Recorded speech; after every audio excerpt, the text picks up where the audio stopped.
Chips and benefited many underdeveloped countries in gaining more access to electricity.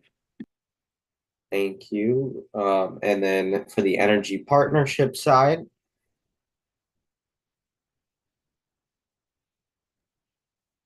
From the energy partnership side, we have really found that kind of partnerships between countries, especially developed versus developing ones, can really help the more developing ones kind of get more advanced and really have those greater resources. And we really saw this on a very, very micro scale with Vishal's project with solar parks, where he helped kind of these parks get the ability and the solar technology into the park, which didn't have the necessary funding resources. So we're seeing this play out in the real world today as well.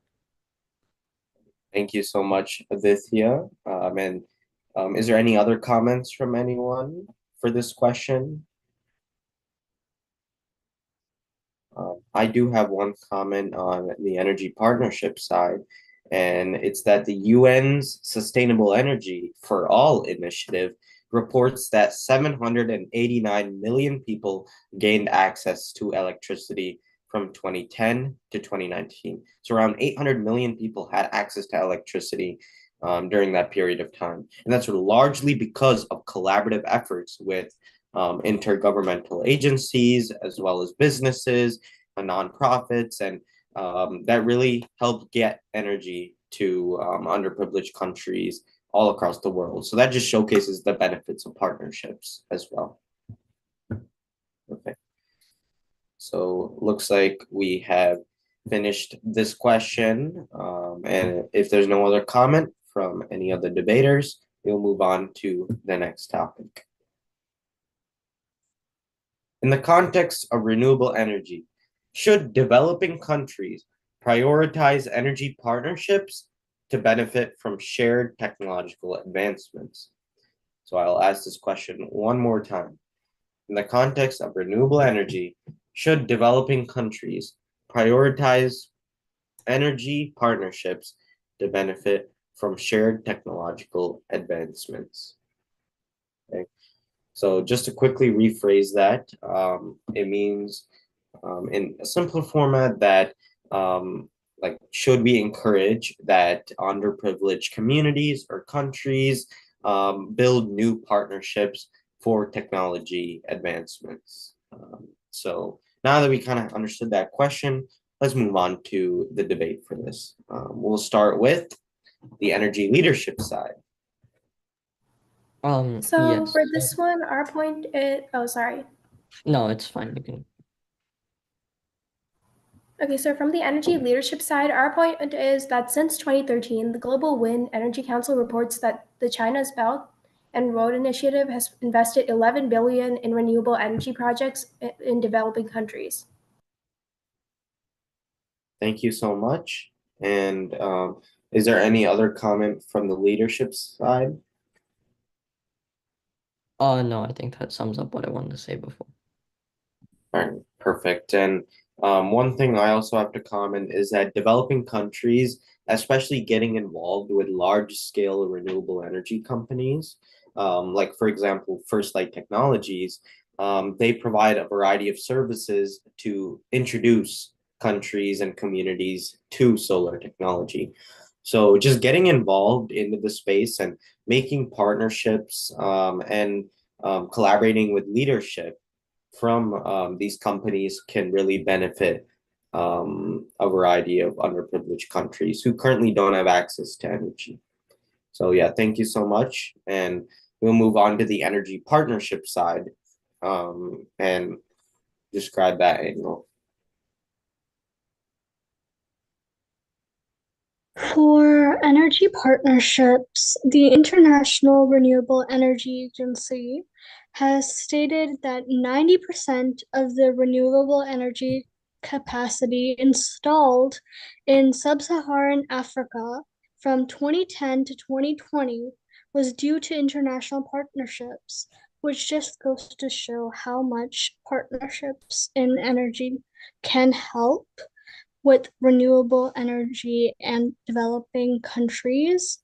And we can benefit from such shared technological developments and advancements and build off of them.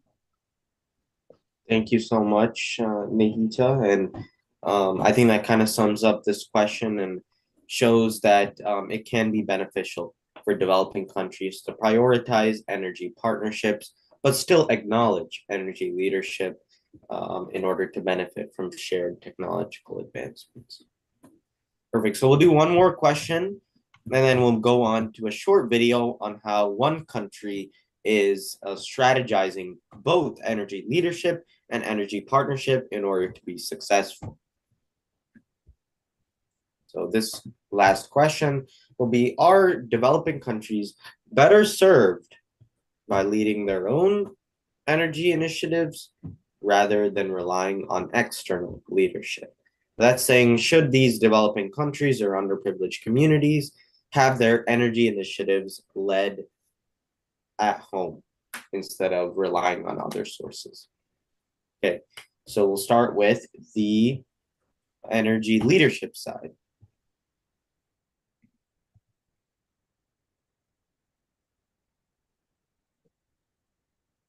So one piece of evidence for this is that the World Bank and other international development agencies have supported multiple partnership initiatives aimed at addressing energy poverty. And I think this shows that developing countries can be better served by relying on external leadership as well as having their own interventions. So using external leadership and developing it for themselves.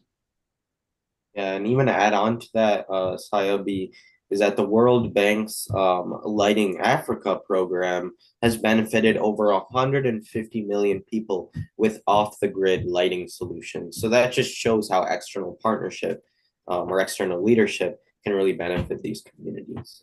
So thank you, and we'll go on to energy partnership for this question.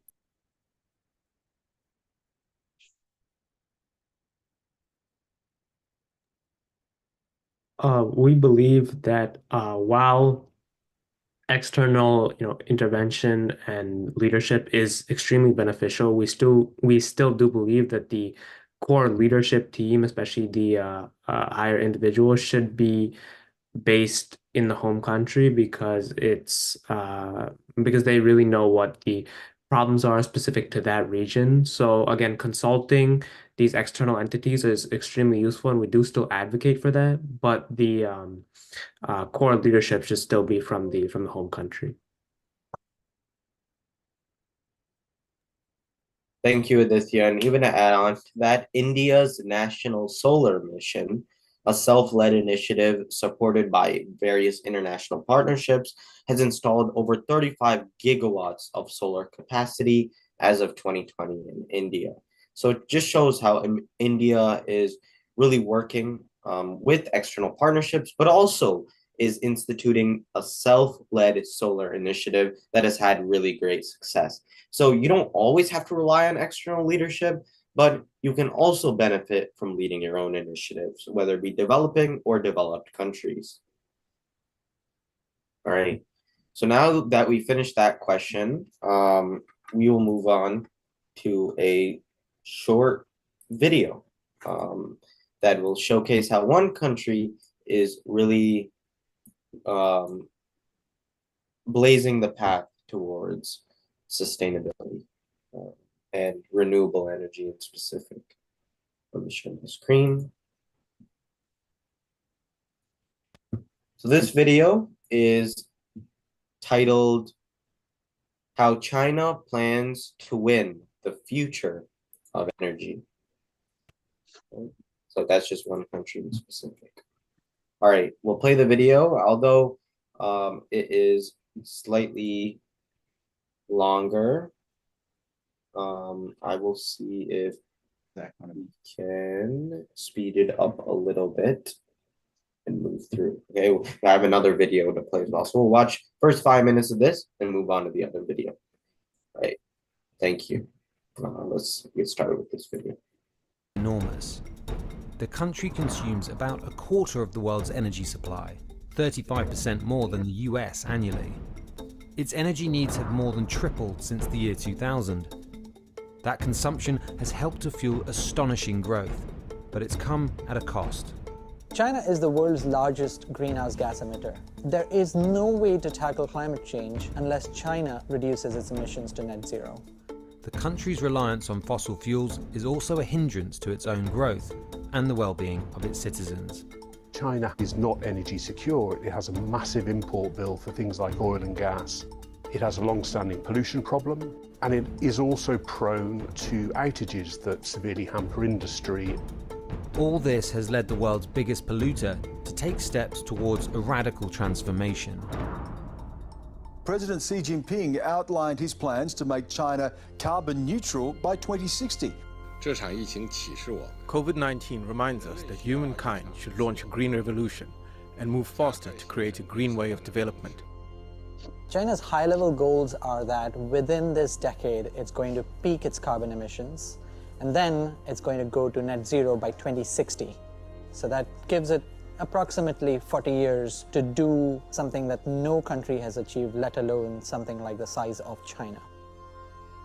As the world starts to turn away from fossil fuels, China is positioning itself as the king of clean energy, not only transforming its own energy system, but also building a supply chain that could leave the world uncomfortably dependent on China for its energy needs. China has really expanded its grip, so it's the processing, it's the manufacturing, it's all the way down to your EVs and your battery packs. How the West deals with that, they're going to have to be a bit creative. What China plans to accomplish by 2030 could determine the shape of the global energy system of the future.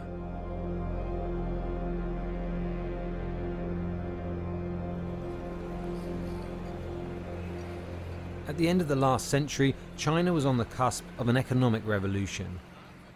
In 1990, its GDP was only 6% that of the US, and its energy use was only 34%. But the economic reforms of the 80s and 90s started the process of privatizing industry and opening up to trade with the rest of the world. By the time it joined the World Trade Organization in 2001, China was well on its way to becoming the world's factory, with booming energy needs to match. The history of it is really dramatic, I think, just the condensation. Really, China is doing industrial revolution, 100 years after that, all of that in a very concentrated period of time.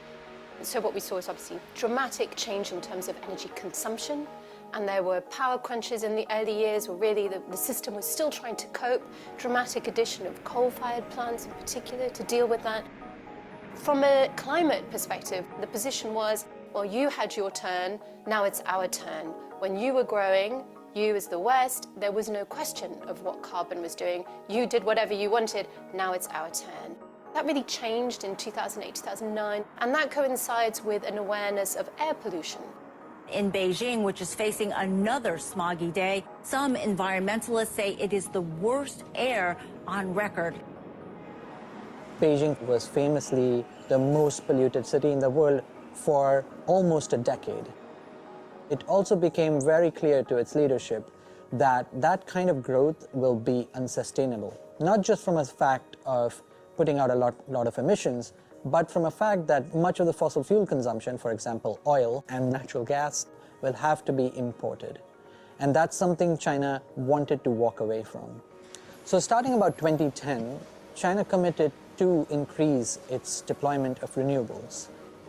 China, like many other places in the world, was faced with initially very non-competitive, on a cost basis, economics for solar projects, for wind projects, and being able to subsidize the manufacture of the key components, ensuring the power that they sell has an attractive rate. All of these things China has done very, very well. You push the market into existence, and then you're able to pull back with some of the policy mandates because now it just makes good economic sense. China's investments in renewables helped drive astonishing price drops across the industry, leading to record levels of new wind and solar installations all over the world in recent years. Last year, wind and solar generated more than 10% of the world's electricity.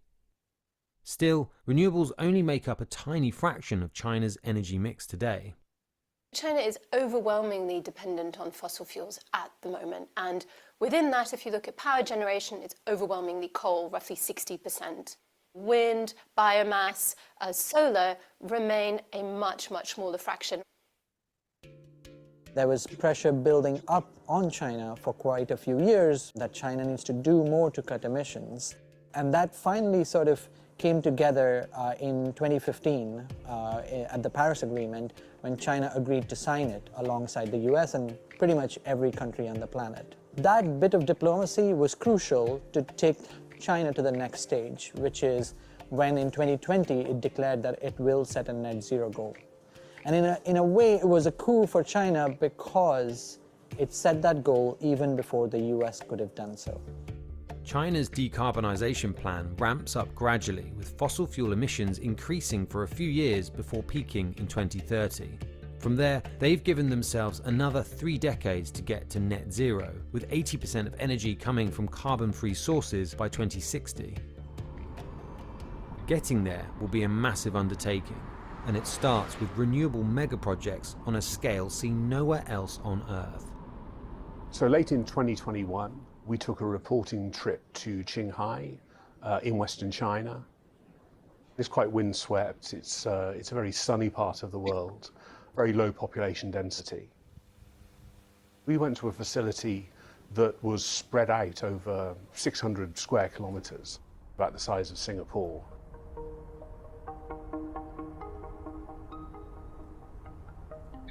特殊性，因为建光伏电站它有2个首要条件，一个是有这个充足的这个太阳能光照资源。我们这个青海地区的光照资源在中国来说，在全国是排第2名。另外一个条件就有一个大型的这种荒漠化的土地，我们可以用这原来这些土地去建这个光伏电站。但是就是说有这2个资源是必不可少的。In that facility, they have a hydro dam. They've got a massive solar build-up, and they're adding wind installations as well. When all of that is up and running, it's going to be producing nearly 20 gigawatts of energy. It's enough to cover the power needs at any given time for Israel, for example. By 2030, China plans to scale up to 1.2 terawatts of wind and solar capacity, enough to meet all of the US's electricity needs today. But it's not enough just to generate that power. Getting the power where it needs to go is a mega project in itself. 它是从这个，因为青海当地是没有特别多的这个大型的这个工业企业，然后不需要这么多的电力，所以说我们需要把我们当地生产这些电力输送到中国的。In order to ship all that electricity, China has basically built this huge network of ultra-high voltage power lines. And they're designed to get all of this energy from the west to where it's needed in the population and industrial centres of the east. Power lines might seem like a mundane piece of infrastructure, but they're actually a crucial piece of the decarbonisation puzzle.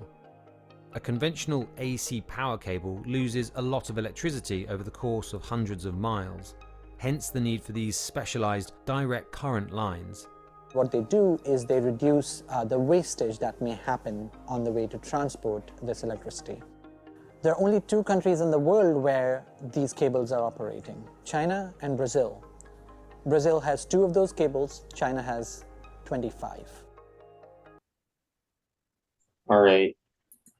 Unfortunately, due to time, we do have to pause the video. If you are interested in watching, it's called How China Plans to Win the Future of Energy by Bloomberg Originals. So it's a really great watch, and really encapsulates how one country is through energy leadership and that carbon neutral, carbon zero plan is really blazing the trail towards the future of energy. So it was really nice to see that, and we'll end off on one more debate question that will kind of sum up the full discussion, and then we'll go through some takeaways, and then we can transition to the next presentation in the ENERGATHON.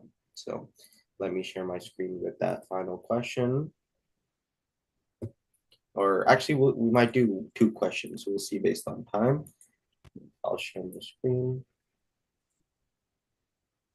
There we go. So this question right here is, how do cultural and socioeconomic differences impact the effectiveness of energy partnerships between developed and developing countries?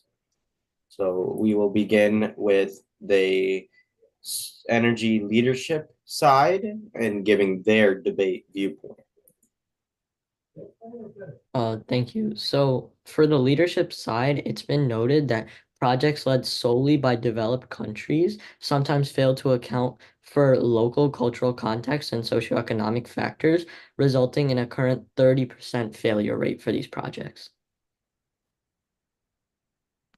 And for this specific cultural context that you mentioned, Sayabi, that can lead to this failure rate, many of those social contexts include people's willingness to adapt to renewable energy, seeing solar technology on the streets, wind energy, and the adoption of these different energies can sometimes be difficult. And it really depends on how passionate these countries are to implementing renewable energy and the population as well. So thank you. And now we'll move to the energy partnership side. So, partnerships that involve local communities have a 50% higher success rate due to what Vishal just mentioned of there being more willingness and better alignment with the cultural and socioeconomic context of these local communities, and their partnerships are developed in a way that they focus on integrating local communities, and that helps the success rate continue to rise. Thank you so much, Nahita. And I think that kind of sums it up right here for this question on how partnerships versus leadership. Partnerships can be much more beneficial and can help easily integrate communities into renewable energy. All right, so I think we have a couple minutes left, and what we'll do is we'll go through takeaways, and then we can do final closing by IGEN. So the takeaways, overall, I think the debate has really helped us see that, of course, we do need to. Was that someone from IGEN? Probably just something. No worries. So the key takeaways from this is that, like primarily, we should aim to implement renewable energy as soon as possible to replace conventional energy sources, just like China's doing, building these huge mega solar farms, wind energy farms, as well as biomass, using these renewable energy sources and finding a way to transition the country away from conventional fossil fuels is our main goal. But within that, we must understand that there are two different paths. We can do energy partnership or energy leadership. And I feel, and I'm sure the rest of the team, when they give their takeaways really quickly, they will also agree with me in that we must prioritize both leadership and partnership. At the government level, we must have strong energy leaders, like Sayabi mentioned, who are really determined to push countries to net zero emissions. On the energy partnership side, partnerships can be very valuable in that they can help a community adapt much quicker to renewable energy. Partnerships can move developing nations and provide them with the resources they need to adopt renewables. So external partnerships as well as internal leadership can really make way for a sustainable future. And I think we must find that balance between the two and ensure that we are doing as much as possible to move our world further and protecting our planet. So that's my takeaway. And I'll let each of our SSLI debaters give a quick takeaway from themselves, what they think we should focus on after the debate. And at the end, we'll give it off to IGEN for the next presenter. So we'll go to Sayabi for his takeaway. Thank you, Vishal. I think I also have a similar takeaway to Vishal in the fact that I think this debate was useful and it helped us realize some of the pros and cons of both sides and how to implement it. I also agree with Vishal in thinking that we should prioritize both, and they're both important in their own specific way. And I think as a summary statement, we need project partnership to help with resources, and we need project leadership to help with direction. You can't do one without the other, and that's what will make a country successful in moving to more sustainable energy. Thank you. Next, we'll go on to Aditya. Yeah, once again, I think I have to echo what the previous two speakers said, Vishal and Sayabi. And that I feel that obviously both are very important, both leadership and partnership. And the use of leadership coupled with partnership to, drive the way forward is a very powerful combination if used in the right way and can really help shave, crucial years off the time to implementation, which is really what we need now. Thank you, Aditya, and then we'll go to Meghna. And I'm also just going to be echoing off the previous voices and adding on to implementation. A recent statistic I heard from Jenny Chase, who is the head of solar at Nürnberg NEF, which is one of the organizations that we watched a video from actually. She stated that 23% of global electricity will be supplied by solar energy by 2050, and that's her prediction.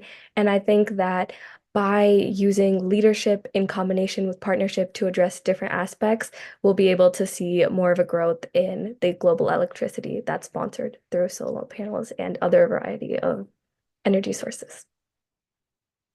Thank you, Meghna, and we'll go on to Nihita, I think is our last takeaway. Yeah, and I am also going to have to echo. Once again, as Aditya, Sai, and Vishal said, and also Meghna, I loved your quote. Leadership is important, and partnership helps leadership with it to help build success. And both are equally essential, and both work wonderfully when used effectively. And I think that solar energy can really continue to improve while utilizing both. Thank you so much, Nihita. And that's kind of encapsulates everything we started with. Description about SSLI. We went on to both benefits of leadership and partnership, and we went through our debate, and now we finished with our takeaways. So thank you so much, IGEN, for this amazing opportunity. We really appreciate it. Thank you, Vishal. Thank you, everyone, the team of SSLI. And it was a great insight you have provided how we are going to attain the carbon neutrality in future and how we are going to utilize solar energy in the faster way. Sorry, Rangaraj. Vishal, it was very happy moment to be all meeting your team together here through ENERGATHON. Very happy to meet SSLI team, and already we had started partnership with IGEN, that is Young Green Innovators Army. One of your patent is under progress. Very happy to note that very soon we are going to file the patent. So that is a good news for you. And you've done good innovation to the patent related to the solar under the leadership of Vishal. And the second part, the partnership, we had already the COP 2030 program. You was part of the speaker that, and the next, now we all connected here with the ENERGATHON. It is 24 hours. Another 3 hours are there to conclude our session. We started from morning, yesterday morning, 6 o'clock, and very happy, and thank you all, Nikita, Raju, and Megha, Sai Hiram. Okay. So thank you all and thank you so much, Priya ma'am, Dr. Priya ma'am. Hope madam also here only. So thank you so much with your mentorship. Team done fantastic presentation today. So hope we are ready to support your all the activities. We have very strong team here. That is in academic in industry. We have very strong. All support we are ready to give. Collectively, we work together through STG 17 partnership for the goals. We can try to contribute to achieve all goal number 1 to 16. Thank you all. Thank you so much. Over to Rangaraj. Thank you, sir. And thank you once again, the team SSLI and Vishal Swami and Lalit Akraj and Sai Abraham and Mehna. It was a wonderful session. So you are an eye opener for the young minds to work towards sustainability. Thank you. Thank you so much. Sir, big thank you, our Pro Vice Chancellor Pankaj Mishra, sir. Sir, thank you so much for connecting with us, sir. Even though in the night, that is it's a very happy note that when you accepted the invitation, that we informed that sir, only we have the session in the night. Immediately you responded that no issue, Ramesh. I will be there to give my contribution for the society like that. Thank you so much, sir. So now it is over to Sujitra, ma'am.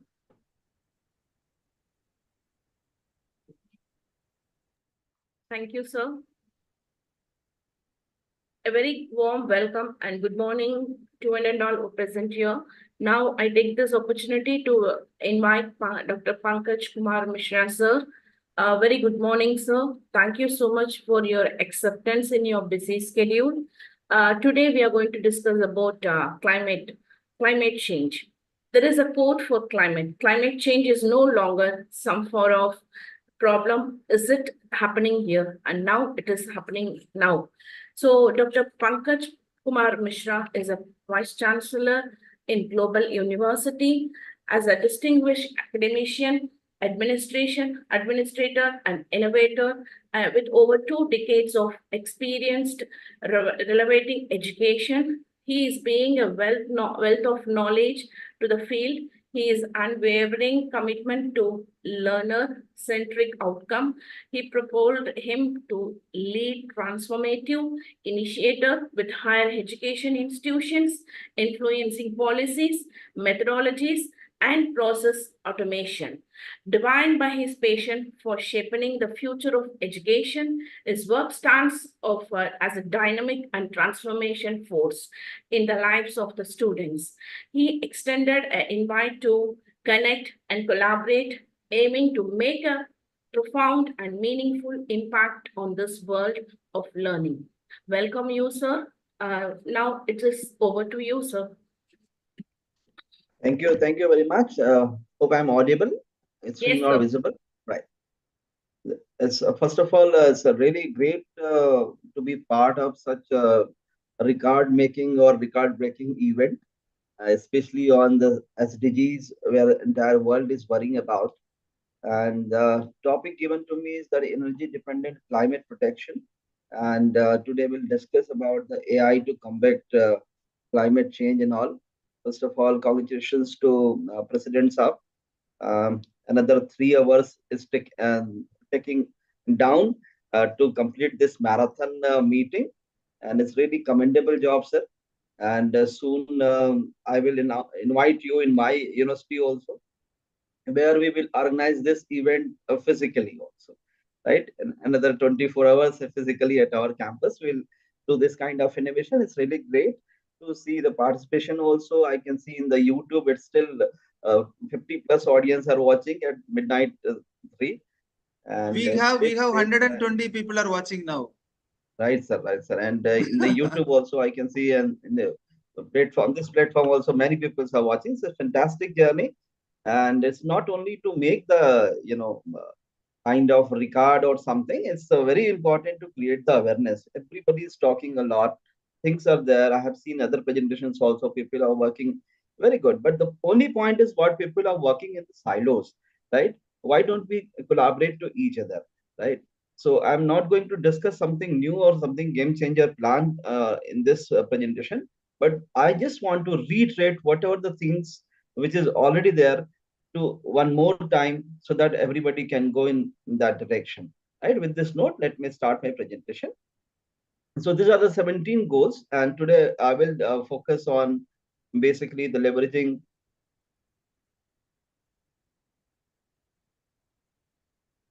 so leveraging AI to combat climate change. So that will be there. And basically, if we talk about we, the higher educations are in the goal number 4, that is the quality education. And there we will discuss that thing also. And now, as we talk, everybody is talking about AI, and every Tom, Dick, and Harry, and even the students of the class 6th and 7th are talking about the chat GPT and all. So in this scenario, why sustainable development goals are not touched by the AI? So AI is, very, very important for the climate change and addressing the various challenges and issues, and also the various solutions. From predicting extreme weather events to optimizing energy use, AI offers innovative solutions. So I will in this presentation we will go through and understand what are the challenges and how we are proceeding on it. Climate data has shown that we are not safe. Yeah, we are moving in some different and dangerous directions. From 1900 to uh, you know the other stories and other infographics are there in the image. You can see that AI enable advanced analysis of climate data, leading to more accurate predictions of climate pattern and identifying areas of high risk of the natural disaster. Machine learning algorithms can process vast amount of data to detect trend and patterns. And here what we'll do, we'll try to understand first the climate crisis, and my presentations will go in a 2 sections. Section 1 will be talking about the current stage of climate change, and where we'll focus about the global weather trends, extreme weather events, impact on ecosystem and human life. And then we'll talk about, in the second part, the role of energy consumption, that is contribution of energy production to greenhouse gas emission and impact of energy consumption patterns. And here you can see that sustainable development goals are left, but in the right, you can see that Earth is there, which puts on a fire. So that also will discuss why it is put on the fire and what's the challenge. So in the section 1, number 1 is what, as we discussed, that we'll talk about the global weather trends, then extreme weather events and impact on economic, ecosystem and human life.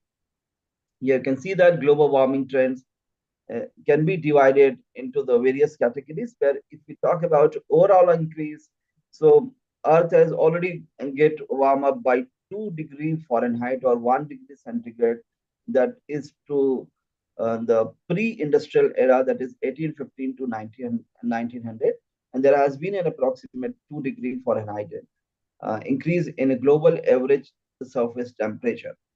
And the recent decades, if we talk, so 1994 to 2023, the rate of warming over the past few decades is much faster than the average rate since the start of the 20th century. And even the Arctic warming, the Arctic is warming faster than most other regions, with some location experiencing warming by 1 degree Fahrenheit or more per decade. Land versus ocean, most land areas have warmed faster than most ocean areas.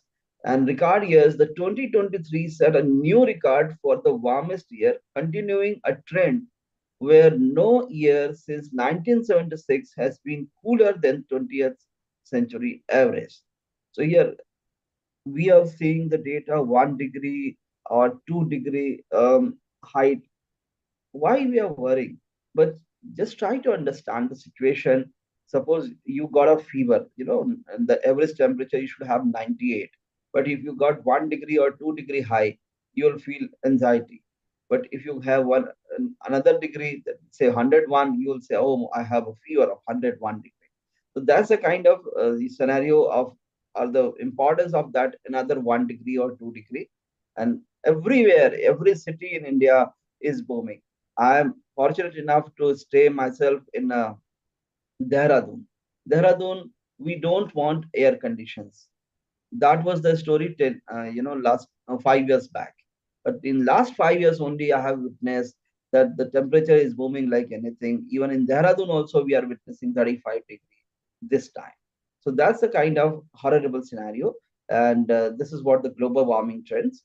And similarly, if we talk about the extreme weather events, everybody has witnessed that hurricane, droughts, and wildfires are more frequent. Data shows on the increasing frequency and intensity of this extreme weather events, and there has been a 30-degree increase in the frequency of category 4 and 5 hurricanes in the past 50 years. So that's a kind of climate crisis, and here you can see that graphics is showing that in that direction also. And if we talk about the impact on ecosystem and human life, what are the things changing? So melting ice caps and rising sea levels, and the melting polar ice cap resulting rise in sea level. So what happens when sea level is rising? You will get only 71% of the earth is having sea.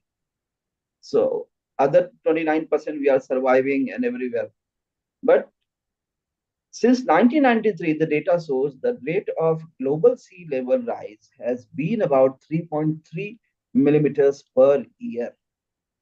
Another matter of concern is this. And this leads to what? This leads to biodiversity loss. The impact of climate change on wildfire and plant species, including the risk of extinctions for some species. Climate change is projected to be the single greatest threat to biodiversity over the next several years.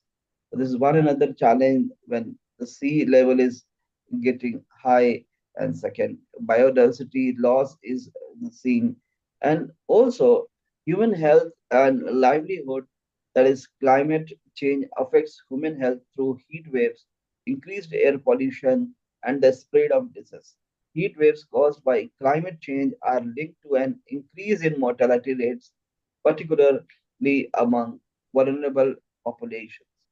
So these are the various current state of the climate. And in the section 2, here quickly we'll go with some infographics and the data where we'll talk about the energy sector emission. Energy sector is one of the largest source of greenhouse gas emission, focusing on carbon dioxide emissions from fossil fuels. The energy sector accounts for about 73% of global greenhouse gas emission, and that too on fossil fuel dependence. Coal is the most carbon intensive fossil fuel, contributing to 46% of global CO2 emissions from the energy sector. So my point is what here you can see in this pie chart, coal's contribution is 46%, natural gas 19%, and oil, crude oil, whatever, is 34%. So here you can see that basically we are using fossil fuel to create the energy.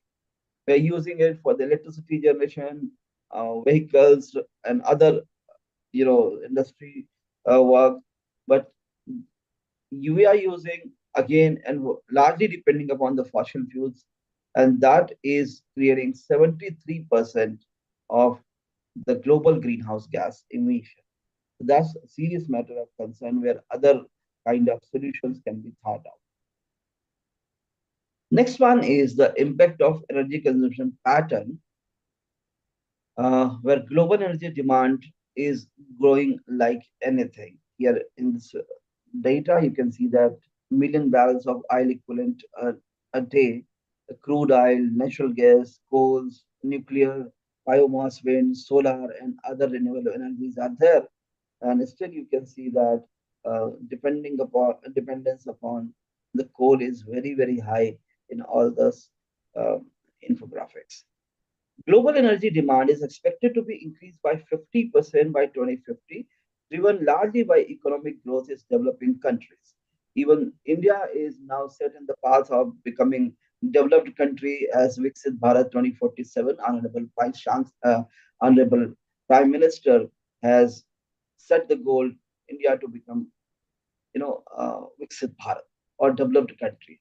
So even in the developing countries also, when you have a kind of economic growth, per capita income is increasing, demand and comfort is increasing. Everybody want air condition in their home. And naturally, it is very, very important for the survival as well, because you can see that temperature of, I just mentioned, Dehradun is also increasing by 10% in last 5 6 years only, right? So we need air conditions. So that air conditions need energy, and that energy needs again dependence upon the coal and other oils and other uses, right? So in that way, you can see that it is expected by 2050, around 50% increase is expected.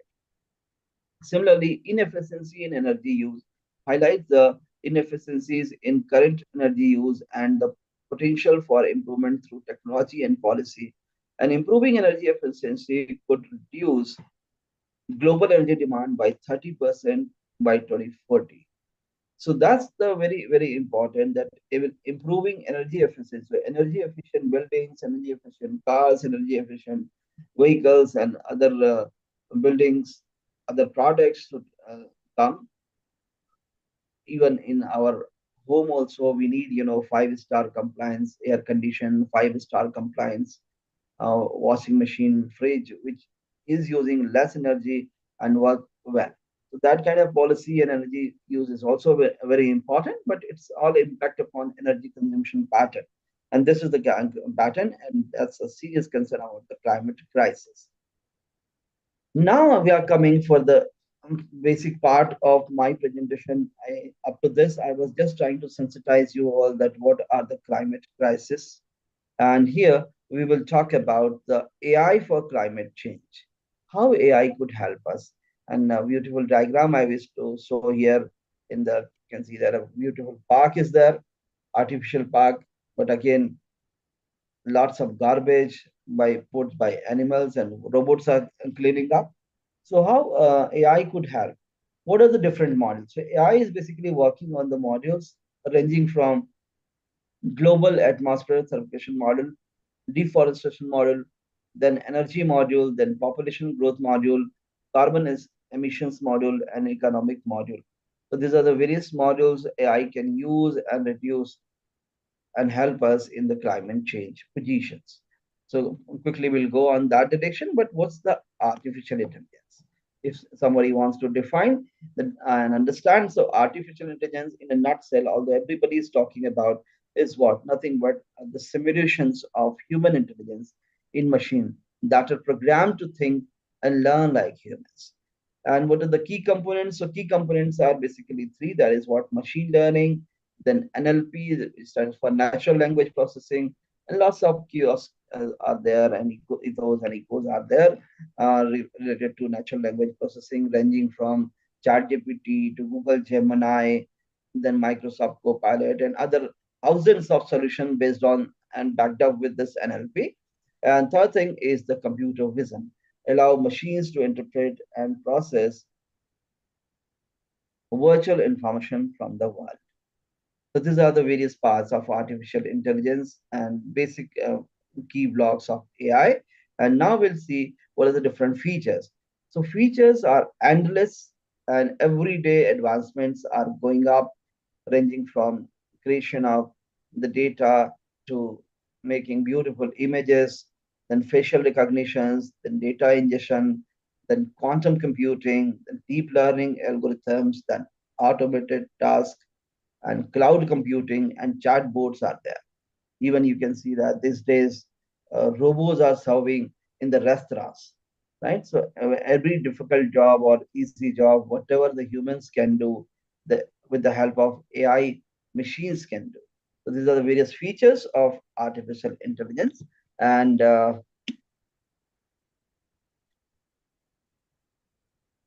few examples here, like unmanned and drones, then self-driving cars, the smart assistants, spam filter on email, and robots, then facial recognitions are few old examples quoted here to understand the artificial intelligence.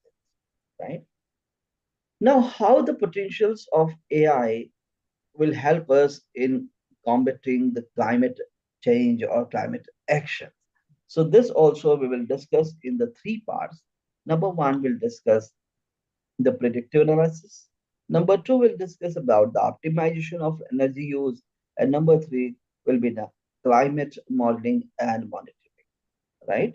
And here you can see that predictive analysis, as the name suggests, AI-driven models can forecast hurricane paths and intensities with greater precision, allowing for better preparation and responses.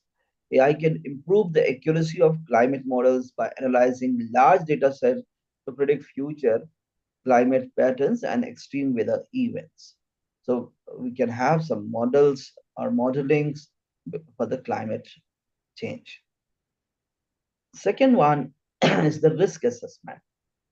With the help of idea of pre-analysis, predictive analysis, we can go for the risk assessment. AI can assess the risk of climate-related impacts on infrastructure, agriculture, and communities, helping to mitigate potential damages. So that's why AI could be the better solutions or better tool for making a potential of climate change and climate action, right? Now moving to the next one, that is what optimization of energy use. Smart grids, building management are few tools or few ideas suggested here in this small presentation. And AI can optimize the distribution of electricity through smart grids, reducing waste and improving efficiency. Example could be AI can predict peak demand times and adjust the distribution accordingly to prevent blackouts and reduce energy consumption. So the grids could be upgraded with the AI so that the smart grids could come out. And similarly, the building management, everybody is interested to have a beautiful building where the glasses will be decorated outside. The buildings are not using bricks much. Everybody wants to use the glasses, but that glasses are putting what inside. You can see that lots of heat also. So some kind of ideas could be taken, and AI can manage heating, cooling, and lighting system in buildings, so minimize energy use while maintaining comfort. AI systems can learn the occupancy patterns of a building and adjust the HVAC, high voltage AC instruments system in real time to serve and save energy. That's why the concept given in the uh, new education policy, which is termed as now National Education Policy, Indian Knowledge System.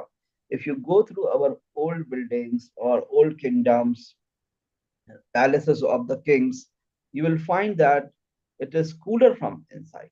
Even in the Jaipur, you can witness like Hawa Mahal and other buildings where you no need any air condition. So also we should learn and from our Indian knowledge system that how well structured and how smart we were in making a energy efficient building, and that could be further imbibed on the modules of artificial intelligence to suggest as a better infrastructure, better energy efficient building. So these are the again couple of examples and couple of ideas to optimize the energy use. And third thing is the climate modeling. That is what and monitoring. So environmental modeling and data integrations are the two part where AI algorithms can analyze satellite image to track deforestation rate in real time, allowing the immediate action. And AI can process data from satellites, sensors, and drones to monitor environmental changes and detect early sign of problems such as deforestation or pollution. If you talk about the data integration, lots of data can be generated with NLP and AI, and that can be integrated from various sources to provide a comprehensive view of climate condition and trends, and combining the data from weather stations, ocean bios, and satellite imagery to monitor global climate system is the third idea. And if we talk about AI in energy-dependent climate protection, we could have already discussed, smart grid management, then energy-efficient buildings, then emission reductions, and real-time monitoring and adjustment, integration of renewable energy sources. If we talk about energy efficiency, AI-driven demand response, then predictive maintenance of infrastructure is again very important. And third thing is what optimizing industrial processes, AI in carbon capture and store technologies. India is good in adopting the technology. In many cities, you have found that electric buses are running, right? But electric buses are deployed on the road for general public in last couple of years only, right? And now, if you are traveling in that electric bus, you will find that the buses got damaged, right? So we are good in procuring, but we are not good in maintaining the infrastructure.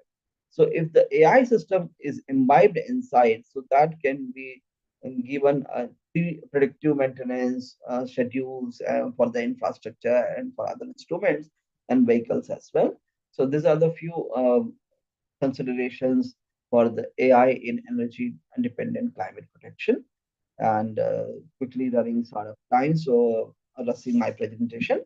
And renewable energy optimization, AI algorithms can optimize the efficiency of renewable energy sources such as solars and winds power, ensuring maximum energy output. This leads to reduced reliance on fossil fuels and more sustainable energy infrastructure, which we have already discussed about when we talk about whenever we are talking about climate crisis. So the renewable energies is the better solution, but if we can plug it with the help of AI, we could get better and efficient output. Then the next one could be the smart agriculture, UAV farming, then precision farming, then monitoring forestry, using the Internet of Things, supply chain management, analytic data and productions, Internet of Things. So AI-powered tools can enhance agricultural practices by providing insight into crop health, soil conditions, and water uses. This can lead to more efficient farming methods and reduced environmental impact. Recently, hope you heard about in the northern part of India, many farmers gone into the strike against the various policies of government of India. And when one TV reporter gone and interviewing the farmer that when you are here, who's taking care of your farms? Then the gentleman has just opened the mobile phone and shown this kind of app where he can click one button, and in one button the motors of and then for the water supply in the farms can be switch on and switch off. That kind of solutions with the Internet of Things are there using Wi-Fi devices and AI control solutions. So smart agriculture will again lead many issues related to the energies and all. And then emission reduction is a severe concern and serious concern every time. And AI can optimize industrial processes to minimize emissions and improve energy efficiency. Additionally, it can facilitate the development of cleaner technologies and support the transitions to a low carbon economy. And we'll discuss more about this when we talk about the case studies that how AI is helping to reduce the emissions. And the disaster response is very, very important. And AI powered systems can enhance disaster response by analyzing real time data to predict and mitigate the impact of natural disasters. This can aid in evacuation, resource allocations, and an emergency response planning. And last but not least, very important, that is what policy making support. So the various data compiled with the various sources, AI can provide valuable insights to policymakers by analyzing complex climate data and simulating the potential impact of policy decision. This can inform evidence-based policy making for climate action. And public awareness, that is what SDG goal for quality education. Under that also, AI can be used to create personalized educational content and campaigns to raise awareness about the climate change and promote sustainable behaviors. This can empower individuals to take action. So as I mentioned you earlier, that lots of talks are there, but again, the awareness is very less. And pioneering initiatives like IGEN and DED is very important to create the awareness. And what are the challenges and limitations? So as AI is also always having the data bias or ethical concerns and international collaboration, addressing these challenges is crucial for the effective use of AI. And also the AI has the concern for ethical consideration, including privacy, accountability, and potential for unintended consequences. It is essential to ensure that AI technologies are used responsibly. And if we talk about quickly, taking extra minutes, sorry for that, but a couple of slides are only there. So there we can see that DeepMind AI reduces energy use for cooling Google data centers by 40%. So can you imagine the size of the data Google is providing every individual? Every personal email is having, or personal Google Drive is having 15 GB or something, that too completely free. And crores and Arabs, many absorbed data are there for the Google. Everybody is using Google. So how much data they are having and how they are maintaining the data centers. So using the Google's DeepMind and energy efficient buildings, Google is using that kind of data and the schooling data centers by 40%. So that's a wonderful initiative taken by Google's named as a DeepMind. And similarly, the IBM Green Horizon projects, that is what IBM is deploying the full force of research in laboratories around the world in 10 years initiatives to support China in transforming its national energy system and protecting the health of citizens. And the third case study could be solar energy is little older, but if you put with the AI tools, this will increase in the efficiency because every solar system installed needs some kind of directions or angle, and that angles could be changed based on the solars and all. So that can also be increased in efficiency. And in conclusion, harnessing AI for climate action represents unprecedented opportunity to address the pressing challenges of climate change. By leveraging AI technologies, we can work towards a more sustainable and resilient future for generations to come. And with this note, thank you very much to the organizer for inviting me for this great session. And quickly, I have just put my summary and over to the host. And again, salute to your dedication and this great initiative for organizing such a very important event. Thank you very much for inviting me, IGEN. Thank you so much, sir, Professor Pankaj, sir, for your detailed presentation, sir. It was fantastically prepared and a very happy note that all our people watching able to witness your presentation. And hope we will start the project in the action also, sir. Thank you, sir. Thank you so much. We will connect sir. once again in future. You have Okay, clearly explained about climate crisis, global warming trends, weather events, and smart agriculture, risk assembles, and policy making support. Definitely, we put forward the points which you have shared to us. All young generations are with us. Any info which you want to share means you can share regarding the climate change. One info, one quote like that. If you want means you can share it, sir. We will follow it. Yeah, I think awareness is very important, and as we have seen that now the giants or corporates like Google, IBM are also coming with a various solutions. So these solutions and awareness will again lead. A very very important thing is what when we think about the directions, whatever your situation, it doesn't matter.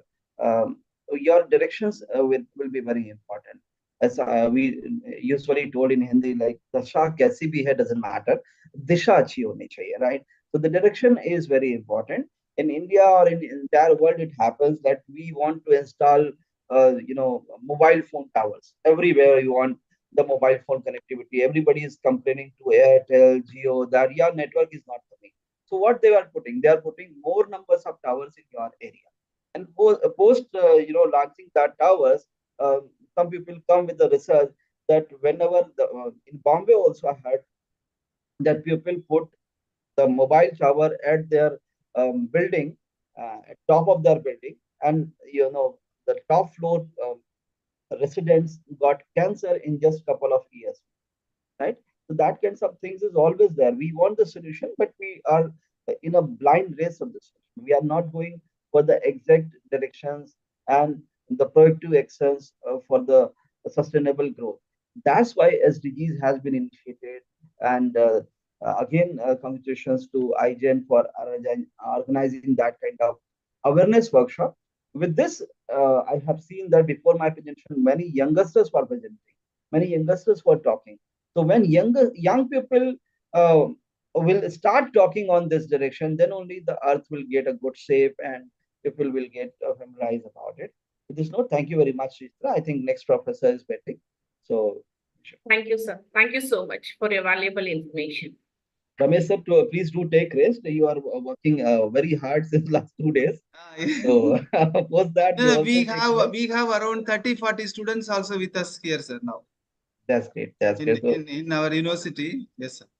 And to take rest, I don't understand how much important you are for yourself, but I could assure you that you are very important for the society and ourselves. Thank you, sir. Thank you. With this note, I'm leaving. Now, thank you. Just a minute, sir. Thank you, Kanappan Chettiar, sir. So very nice to connect with you through Dr. J. Balamurugan. Very shortly we connected, and hope we'll travel together with a lot of things, sir, because we have a concept of IGEN Young Green Innovators Army. We have a concept IGEN Innovation Consortium. So through that IGEN Innovation Consortium, we have two vertical. One vertical talking about the kids, the school students, how we can able to convert the innovation into patent. So that the first part we taken sample of 10 schools and made it into 4 team, and we filed 4 patents, sir, last year. Maybe another 1 month it is going to publish. Secondly, presently we have another connected 10 schools, 10 patents progress is going on. This is the concept that motivating the school students to go for filing patent. The second part, we come out with a plan of patent 99. So this is the college students. We are connecting 99 groups. The objective before 2025, we need to file 99 patent through the college groups. The college groups also, we are identifying the college in the remote locations, in the villages like that. So city-based colleges, mostly a lot of people are aware of the patent, all the things. So we particularly pick up the students in engineering college or arts or science in the remote, and we will train them, we will support them, and collect their ideas, convert this as a patent, and they will be part of IGEN filing the. This is the idea for the IGEN Innovation Consortium, sir. So we need your support and your mentorship to travel with IGEN Innovation. Definitely. Most certainly looking forward to. Most certainly. We note that even now 3:30, we had received till now 7 or 8 comments that we are waiting for Kanappan Chettiar sir talk in the YouTube chat. Just immediately I talked to Sujitra ma'am. Madam, see, there is a chat message is coming. All are waiting for sir talk like that. Thank you, sir. Thank you so much. Thank you. I'm humbled by your comments. Thank you, Dr. Ramesh. Very good morning and energetic invite for you, sir. By seeing you itself, we are getting energy. I hope your speech will make all young generation to pass and spread the energy through your speech. Kanappan Chettiar, sir, author, inventor, and founder and CEO of Switching Battery. He is a leading expert in battery, solar, and wind configuration, renowned for his innovative node fusion technology. With two authorities books on electronic battery configuration and switching battery dynamic para series connections, along with numerous patents. He has solidified his position as a pioneer in the field As the founder of Switching Battery, he focuses on energy, economic, and electrical engineering to create groundbreaking solutions. With a diverse background spanning law, finance, business, and education, he brings a unique perspective to engineers and science, inspiring innovation and challenging established norms. An award-winning entrepreneur and scientist, he is known for his unconventional approach for giving a better future. We hope your speech is going to change a better and best future for the young generation. Welcome you, sir. Thank you. Over Thank to you. sir. Yes.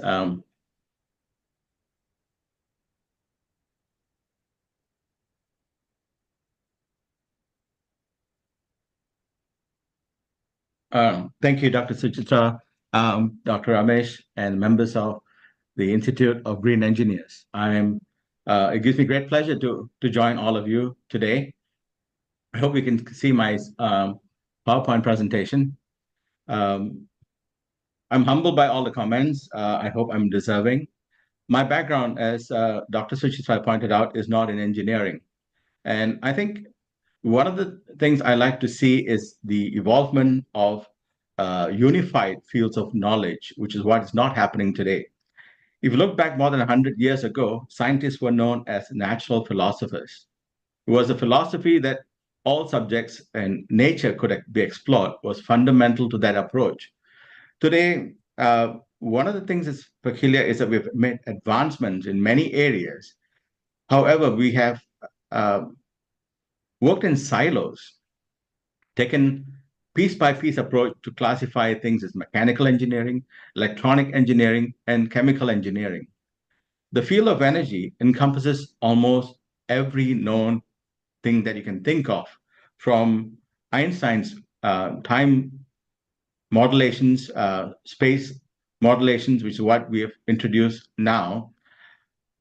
So given my background, it was challenging because about 20 years ago, I was taken aback when I was in Chennai and there was an incident called tsunami.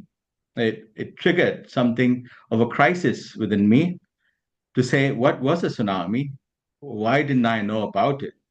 And I think that spurred a whole lot of thinking inside of me to say, I have to do something about it.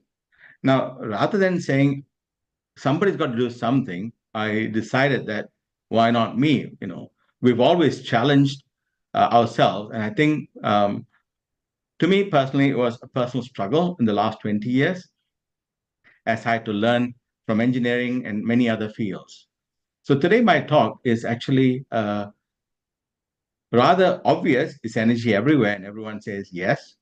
But because my background is in economics, and I wondered if energy is everywhere, is abundant, then why is price rising? Because there is a conflict of information which I felt we needed to address, and no one is really addressing this issue. So in my presentation today, I introduce my book, my concepts.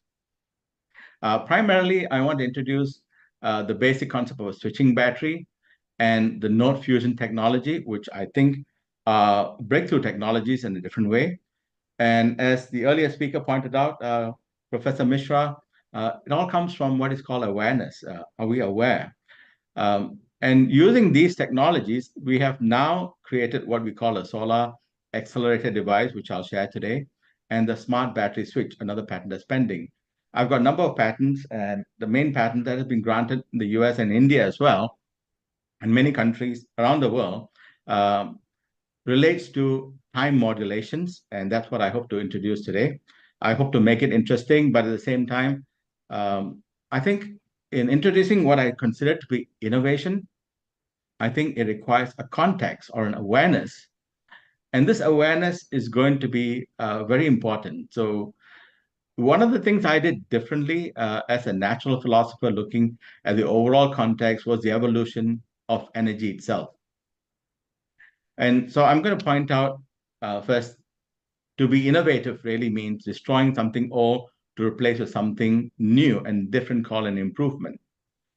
As a matter of fact, And since Dr. Ramesh pointed out that there's a keen interest in patents, and I think India deserves, because it has all the knowledge.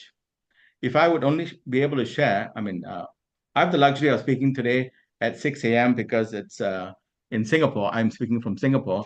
I'm mindful that all of you are perhaps in India and different parts of the world.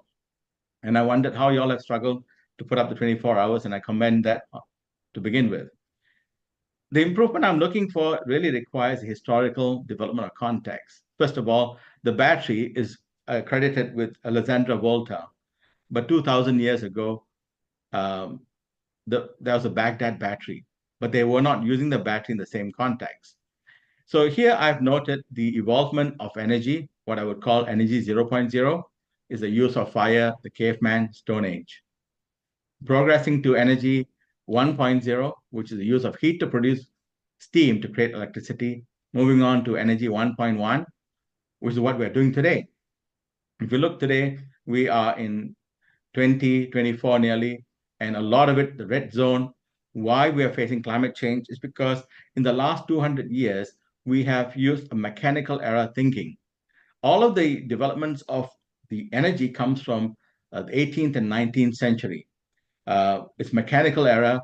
What we hope to do in the switching battery is to bring a new possibility, and that is what we call energy 2.2. The energy 2.2 really is an evolvement of energy 2.0. Basically, if you look at Einstein had something to do with this, the photons being used in photovoltaic panels to generate electricity. This evolved over the years with a marginal improvement with electronics. And what we hope to do is further through what we call the node fusion methods. So in the future, I hope to provide hope, and I think we have crossed our own limits, and we're looking to cooperate with many others in the industry because we are primarily more research-based. So as I provide the context, it's important that we discuss why we say energy is everywhere and why is that conflict, because I went in search of this answer for the last 20 years. Yes, energy is all around us, but the answer lies basically why the prices are rising is because of the way we obtain. And this look at this fish in which says, I need water. It reminds us of us saying we need energy. Yes, we all need energy. And my hope is that we will embrace the fact that electricity is a necessity in the 21st century. And many countries in many parts of the world, we still do not have access to electricity. Because I do believe that if energy is everywhere, then so is electricity, in which case it ought to be affordable, it should be accessible and open. That will open up many other possibilities in terms of us taking even addressing water shortage, because we can have water pumps. The question I ask is, why is it like the fish? We don't know that we are in water or we are in energy. To address this, we look at how we obtain energy. So the tangible energy is like wood, coal, we extract from the ground. And then there's solar and wind, which are intangible, which means it got to be harnessed. So there are two types of technologies. One is tangible, one is intangible. If you look at the extraction method, the extraction and transportation of fossil fuels costs money. What is happening now is we have to go further and further away. If 50 years ago it was 10 miles away from us, today we have to go 100 miles, 1,000 perhaps. Worse still, we have to go underground deeper and deeper. It costs a lot of money. If you look at it, we are actually wasting 67% of energy from fossil fuel in the conversion in power plants. Power plants burn more fossil fuel than we use as electricity. Why did we not address it? Tangible asset supply is limited and getting more difficult to reach, resulting in price increases. So it's the obvious I'm presenting, which is more and more inaccessible. We're not talking about climate change. We're just talking about being pragmatic and logical as consumers. Then we have the harnessing method. Renewable energy from the sun and wind is abundant, which means it's like air. We are not paying for air to breathe until it becomes scarce. That's pure economics. The problem, of course, in renewable energy, the take-up is low. There's only one fundamental reason. It is because of high upfront costs. I wouldn't bet on anybody and recommend anyone with the present technology to invest in solar technology because it does not make sense. And without government grants and subsidies, there's no reason to, because we're getting reliable electricity from the grid. One of the things that the present method and the technology it has is that the technologies are fixed, resulting in over-designed systems, including the solar. So if you really look at it, in terms of the sun in one day can produce enough energy for 24 years. Now, let me put the facts in front of you. We can waste 99% of every day's energy because tomorrow we get another 24 years of supply. So we have a lot to waste, yet we have not challenged ourselves to say, why have we not solved this simple equation? It's a mathematical equation. We can afford to lose 99% of the sun's energy every day, provided we know how to harness it in the proper way. So in my research and in my patents, we looked at how we could tackle the weakness of this harnessing technology. And we discovered strikingly that, and here I'm going to pause a bit so that you can address this. The present harnessing technologies like solar charge controls and MPPT control the sun like the curtains. In other words, we're saying we're not getting enough. So let's look at the facts. If you use solar panels, solar PV technology, in a whole day, you'll be blessed by getting 4 hours of power or energy.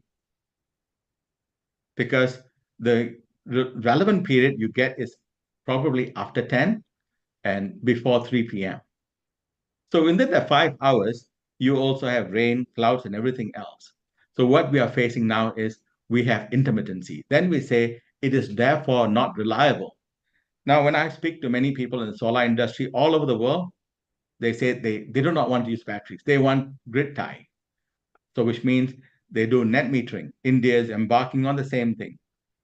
But I tell them, look, the grid is much more wasteful because it's going to waste another 67% out there, or at least 10 to 20% in transmission.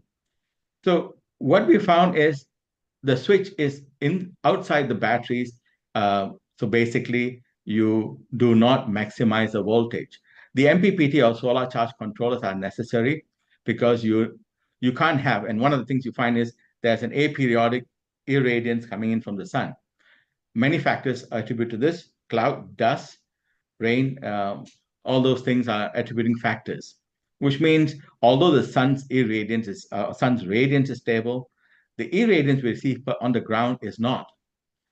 We have not found a way to tackle this irradiance that we receive.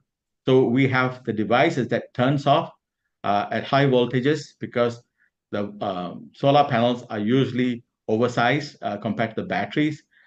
And next is the MPPT we've tested ourselves do not work. If you use a 12-volt MPPT, it needs to charge because it doesn't have batteries to begin with. So it does not work. Third factor is the MPPT, or what is known as the maximum power point tracking, maximizes power, not energy, for that moment only. And so we found that these are the 3 weaknesses in the present technology. To solve this problem, or rather the unknown problem, we found that actually the switch was on not on the desired side.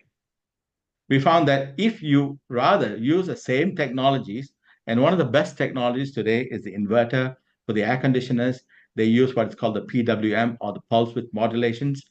When you use a similar technology, so in other words, conservation requires turning off.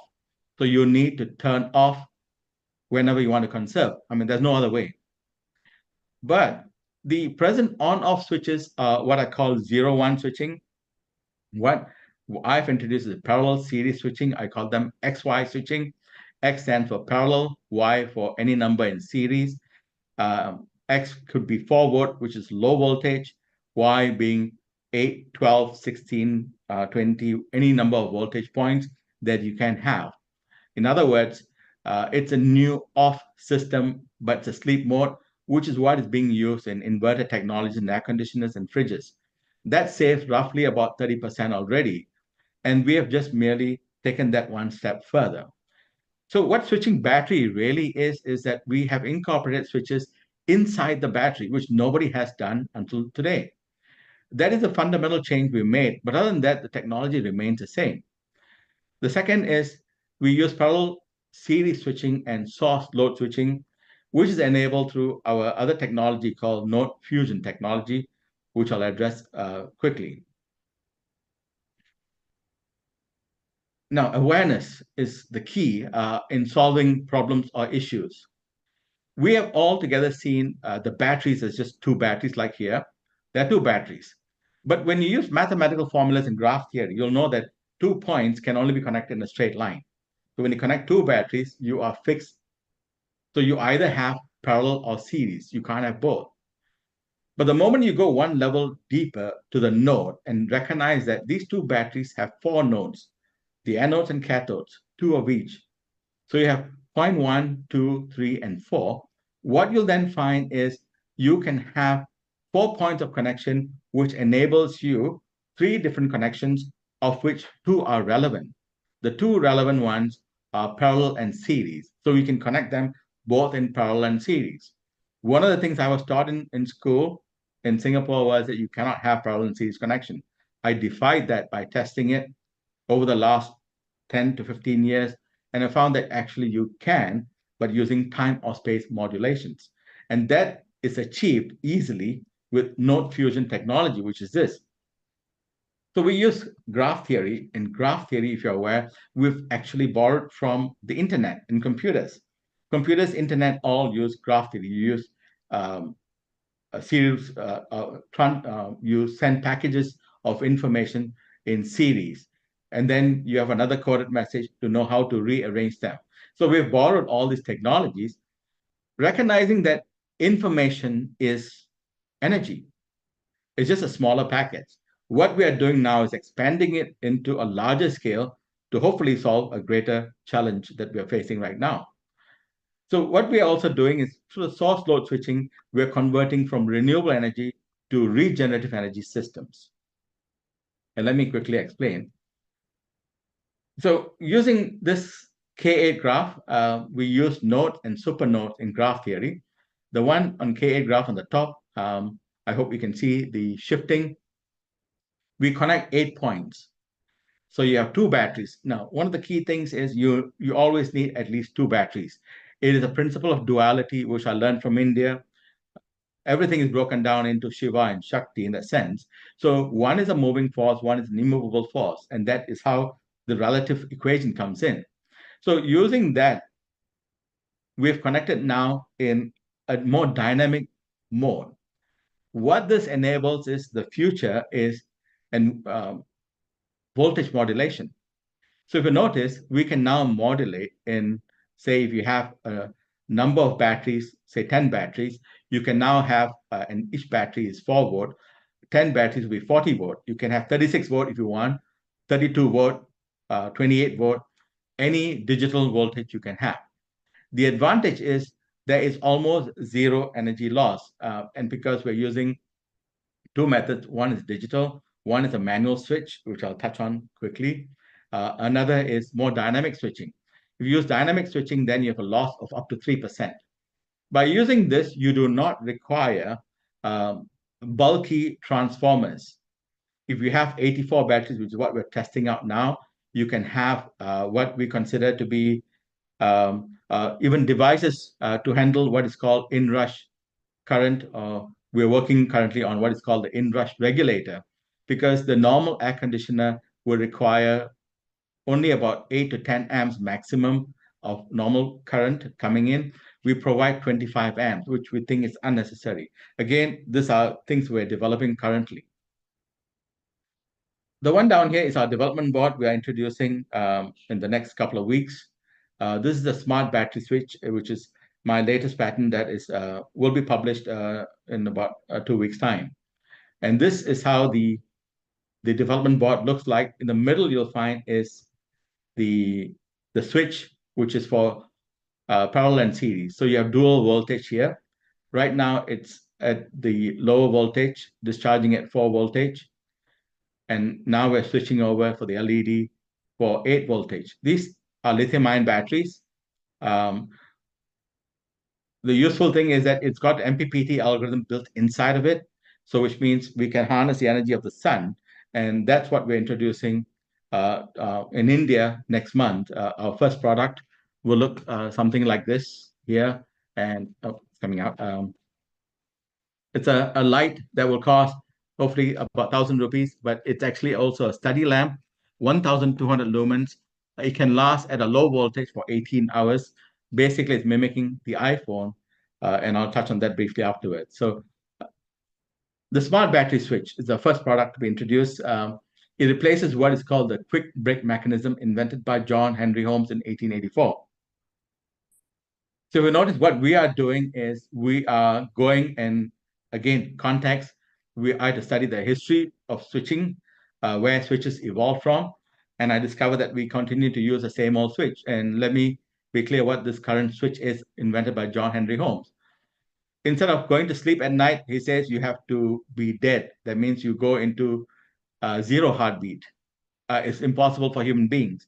So basically, as a natural philosopher, one of the things I did about 10 years ago after I had my heart attack was investigate my own heart. And I discovered that actually the greatest invention is our human body. And I duplicated what is our lungs, the two lungs. That gave me the idea that, our lungs are the clue, are the batteries of life. And we don't die every time we go to sleep. We rest, or we charge. The charging is important. So the new off switch is what my smart battery switch entails, is enabling charge at parallel. So what that really means is this product, which I just showed you earlier on, it'll charge in about 2 hours from the solar directly. Whereas typical solar will use 18 volt to charge 12 volt battery systems. The solar panel we use is small. It's only 24 watts, 6 volt, 4 amps, and it's very neat in a sense. The next product we're introducing is a solar accelerator device. This is the actual image we're testing still. It'll take another 2 months before we release this product.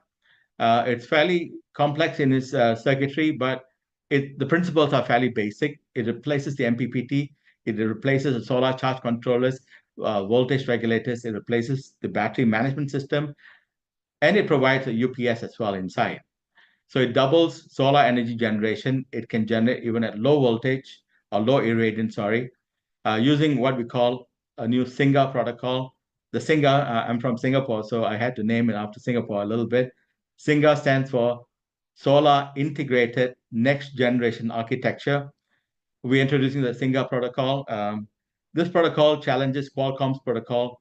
One of the best protocols you can have today on charging structure is the Qualcomm. We are looking at all ways and means to compete with Qualcomm's protocol. Instead of BMS, we use a new charging methodology. It's called integrated charging and balancing. I have another patent just on that as well. The best advantage of this technology is that it uses throughout a 6 volt solar powerhouse. Typically, everyone uses 36, 37 volts large systems. What we are doing right now is using 6 volt, and you can now increase the amps. You can use 1 amp, 2 amp, 4 amps. We're trying to go higher amps, and that's what we're doing now. And the other final neat thing is this technology enables what we call solar watt peak shifting. Now, the solar industry over the last 30, 40 years has operated on a default gold rule, which is called solar watt peak. All tenders are given based on solar watt peak. Today, we find that with this new technology, we can shift the solar watt peak to battery because it is an isolated load. The final discharge comes from the battery. The solar enables the charging of the battery itself. This is our solar accelerator device.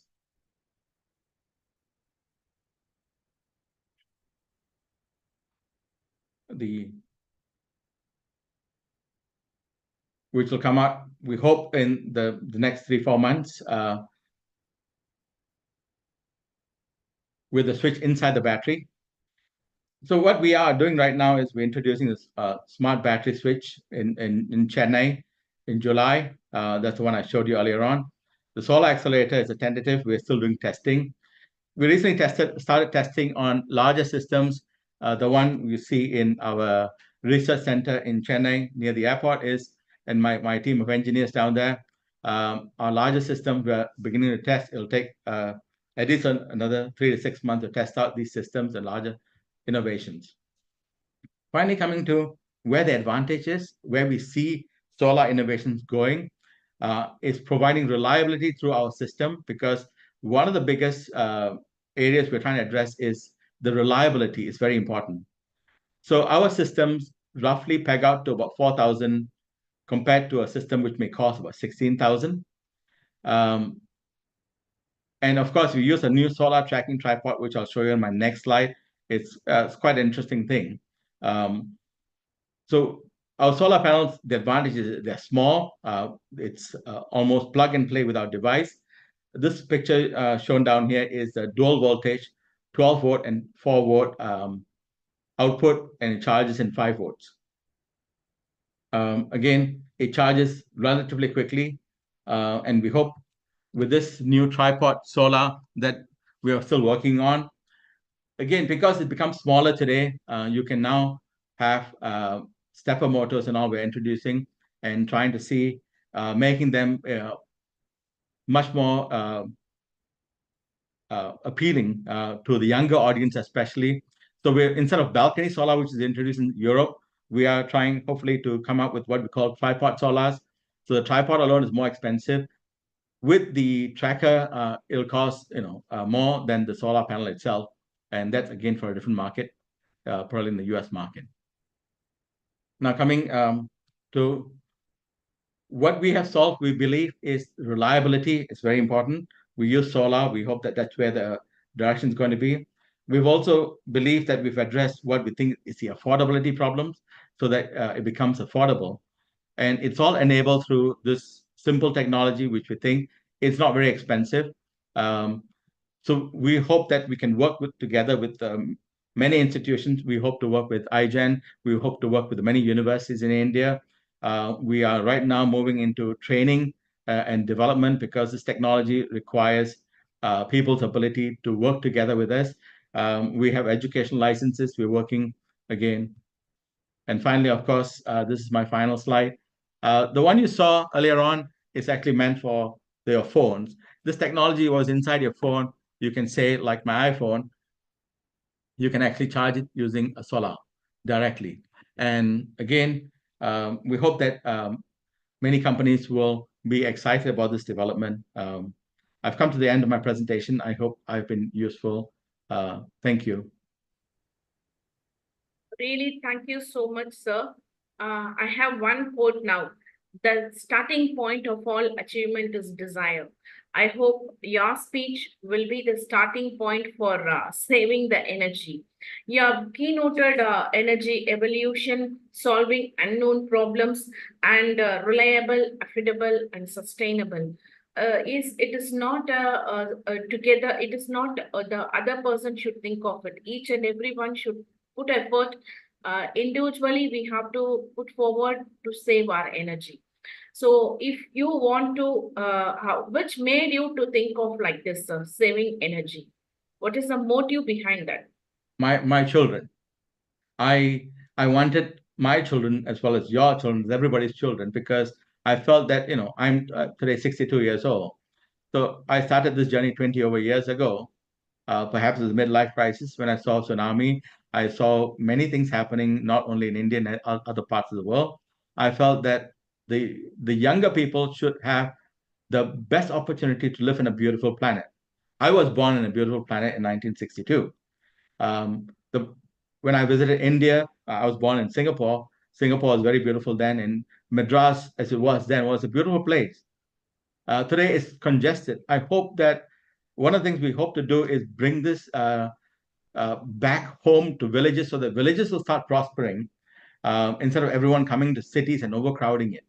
I find from Chennai to many places are being overcrowded, and I hope that by localizing such community grids or empowering people. So I wanted basically to empower not only myself. I wanted to empower everyone who felt that they were not good enough. And so my challenge always is to help people who want to better themselves but do not have access to that kind of guidance. And so I took the challenge that I had to lead by example.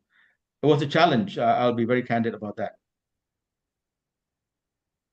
You're not an example, sir. You're an inspired person, and by your speech and with the way you communicated about the savings of energy and how you have utilized the solar. So everywhere, as you mentioned, starting itself, energy is everywhere. From the starting point, in all streams, you have implemented this solar. Really, it's a awesome session. Our young generation has made use of it. Really, thank you so much for making use of this valuable time. You have spent your valuable time with us for sharing information, whatever you have gained it. It is one point you have said, sir, contact and connectivity. Yes, I hope this connectivity will be the starting point to spread all the information in one platform. So contact and connectivity is very important for each and every individual person.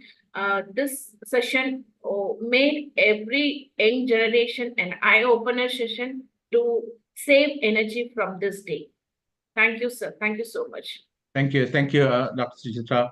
One final thing, if I can add, is I think there's Latin statement "Sic parvis magna," which means start small, it'll grow big.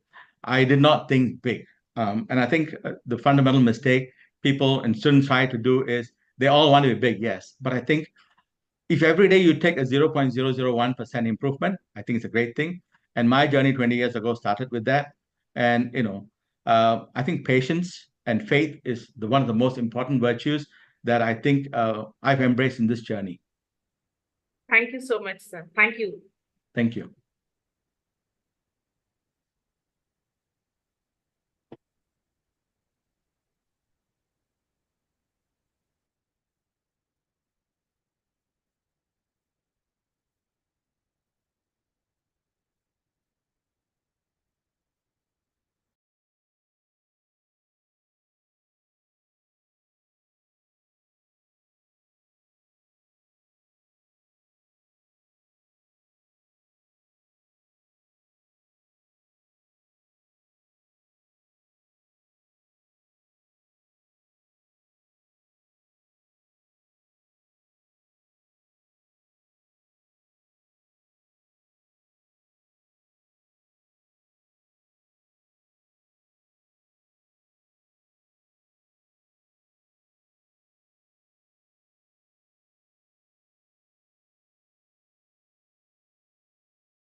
Yes, ma'am. Sir is there, sir. You can thank him. Yes, ma'am. Sir is there, sir. I've asked all the questions, everything. Okay, ma'am. Okay. You can thank him, sir. Okay. Sir, Kanappan Chittiya, sir, thank you so much, sir. Thank you so much. In the early morning, you be connected here and given all your essence. And even my students also inspired with your presentation. And we will connect together. Not only we have connected organizations, 35 energy saving clubs are there, sir. So through that energy saving clubs also, 35 engineering colleges we connected already. So we had a good students platform. So our objective as a professor, I am taking lead to motivate the students for innovation to startup. That is what which we are looking for. Hope in future there will be a game-changing product will come from India, like CFL to LED, Yes. like that a game-changing product which I am thinking, but it has to be picturized in a right way. Yes. Our government also taking a lot of initiative. So they will we'll all work together, then we can able to achieve the goal, sir. Yes, I certainly look forward to Dr. Ramesh because one of our goals is basically to help, those who can't afford. And one of the things we hope to assist is in training, in implementation, in practical ability in terms of engineers. So that's why our research side, we are recruiting and we want to train across all the colleges and share our knowledge. And of course, work with the excellent team of engineers, professors, academicians, researchers, in our field as well, because even in solar, we are now expanding the same para series applied to solar in parallel and series configurations. So we hope to expand our research further through more collaborations. Again, my journey was an accidental one, and I hope that we find really true talent, and I'm blessed to have a team in Chennai, and we hope to work with many colleges across India and across the globe as well, to bring about a new change, because what we have done is just an introduction only, the basics of it. The first two products are meant to be eye-openers to demonstrate to the world what is possible in the future. And we hope that, more importantly, beside the product, is to give hope, especially for farmers and villages. I remember hearing an earlier talks today that, solving farmers' problems. So we hope that we can address that too. Yes, sir. Thank you, sir. And hope if you have future internship opportunity for the students also, you can inform so that we have a big students team. We can Yes. connect with you, sir. Yeah, certainly. We are looking forward to having more interns as well. So that'll be great as well. So let us know. I mean, I have a team. We want to be able to participate and help in the goals of the institution of green engineers.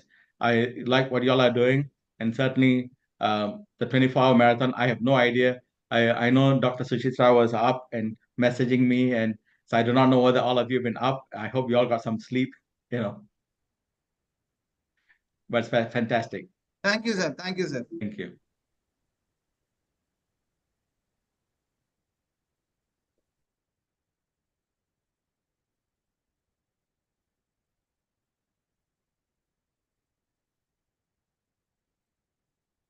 Yes, ma'am. Sujitra, ma'am, you can wind up, ma'am. We can go for the next session.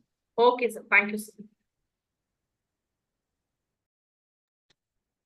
So thank you all. So we are moving. Sagira, ma'am. Yes, sir.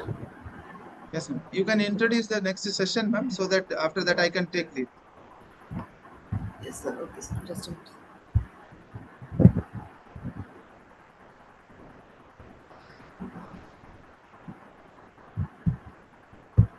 So very good morning to all. So we are next moving on to the offline energy for SDG MGR student presentation. So I hand over the session to Ramesh, sir. Okay. So before we are moving on to offline presentation, so that offline presentation will start by 4:30. Before that, I would like to share the IGEN STG projects with all our members, those who are watching now, so that rightly pointed out by the various guests, various speakers, all pointing out lot of things to be implemented, this all to be implemented, and the students has to take action like that. Lot of things are there, no? Lot of information which is given, but finally in the conclusion, they told that we need to create awareness, we need to do something, but IGEN is in part of doing that particular that. Let us example, we call it as the IGEN STG projects. Through that STG project, already this STG project is for students, it is for school students, it is for professional members, it is for industry members. So I am going to share you the projects which IGEN is presently in progress. Some projects are connected with UN Department of Economic and Social Affairs. So the members, those who are watching now, I hope around 112 members watching now. So really they are very dedicated members. So all the members, those who are watching, you can start the project from today.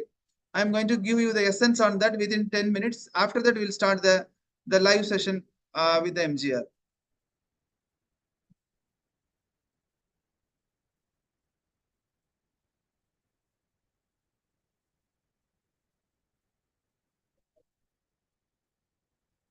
Okay. It is coming now. Check it. Okay, so the idea here is that the role of energy conservation to support SDG 7 affordable and clean energy.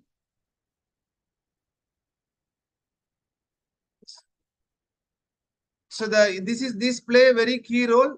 That is the energy play a big role. The ENERGATHON importantly play a big role related to affordable and clean energy. That is ensure access to affordable, reliable, sustainable, modern energy for all. Second thing, responsible consumption and production. Ensure sustainable consumption and production pattern. Third one, climate action. So that is SDG 13. Take urgent climate action to combat climate change at its impact.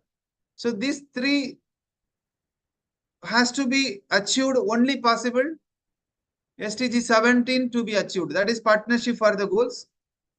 Revitalize the global partnership for sustainable developments. How? We have SDG 7 index report. So this index report states that SDG 7 is going good, but only the green indicates it is achieved. Only the green indicates it is achieved. Yellow indicates challenges remain.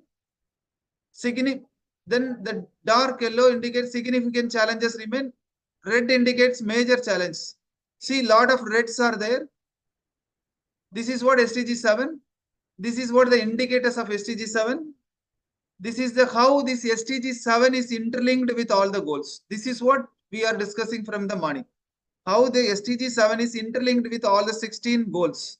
All the 17 goals, SDG 7 is how it is interlinked. This is the visualization map of the interlinked SDG goals. How IGEN and SDG 7 project will help to start your project from today. IGEN is working for WIBGR society. We call it as WIBGR. This is the WIBGR. Violet 1, indigo 3, blue 5, brown 7, green 9, gray 2, yellow 4, orange 6, and red 8. Each WIBGR goal will be connected with particular SDG. Let us example orange 6 connected with SDG 9 and 12. Like this, it will continue. Like SDG 17 goal, IGEN having 9 goals. About green 9, under the green 9 only, we have a concept of energy saving club. This energy saving clubs presently we have in 35 institutions, engineering institution in India. Through that, we started the project called SDG projects, IGEN SDG projects. This energy SDG project, we had initiated energy conservation research and come out with the mantra called 9 mantra to save 1 unit per day. This is the simple 9 mantra. Switch off the equipments after use, regular cleaning of AC filter and use natural lighting, use star rated equipment, use of LED study lamp, regular cleaning of the refrigerator, usage of heavy equipment off peak hours, avoid leaving the equipment in standby mode, optimal temperature setting and water usage, replace the maximum utilized LED with a solar. If you implemented in your home all these 9 mantra, you can save 1.6 unit per day. So we are telling that it is mandatory. You can save 1 unit per day. That will be equal to saving 720 liter water per day. That will be equal to saving 1.3 kilogram carbon dioxide saving. Why 720 liter water? Because to generate 1 unit in thermal power plant, we needed 720 liter of water. So this concept is the very beautiful concept. We started implementation 4 years back. We call implementation through the project called Energy 99 Challenge. What is this Energy 99 Challenge? If a student, those who are watching here, faculty or industry people, if you want to start this project, you have to create awareness for this 9 mantra to 99 home like this. Like this 99 home, you have to go and create awareness. After creating awareness, you will get a certificate like this. This is called project completion certificate. After creating awareness, you have to go back to the particular home and tell them to implement. Once implemented, then you got to give back as the proof. Once you give the proof in the video, then you will be awarded carbon credit certificate. You will be awarded carbon credit certificate. You will be awarded SDG Action Award. You will be awarded SDG. So you are a real contributor. That is what you are awarded the IGEN SDG Action Awards. Right now, it is interesting. Now our project is indexed in UN, United Nations Department of Economic and Social Affairs. The project ID is SDG Action 48555. You can search it in the Google, it will come. So now you want to be part of the UN SDG Action 48555 project. Start your project from today. Follow our IGEN website. They're all mentioned, all the projects. Second project is IGEN Talk for SDG. What is Talk for SDG? You have to create awareness on SDG, creating awareness on 17 SDG goals with your fellow members, with school students, with college students, wherever you go, you promote the SDG. Take the video or photo and post it in the Facebook group. Once you do the post, then you will get a certificate stating that you created the awareness for SDG. Yes. Then next interesting project, Cycle for Green. You have to drive cycle and create green awareness. That is a project. When you are driving the cycle, you come out with a concept called you are planning to drive 500 kilometers within 3 months or within 5 months. Every Sunday you can drive for 20 kilometers, 30 kilometers, 40 kilometers, and you come out with the concept that, sir, I will create awareness for 20 building, I will create awareness for 100 building, like that. So this is order letter you will receive from IGEN, and this is my cycling. Every Sunday, myself and Bala will regularly go for cycling. This is the student cycling. One of the students will, when they are cycling, he is collecting the plastic bottles and recycling that. Like that, the projects you can start. Once you start the project, you can able to achieve the certificate, project action certificate. This is the sum of the projects in MGR. This is SDG for MGR action, what in our university we are taking care. And these are the activities inside our university. We have SDG club, we have SDG booth, we have SDG, lot of is, all our students are well equipped with the SDG activities. Another project is IGEN minus CO2. So this you have to implement any conservation concept and apply in the post in our Facebook group, then you will be awarded the certificate. Finally, come to the conclusion is how can you contribute for SDG? I told you all the projects. You take plan A awareness or plan B research. You can do some research, come out with paper publications like that. Like that, you can interlink with the SDG. From today, the members, those who are watching, you can start your favorite SDG goal. You can tell that my favorite cricketer Dhoni, you can tell that my favorite SDG is SDG 13, climate action. I am going to start project in SDG 13. I am going to write report in SDG 13. I am going to do mini project in SDG, like that. All in your college life, you start the project in not only the college life, wherever even professors, all will start, industry people will start the project related to SDG, publish paper, present paper, publish in the journals, publish in the papers, newsletters, contribute back to the society.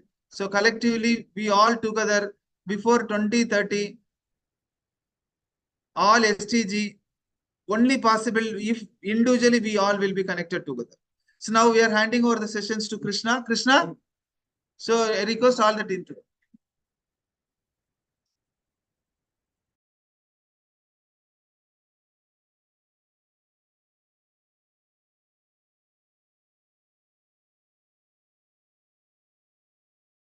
I am happy to welcome one of the young dynamic leader, Mr. Krishna. He is very good motivator and a very good strategy planner. In a short period of time, he done lot of achievements. And how I can tell simply, so just now I asked him how many pages your CV will be there. He's in third year. Presently, his CV is 25 pages. When he started in MGR with how many pages? MGR 2 pages.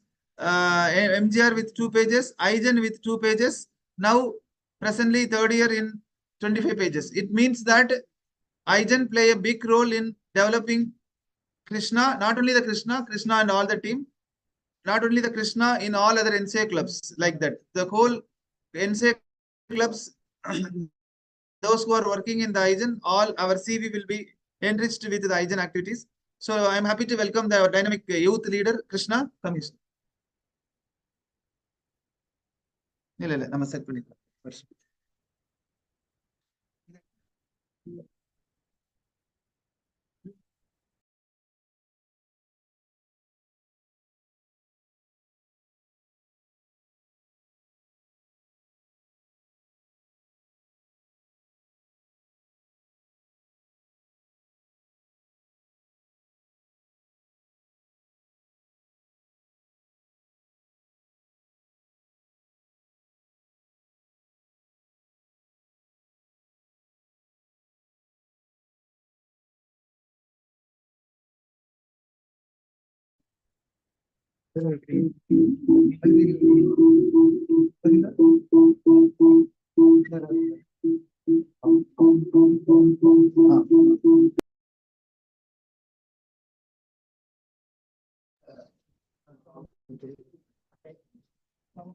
Green morning to one and all present here. This is Krishna, Backstage Committee Head. I am very happy to present here for the SDG for Energy offline program, which is going to held on now, early morning 4:30 scheduled. We have gathered here with the Backstage Committee members, which has various committees like database, WhatsApp, ambassador, and lot committees under this for the ENERGATHON 2024 successful at behind this stage. The team here to represent their activities and talent through this program called Offline SDG for Energy presentation. The 17 goals are there from United Nations in the year 2015. The goals are SDG 1, no poverty, SDG 2, zero hunger, SDG 3, good health and well-being, SDG 4, quality education, SDG 5, gender equality, SDG 6, clean water and sanitation, SDG 7, affordable and clean energy, SDG 8, decent work and economic growth, SDG 9, industry, innovation and infrastructure, SDG 10, reduced inequalities, SDG 11, sustainable cities and communities, SDG 12, responsible consumption and production, SDG 13, climate action, SDG 14, life below water, SDG 15, life on land, SDG 16, peace, justice and strong institution, SDG 17, partnership for good. All the 17 goals, how it is interlinking with the energy. That is the theme, the team going to present by this session.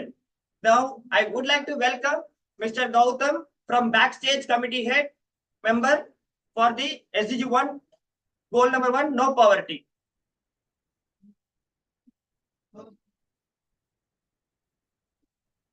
Good morning, everyone. I'm M. Gautam Pandya. I'm M. Gautam Pandya from Backstage Committee, ENERGATHON, IGEN. And I am here to present 9 facts about SDG Goal 1. Who is the energy is converting into the SDG Goal 2. It's global poverty rate. Global poverty rate after estimates it's about 9.2% of world population, and unless $1 a day, a poverty line defined by a World Bank. Extreme poverty reduction. It's between 1990 and 2015. A world extreme poverty rate has highly due to the countries like China and India. However, the process has slowed, but their conflicts and their COVID-19 pandemic. A child poverty. A child can affected by the people near the 1 or 5 children. They are near the property and also vulnerable adverse effects of malnutrition and a lack of education and poor health.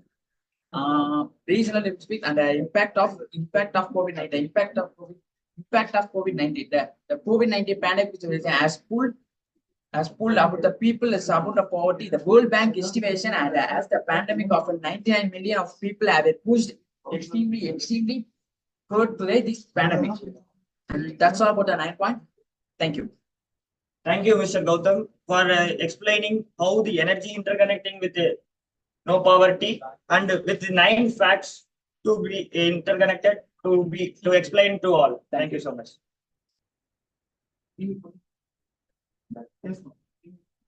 Next, I would like to call Mr. Samnath from Backstage Committee member. Welcome, Samnath. Hi, I'm D. Green morning. I'm D. Samnath from Dr. MGR Institute of Science and Technology. how the energy action helps in the SDG2. Now, the SDG2 is the zero hunger. The global hunger, the United Nations has set the zero hunger as a second sustainable development SDG2, aiming to end the hunger, achieve food security, improve nutrition, and promote sustainable agriculture by 2030. Malnutrition impact. Malnutrition contributes nearly the half of the deaths in children under 5 years old, highlighting the critical need of address food security. Economic losses. The hunger and the malnutrition leads to significant economic losses, costing the global economic billions of dollars each year due to the decrease of productivity and increase of half case of markets. Food waste. The food waste, approximately 1/3 of the food produced globally is wasted on amounting of about 1.3 million tons annually. Reducing food waste is the critical to achievement the zero hunger. So, and the gender disparities. Women and girls are disproportionately affected by the hunger and food insecurity, often eating last and least within the households, despite of being key to place in food productions and preparations. Human nutrition efforts, organizations like World Food Programs, WFP, and Food and Agriculture Organization, FAO, provided a role to combating hunger through emergency food assistance, development projects, and advocating the sustainable agriculture practice. Thank you. Thank you, Samnath. You explained how the zero hunger play in various roles in gender, in food and nutrition wise, and impact wise, and climatic wise. Very nice video next time. Thank you. Next, I would like to call Mr. Tanush, who is designing committee head, who done all the designs partially with Mr. Niranjan for the program for ENERGATHON 2024 conference. Welcome, Tanush. Welcome, Krishna. Hello, everyone. Hello, everyone. Myself, Tanush.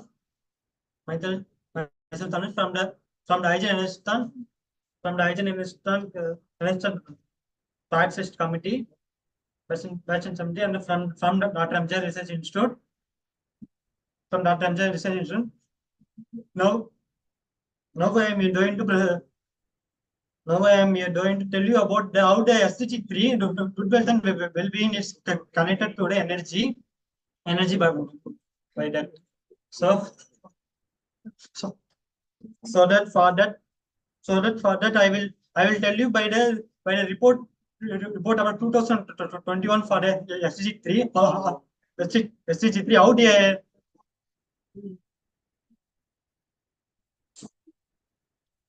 So how they connected the energy to the SDG3 by that. So there will be so many diseases like that, HIV like that, maybe 1 million people, 1 million cases is there, and then so far 6 lakh people die yearly, and then maintaining 2.3 per 1 lakh. 2.3 per 1 lakh. Right. The family planning on the 76% of the DNTP vaccination organization like 18% to 25 million children miss the doses, and the NTD treatment need to decrease from 1.65 million with this 622 last deaths. Here, find out what I'm telling you. It's like in the medical field, every treatment there will be an energy is supporting that. Energy is supporting that. In the asthma TB, they are using the renewable energy machines like that. The machine like that. So many items in the medical field. So many items in the medical field. The energy is play a very major role in the SDG3.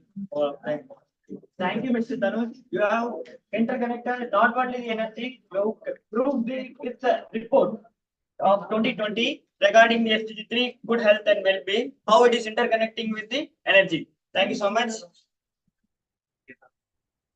Next, I would like to call Mr. Yashwant, who is backstage committee head member. Welcome. Great morning to everyone. I am Yashwant of Backstage Committee, IGEN, ENERGATHON 2024, Dr. MGR Educational and Research Institute. Today I am going to talk about the energy conservation used in SDG goal for quality education. And it is this goal ensures that all girls and boys complete their free and equitable and quality primary education, provided exclusive and equal quality education for people with disabilities also. And the main goal of this is to increase the number of scholarships for students when developing in countrysides, so that so that education is accessible for everyone. And the key factors of this SDG goal is to provide equal access to technical and vocational and tertiary education for both men and women in an equal way. And it is also continuing to increase the supply of quality teachers in developing countries, so that quality educations are being provided every corners to everyone. And it also provides free and equitable access to primary education for all children within a many range. And it also ensures that increase adult literacy rate and eliminate gender disparities in education. The main goal is to ensure everybody get to access the minimum level of literacy rate in a country, and to access and to ensure that education is accessible for everyone within their limits in a free and equally dispatched way. Thank you. Thank you, Mr. Yashwant. You have explained with a procedural concept how we to follow to achieve the energy in SDG 4 quality education. Thank you.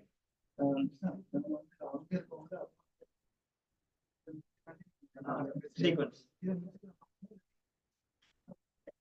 Next, I would like to call Ms. Tanusha, who is the pillar of ambassador committee, who lead the team for the 30,000 participation. I would like to welcome her. Tanusha.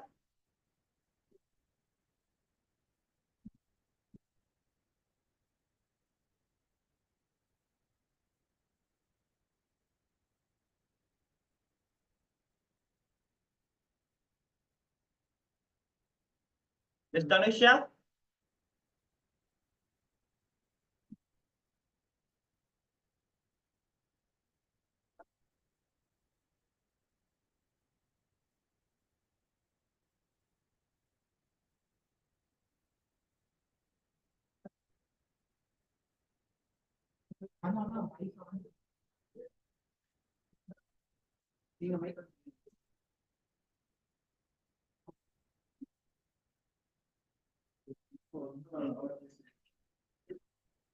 Next, I would like to call Mr. Dharani for goal number 6, clean water and sanitation. Welcome, Mr. Dharani.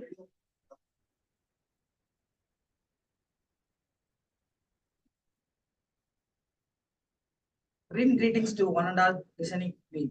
I, Dharani Rajan, IGEN ENERGATHON 2020 Backstage Committee member. Today, I am here to present how the energy related to the goal number 6. First thing, global access. Around 2.2 billion of people globally lack access to safely manage a drinking water service, while 4.2 billion lack of safely managed sanitation service. Health impact. Contained water and a poor sanitation are linked to transmission diseases such as cholera, the dysentery, typhoid, and polio. Large tube poor water and sanitation claim the lives of approximately 485,000 people each year. Next one is economic cost. The economic impact of the inadequate water and sanitation is significant. It is estimated that the poor sanitation costs the world about the $260 billion annually due to the lost productivity and healthcare costs. Hygiene. Hand hygiene is crucial for health, yet 3 billion people lack a basic hand wash facilities at home. Proper hand washing can significantly reduce indecent and infectious disease. Climatic changes. Climate change exactly water scarcity by 2025. Half of the world's population is expected to be living in a water stress areas due to the factors such as changing in a participation precipitation patterns and increased water demands. Sustainable Development Goals (SDGs). Clean water, sanitation are essential to achieve the United Nations Sustainable Development Goals number 6, which aims to ensure availability and sustainable management of water and sanitation for all by 2030. Investment in infrastructure. Investing in a water and sanitation infrastructure is cost effective. For a daily dollar invested in water and sanitation, there is a return of about $4 in economic benefits due to reduced healthcare costs, increased productivity, and improved quality of life. I have some more solutions for the energy which is related to the SDG 6. Solar power water pumps, wave and tidal power, biogas from the wastages. In this, solar powered water pumps can regenerate the ground level waters, which is very useful to save our energy, which is related to the SDG 6. Thank you. Thank you, Mr. Dani. You have explained the clean water and sanitation, how it is interconnecting with energy, and with 9 facts. Thank you so much. Thank you. Next, we would like to call Mr. Davis from IGEN SDG for Energy team.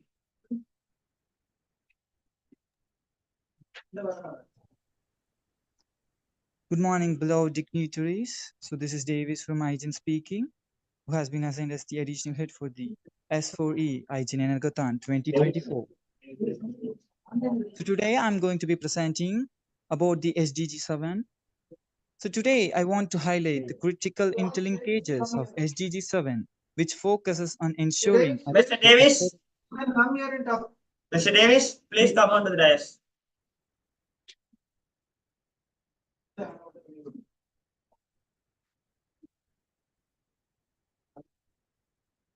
Mr. Davis?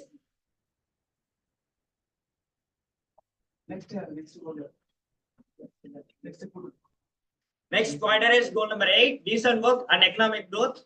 We would like to call Mr. Satish.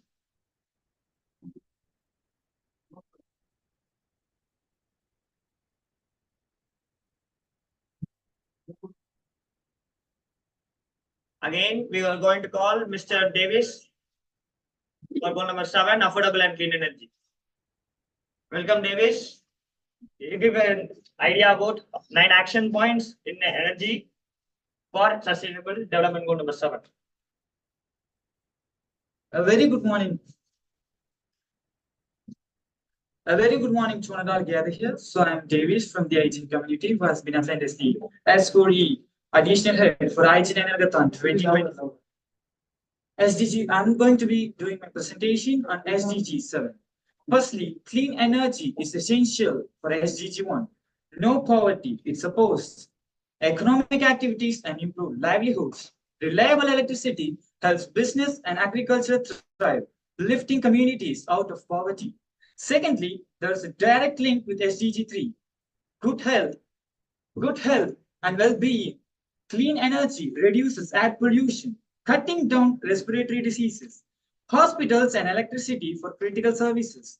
Thirdly, energy is crucial for SDG 4. Quality education. Electricity in school enhances learning with modern tools and allows students to study after dark. Moreover, SDG 7 drives SDG 8, decent work and economic growth by powering industries and creating jobs. It also supports SDG 13, climate action, by reducing greenhouse emissions through renewable energy. Lastly, sustainable energy is key for SDG 9, industry, innovation, infrastructure, powering innovation, and building resilient infrastructure. Thank you for the opportunity given. This is one more time, Davis from the IGEN, S4E additional head speaking. Thanks for the opportunity given, Mr. Krishna. Thank you, Mr. Davis, for giving a 9 action points in affordable and clean energy. Next, I would like to call Mr. Satish Kumar from IGEN S4E additional head. Good evening to one and all present here. This is Satish Kumar from IGEN S4G additional head. I would like to express about the energy involved in SDG. Recent work. Goal 8. Focus on promoting sustained, inclusive and sustainable economic growth. Full and produce employment and decent work for all. Job creation. It aims to achieve higher levels of productivity through diversification, technology upgrading and innovation, creating more job opportunities. Equal pay. Goal 8 advocates for equal pay for work of equal value, ensuring fair compensation regardless of gender, race, or other factors. Safe work environments. It emphasizes the importance of creating safe and secure work environment of all the works, including protection from harassment and explosions. Youth employment.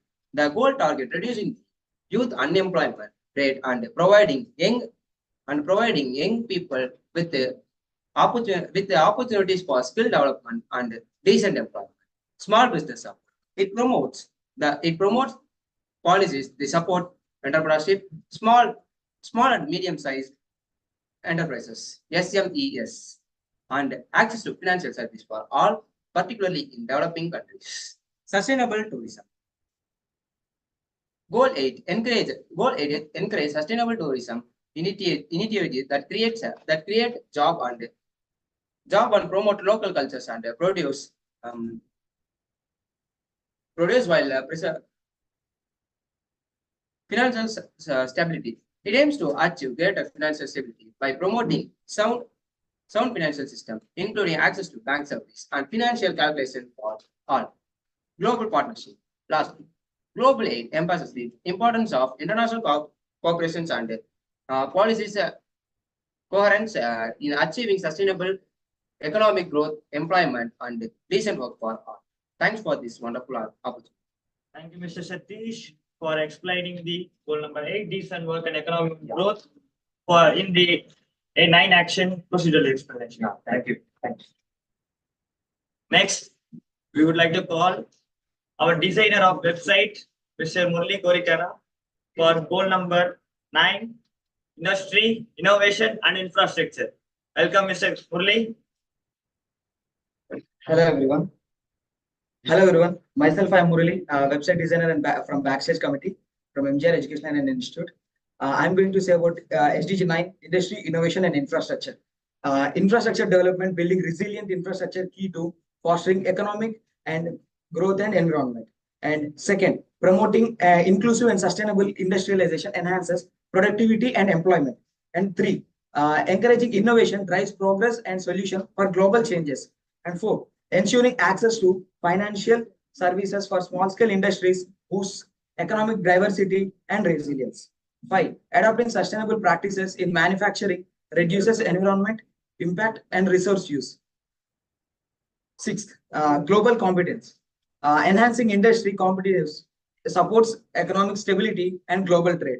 And 7, improving infrastructure in trade rural areas, bridges in urban, rural, and promotes rural opportunities. 8, collaboration between the public and private sectors, spur innovation and infrastructure development.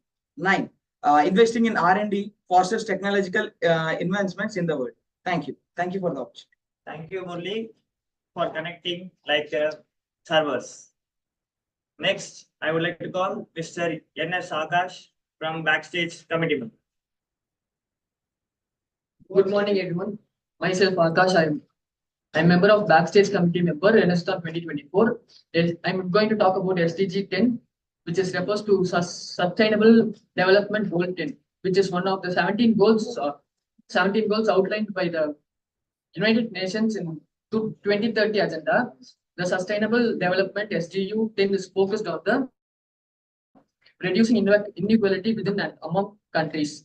The specific target is to reduce inequality within and among the countries, all irrespective of age, disability, race, ethnicity, or origin, religion, and other statistics. Key aspects of Goal 10: reduce income inequality, promote universal serial economic and political inclusion, ensure fiscal and social policies that promote equality, adopt fiscal and social processes that promote equality, improve the regulation of global financial markets and inflation, enhance the representation for development countries of financial institutions, responsible and well managed migration policies, special and different treatment for developing countries, encourage development assistance of investments at least development countries, reduce transaction costs for migrant remittances. SDG 10 recognizes the reducing inequality is essential for achieving sustainable development and ensuring that no one is left behind. It is closely linked to the other SDG such as ending poverty, SDG 1, promoting and quality education. Thank you for this. Thank you, Mr. Akash, for explaining how the goal named as reduced the content and shortened to the audience. Thank you, Naveen. Next, we would like to call Mr. Sachin for goal number 11, sustainable cities and communities. Great morning to everyone.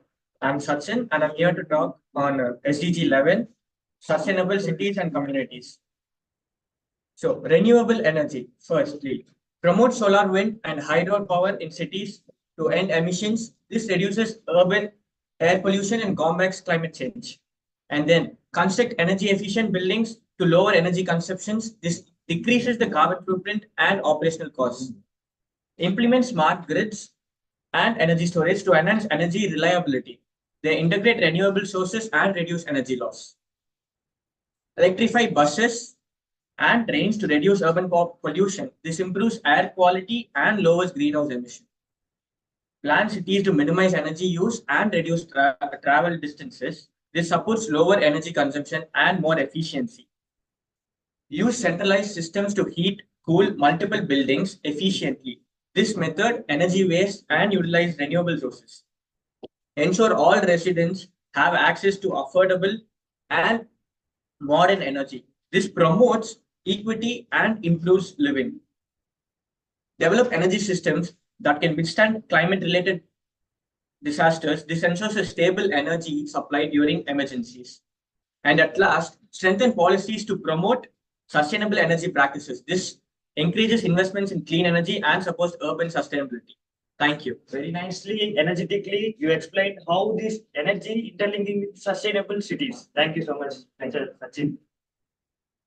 Next, the point number is 12. Responsible consumption and production, how it is connected with the energy. We'll like to call Mr. Rishwan, who is a WhatsApp manager and ambassador committee member. So, green morning, everyone. My name is Rishwan Kumar, and I am one of the IGEN ENERGATHON backstage committee member. I am the ambassador and the WhatsApp manager in the team. So, my goal is SDG 12, that is responsible consumption and production. It's present here in the wheel, you can see. So, I'm going. How is energy related to responsible consumption and production? It's given in the name. Energy should be consumed responsibly, and it should be produced in an eco-friendly manner, which supports responsible consumption and production. So, the things you can do for that are, you can reduce waste production by recycling, reusing, and composting to minimize landfill waste. And you can conserve energy and water by turning off lights and closing leaking taps, etc. And the sustainable supply for the resources can be done by supporting companies with ethical and transparent sourcing practices.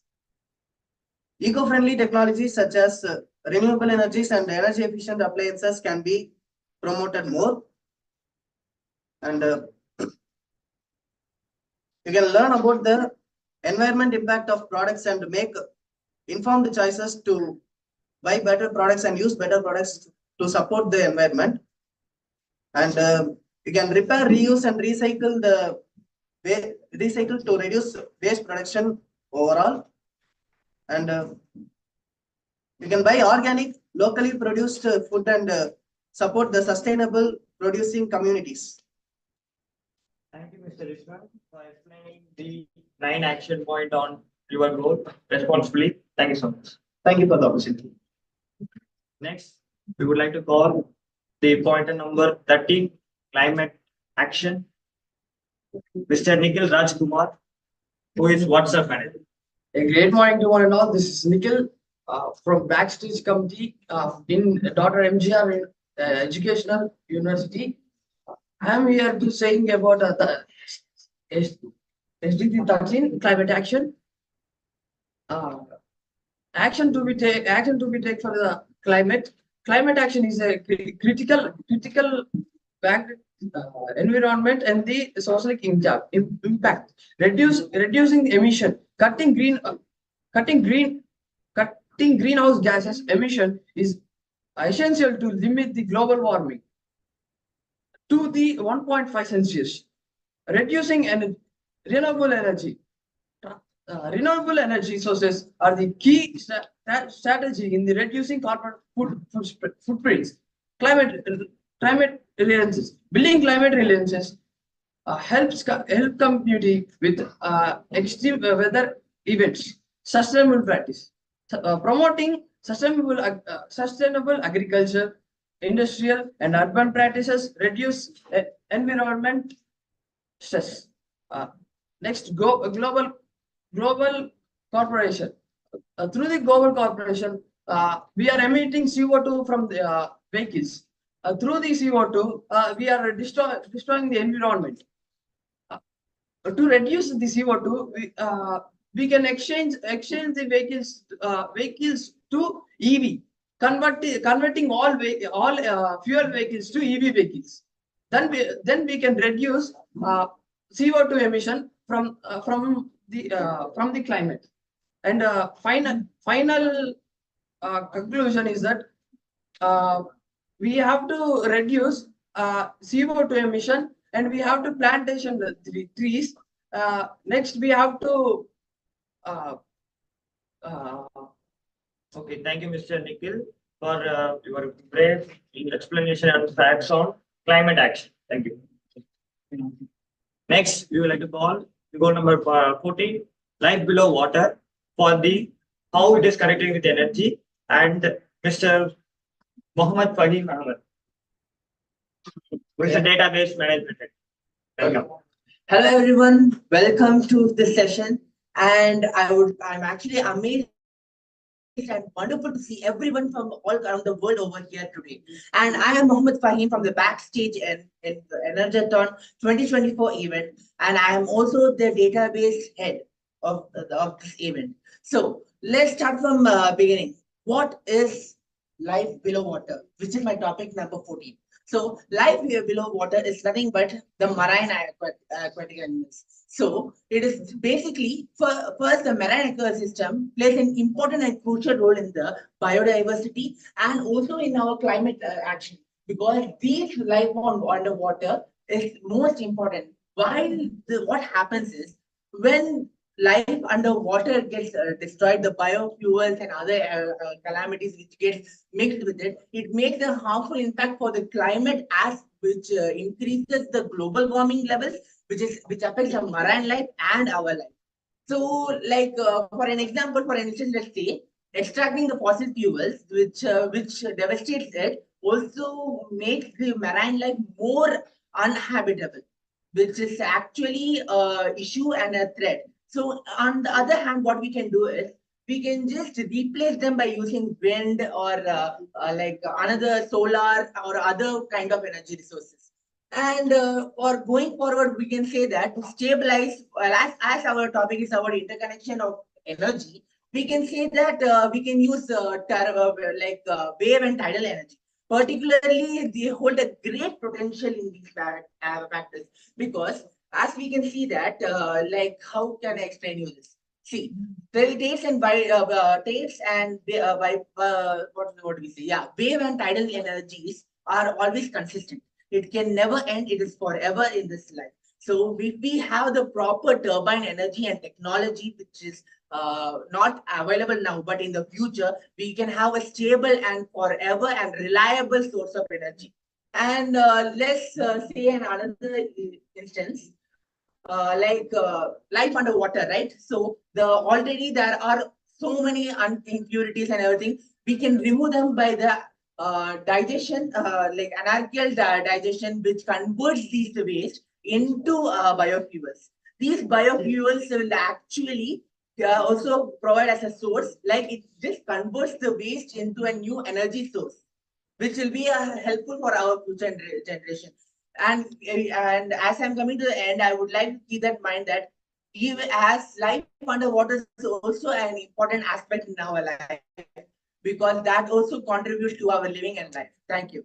Thank you, Mr. Panin, for energetic and acoustic sound of your explanation for the phone number. Thank you. Thanks.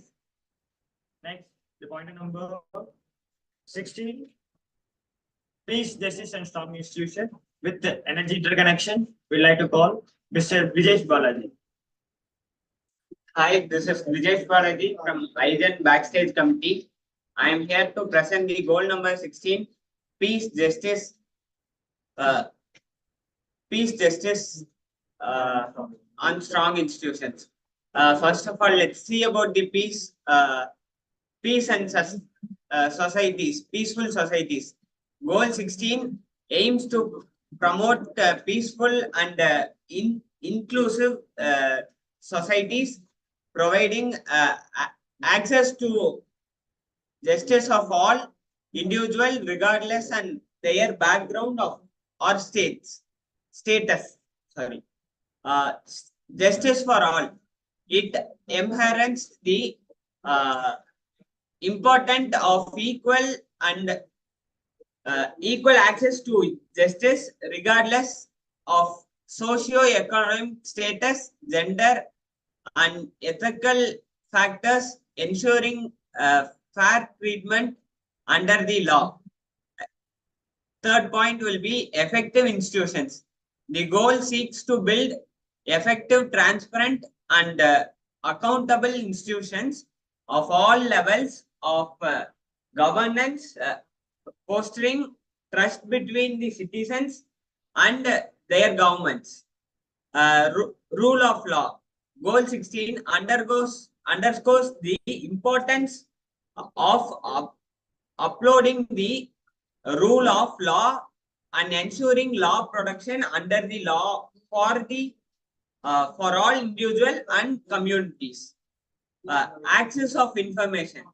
The goal highlights the importance of access of information and freedom, expresses empowering individuals to participate in discussion-making process and hold institutions accountably. Thank you. Thank you, Mr. Vijay Balaji, for realistic facts on NT 16. Next, we would like to call goal number 17, partnership for good. Mr. Vaibhav, who is Backstage Committee member. Welcome, Mr. Vaibhav. So, hi, and also good morning to one and all present here. So, my name is Vaibhav, and also I'm a Backstage Committee member. So, I'm going to talk about the SDG Goal 17, which is called as partnership. And in this SDG Goal 17, it tells about the partnership and the benefits of the partnership, which enhance more and more to achieve the next level of this goal.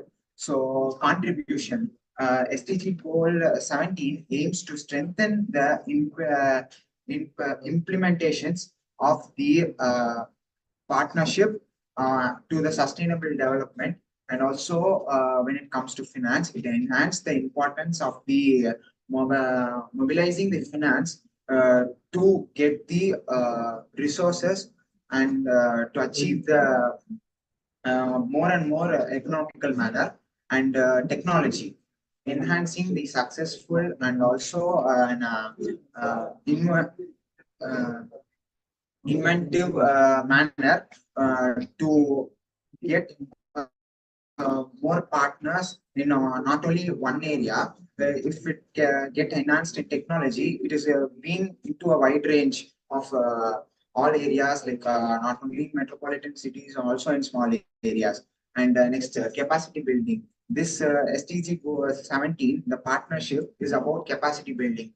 The more and more we build our capacity, the more and more we get a wide range of partnerships. And next, trading. Yeah, this trading comes under partnership because trading is more important in this gold partnership, because by trading we get many contacts, not only in inter and also worldwide, and we get a multi-stocking partnership. It encourages the partnerships between the government, private sectors, and also civil society. This three is very necessary because it comes under every thing which is getting into partnership comes under these three sectors. So these three sectors are very important for partnerships. And the last one is national implementation. This SDG 17 supports the development of national strategics and also action plan to enhance the SDG 17 partnership. Thank you.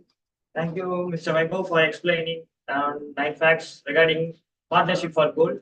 We are not only working with the female, only male participants of backstage committee members. We are partially combined with both male and female. For explaining that the gender equality, we have our committee member who is ambassador committee head. We would like to welcome Ms. Tanusha in online. Few of them connected in online due to time. I would like to welcome Ms. Tanusha. Thank you. Goal number 5, gender equality.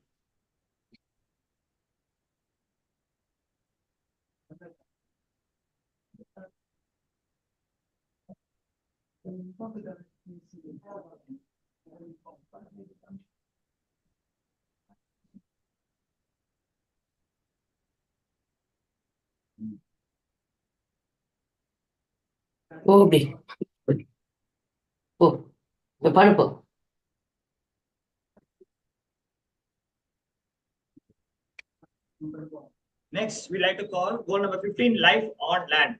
Ms. Divya Bharati, who led the team for 38 states of India for regarding energy for energy.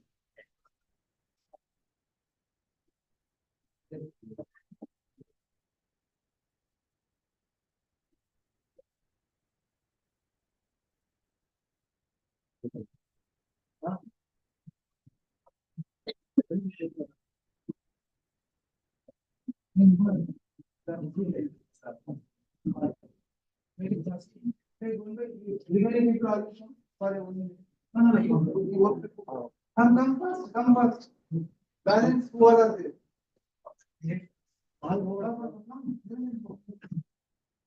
Next, finally, we have our committee members of all the members from backstage committee.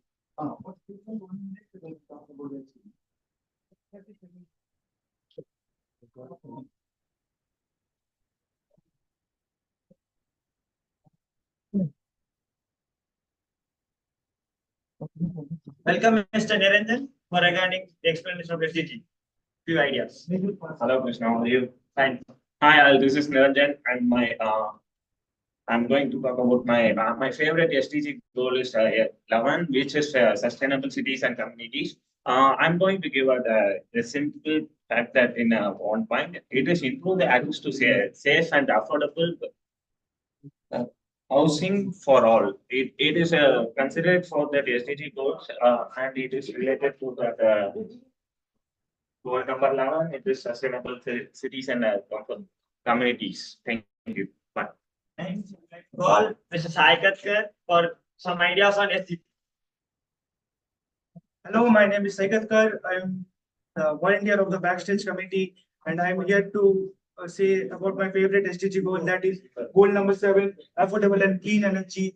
And I want to give one recommendation, that is we must implement solar and wind energy, and we should implement the NSEP 9 mantras to save 1 unit per day. Thank you. Call Mr. Pawan Kalyan. Welcome, Pawan Kalyan. Myself, Pawan Kalyan. I am going to tell you about some recommendations about goal number 5.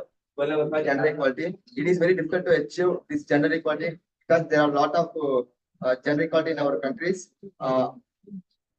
There are some recommendations. I will like to suggest one recommendation for you. If you given equal opportunities to education or job for girls and boys, we will achieve this goal. Okay, thank you. Next, we like to call Mr. Suresh Shetty. So good morning to everyone present here. So I am going to present about my favorite SDG goal. So my favorite SDG goal is responsible consumption.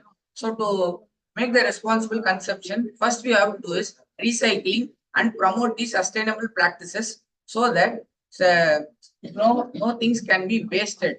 So many of us might have wasted like fuels and water. Many of us might have done. So to stop that, we have to do like so instead of throwing the plastics out, we can reuse it. So instead of wasting every materials or every products, we can reuse or recycle it so that it won't affect the environment. So that's my favorite SDG goal, role number 12. So thank you for. Thank you, Suresh. Next, I will call Mr. Sai Teja. Hi guys, my name is Sai Teja. I'm Dr. MGR University. My favorite goal is climate action. Climate action changes refers to long-term alternative temperatures under the atmosphere changes. There are some of the key points.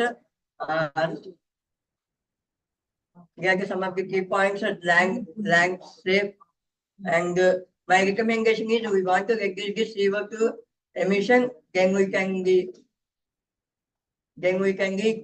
control our climate changes. Thank you.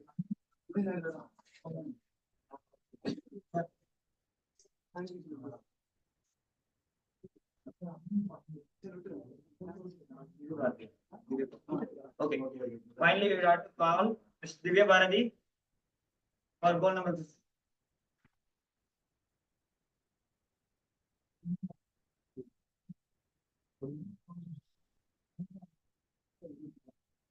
We like to conclude our session offline SDG for energy with partner with the Dr. MGI Education and Research Institute.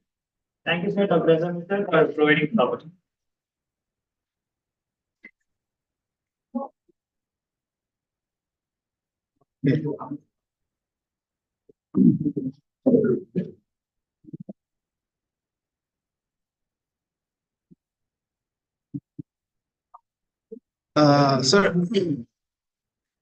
So dear IGEN backstage members and the cluster heads and organizing team, who all are now, please join in the video.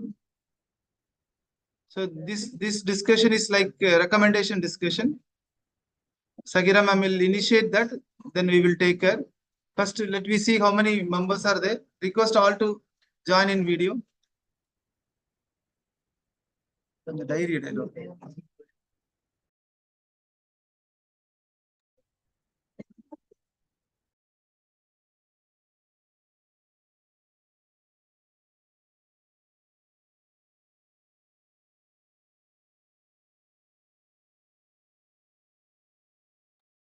Hudson, if you join in video, it is good. Hudson, we are having a discussion on recommendation, Hudson. Hi.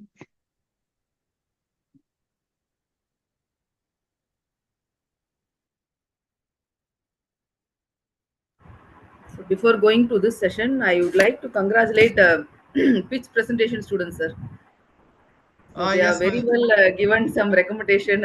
So all the backstage member they have given each recommendation. It's a very good thought provoking that young minds are in this action. It's very happy to see this. Sir. We'll wait for 1 or 2 minutes. The people will join, ma'am. So congrats, Krishna and team, for your good presentation. Kavita, ma'am, you can switch on the video, ma'am. Hudson, you can switch on the video. So, Vanda, yeah? 1 minute, sir. 1 minute, sir. Yes. 20 members in Chandiga, 165 members are.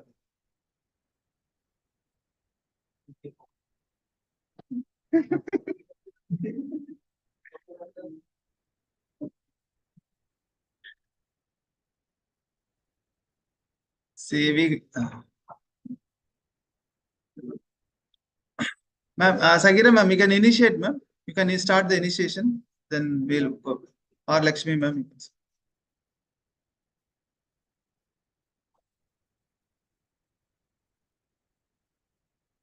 Sagira, ma'am? Yes, ma'am.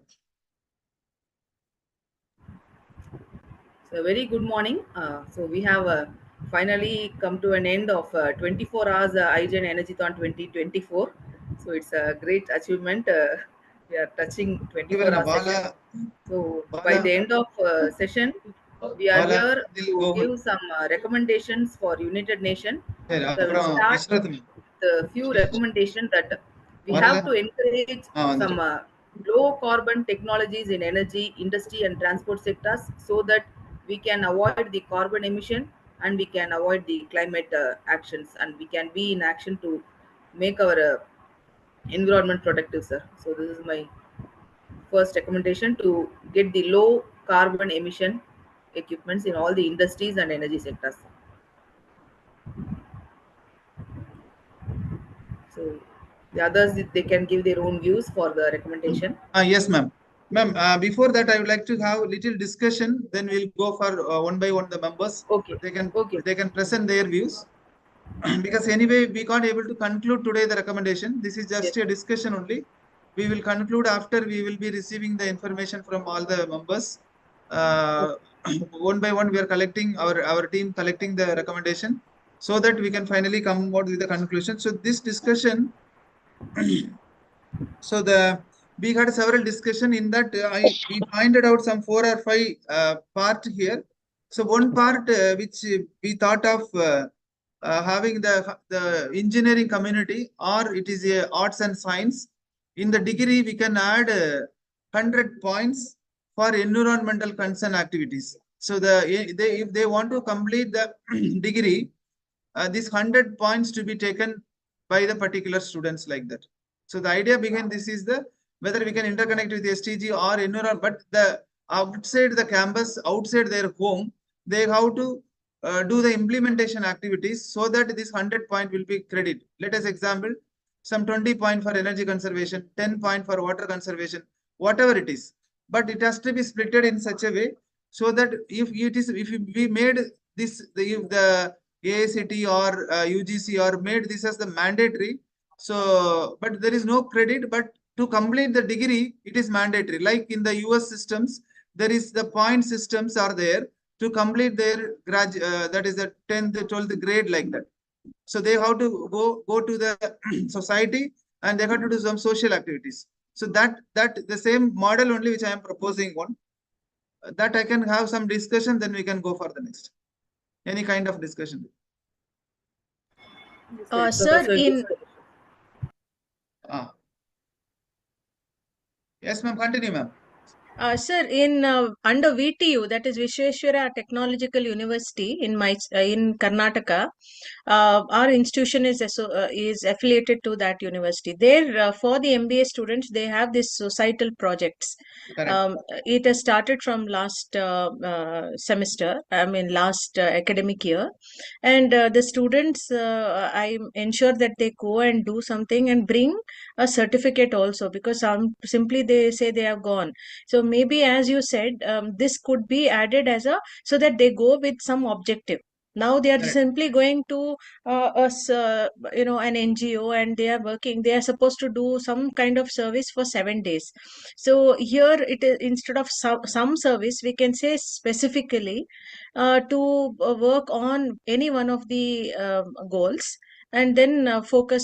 It could be on eradicating poverty, or it could be focusing on education, or any point, saving energy, and maybe they can bring awareness in the village, anything. Okay. So You're this right. Yes, ma'am. Continue, ma'am. so here again there are no points, but this is part of the activity, only after which they are eligible to get their MBA degrees. So as you said, the objectives can be added, because there is no objective. It's only like societal activity. Here they can link it with these sustainable goals. I think this will be Right. more objective oriented. Yes, ma'am. So from your point, I will add on another thing. So maybe like the same concept, there is a lot of best practices already existing in some institutions. So we can do the case study survey of all the institutions, what all the best practice like this, which they are doing, and the ACT or UGC will come out with the policies with the common proposal. Yes. So Yes. that will be the best way to implement. Instead of X college will implement one concept and A college will implement another concept. Instead of that, their policy automatically another 2 years, 3 years, no, that will take it to the next. Yes, yes. It will be part of the Yes. curriculum. Yes. Any more view on that, ma'am? Yes. Good morning, sir. Yes, ma'am. Sorry. Yeah. And like how you're proposing, already like we have some, as per new NEP policy, we have mandatory courses which don't have credits. But I think the awareness of SDGs and its implementation should be a part of student induction program. Because throughout India, we have as per AICT, it's important to have SIP. In the student induction program itself, we can give the students one activity for execution of awareness of this SDGs and work on a project, a small activity. That should be a beginning before talking about credits. That's Okay, my ma'am. suggestion. So Thank you. thank you, ma'am. Thank you. Good morning, sir. Yes, So ma'am. in universities and all, we are discussing about the curriculum framing in BOS meeting. So there we can insist them to add these SDG goals as one of the main subject in every semester. So we will be framing the syllabus during the BOS meeting. Link putting. Sir? Yes, ma'am. Continue, ma'am. And as ma'am told, according to AICTE, when the first year students are coming inside any campus, they are given 15 days induction program. Until that, a list of activities are to be done by the student. So among that, this SDG goal, any one goal can be added as a mandatory course, and we can ask them to do that, sir. So that the younger generation, while they are entering into the college, they will be knowing what type of SDG, what is SDG, and why they are doing that, and how it is useful to the society can be understood by the younger generation. So this recommendation we can give it to UGC and AICT. So it can be added in NEP policy also, sir. So it will be globally accepted, and we can achieve that target. Yes, ma'am. Rightly pointed out, ma'am. Yes, ma'am. So yes. So second point which I would like to propose is the waste to energy conversion. We need to come out with some recommendation related to that, because that is almost the very big challenge for us. The total, let us example in the Denmark and Finland, their 85% of the total waste will be converted to the that is 65% will be converted to the useful product, and but the remaining 15-20% they are recycling for that. So this is the best practice which they are there, but in our like India or China, some other countries, we are struggling to do that. So in that we can take in certain part the waste to energy conversion, how we can able to come out with new innovations In that angle, we need to work. That is what the another part which we are looking.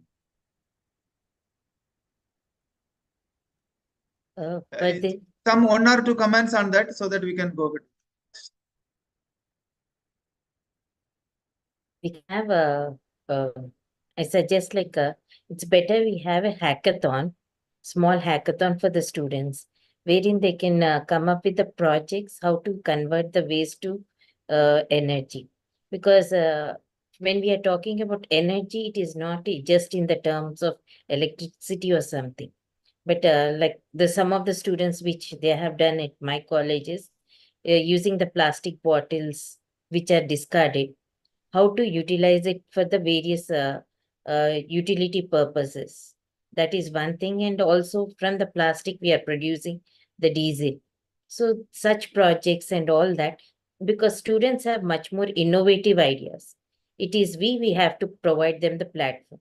So waste to energy should be one separate hackathon other than the smart hackathons that are being conducted throughout India. Thank you. Okay, any more comments from regarding? Good morning, sir. Yes. Yeah, it's actually, I'm also accepting what ma'am has said. We are having projects the end of for the final years. That time we can ask the students to submit a proposal regarding this how to convert the waste to wealth, so that the students will come up with good ideas and so that we can choose a very good project, sir. Noted, ma'am. Sir, even you can create organize ideathons so that the students can come out with this, which we are doing, but we are not focusing on SDG goals as of now. So maybe that could be one ideathon wherein they can come with their ideas.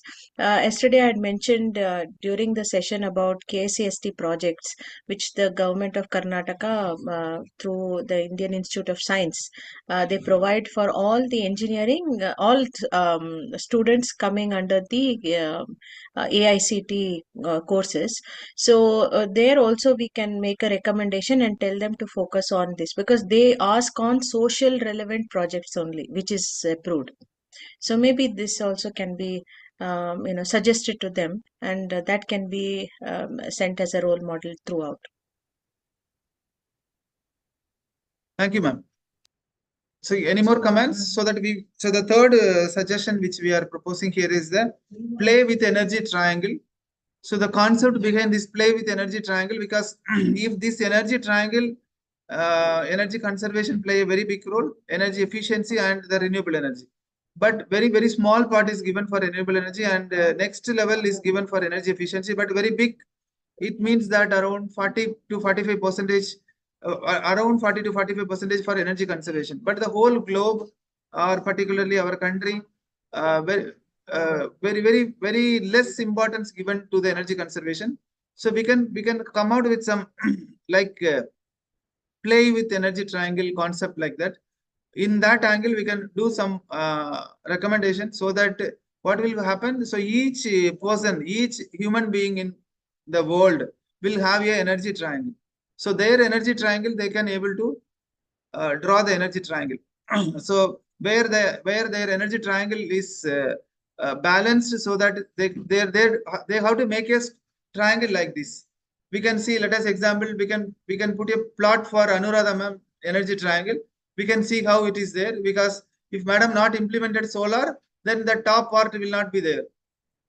Top part will not be there. If madam having the 5-star rating, then only the second part will be there. So what will happen? Let us example Anuradha ma'am energy triangle will be, if madam not created any awareness, then there is no triangle is there. So if madam started conservation activities, so slowly that the first part will fill. Then madam started implementing the star rated or energy efficiency improved activities. Then the next part will be there. Finally, madam has to do the implementation of renewable energy. Then the third part will be there. So this, keeping in that mind, this is like a individual or institution. Sir, welcome, sir. Sheikh Daw, sir. Just we are discussing about the recommendations discussion, sir. Okay. We'll finish it in another 5 Yeah, minutes, sir. yeah, okay. So this is what the plan of action for energy triangle. Let us have 1 or 2 comments in that, then we can. So whatever you have suggested, sir, for energy triangle, it's important to have awareness, verification, and validation. So this is possible if we have, like now we are talking about emerging technologies. So there should be an app wherein we can feed in the data and it can generate that data as such, how much we are in the energy triangle. So now when we are having that awareness, we'll be feeding in the information and it generates that.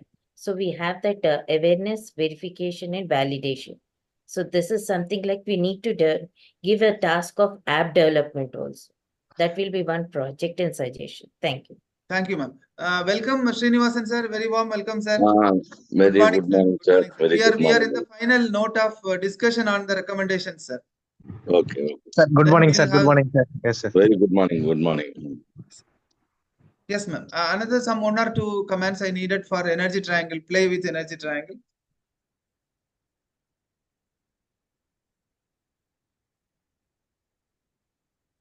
Okay. Okay, so we will any more recommendation which you are proposing? Anyone they can propose? Sir, because you have mentioned about energy triangle and with respect to theme 6, one of the recommendation was the academic heads proposed that we execute the SDG projects in line with SDG 7 so that we can ensure energy security, not only to fulfill their campus needs, but provide an extra energy for production distribution of the energy so that we'll have the energy equity and it should be in line with the environmental sustainability. So this is the recommendation from our end. And another recommendation was execution of app, which I've already mentioned. Thank you. Okay, ma'am. Any more comments from any of our organizing heads? Comments or your discussion on that? Anuradha, ma'am?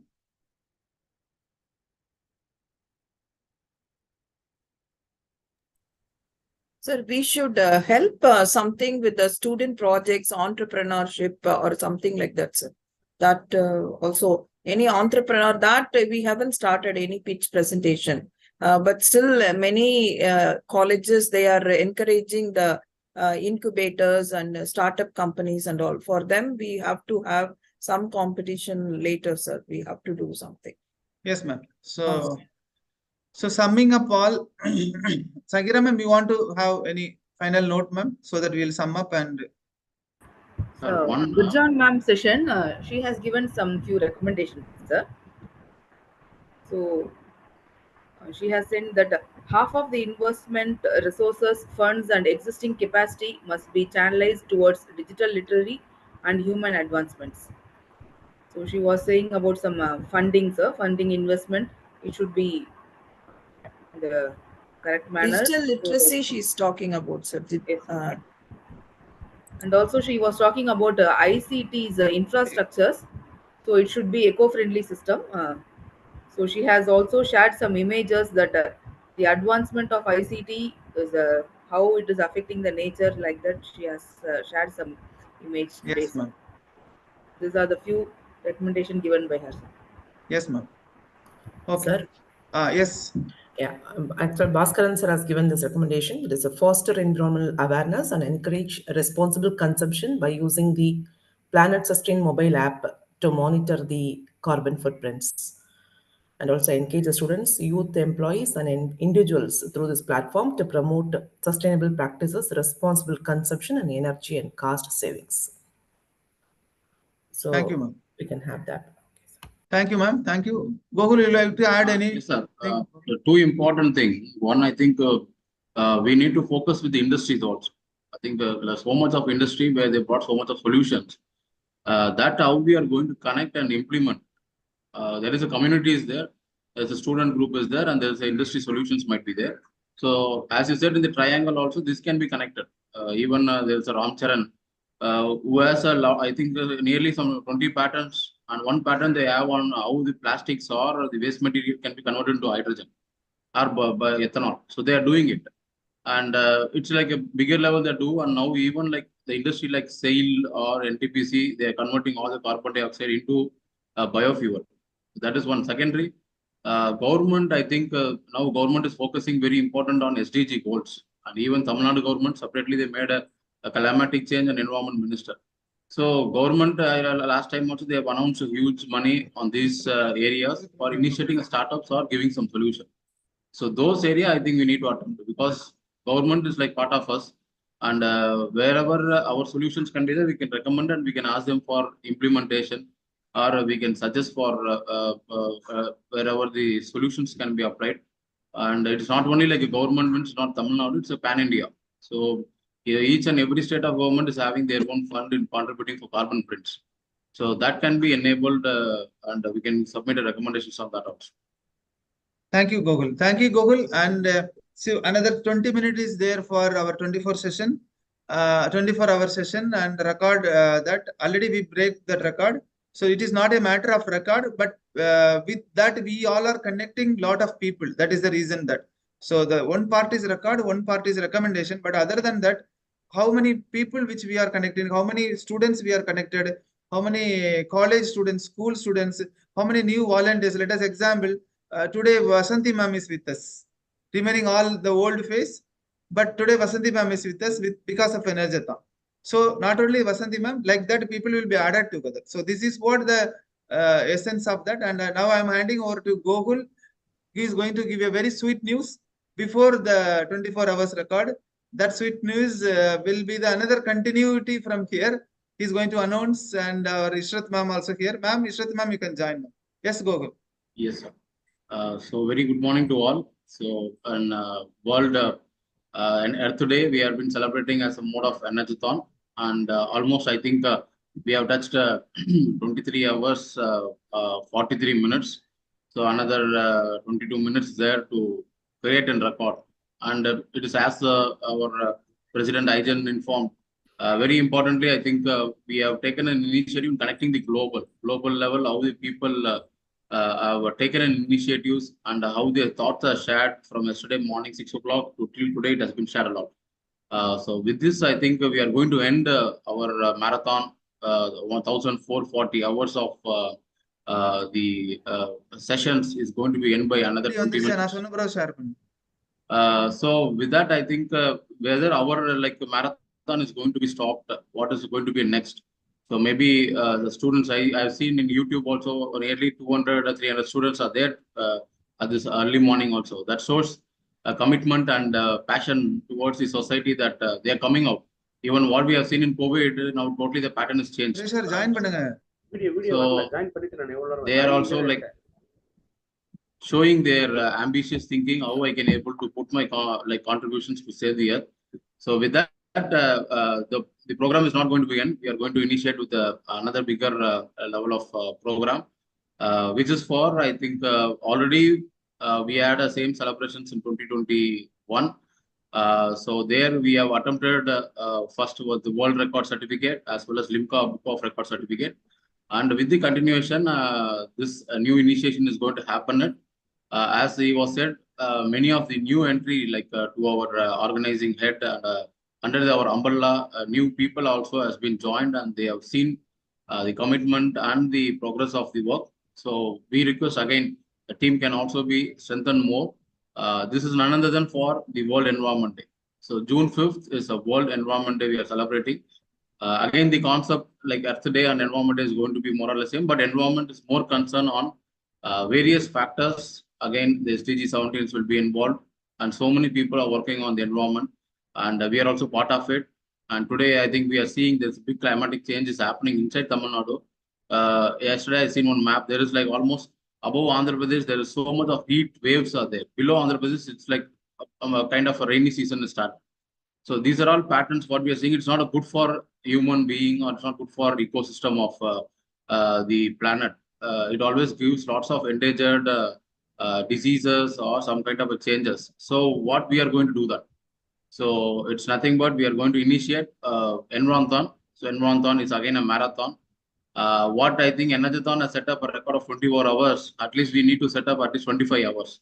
So because only IGEN can beat their own record, so we are going to set same record. Definitely, maybe I know like this initiation of work is not so easy when we handled. I know past 1 month or 2 months, all people would have their complete hard work. Spending 1 hour on this area is not that easy. First of all, I should thank all the heads and organizing chiefs and lead roller. That much commitment is there, only we can able to organize it. And very importantly, the time management was very precise. I thought like it will go till 8 o'clock or 9 o'clock, but we have come to the end by 6 o'clock itself. So that is really a passionate commitment by the professional team. So ENERGATHON 2024 is going to be initiated. Maybe our Ishrat madam is also going to be take a lead on that. So poster is also released. So it is going to be planned in the month of August. So I request again, the team can be merged and we can able to get overall interested, we can initiate.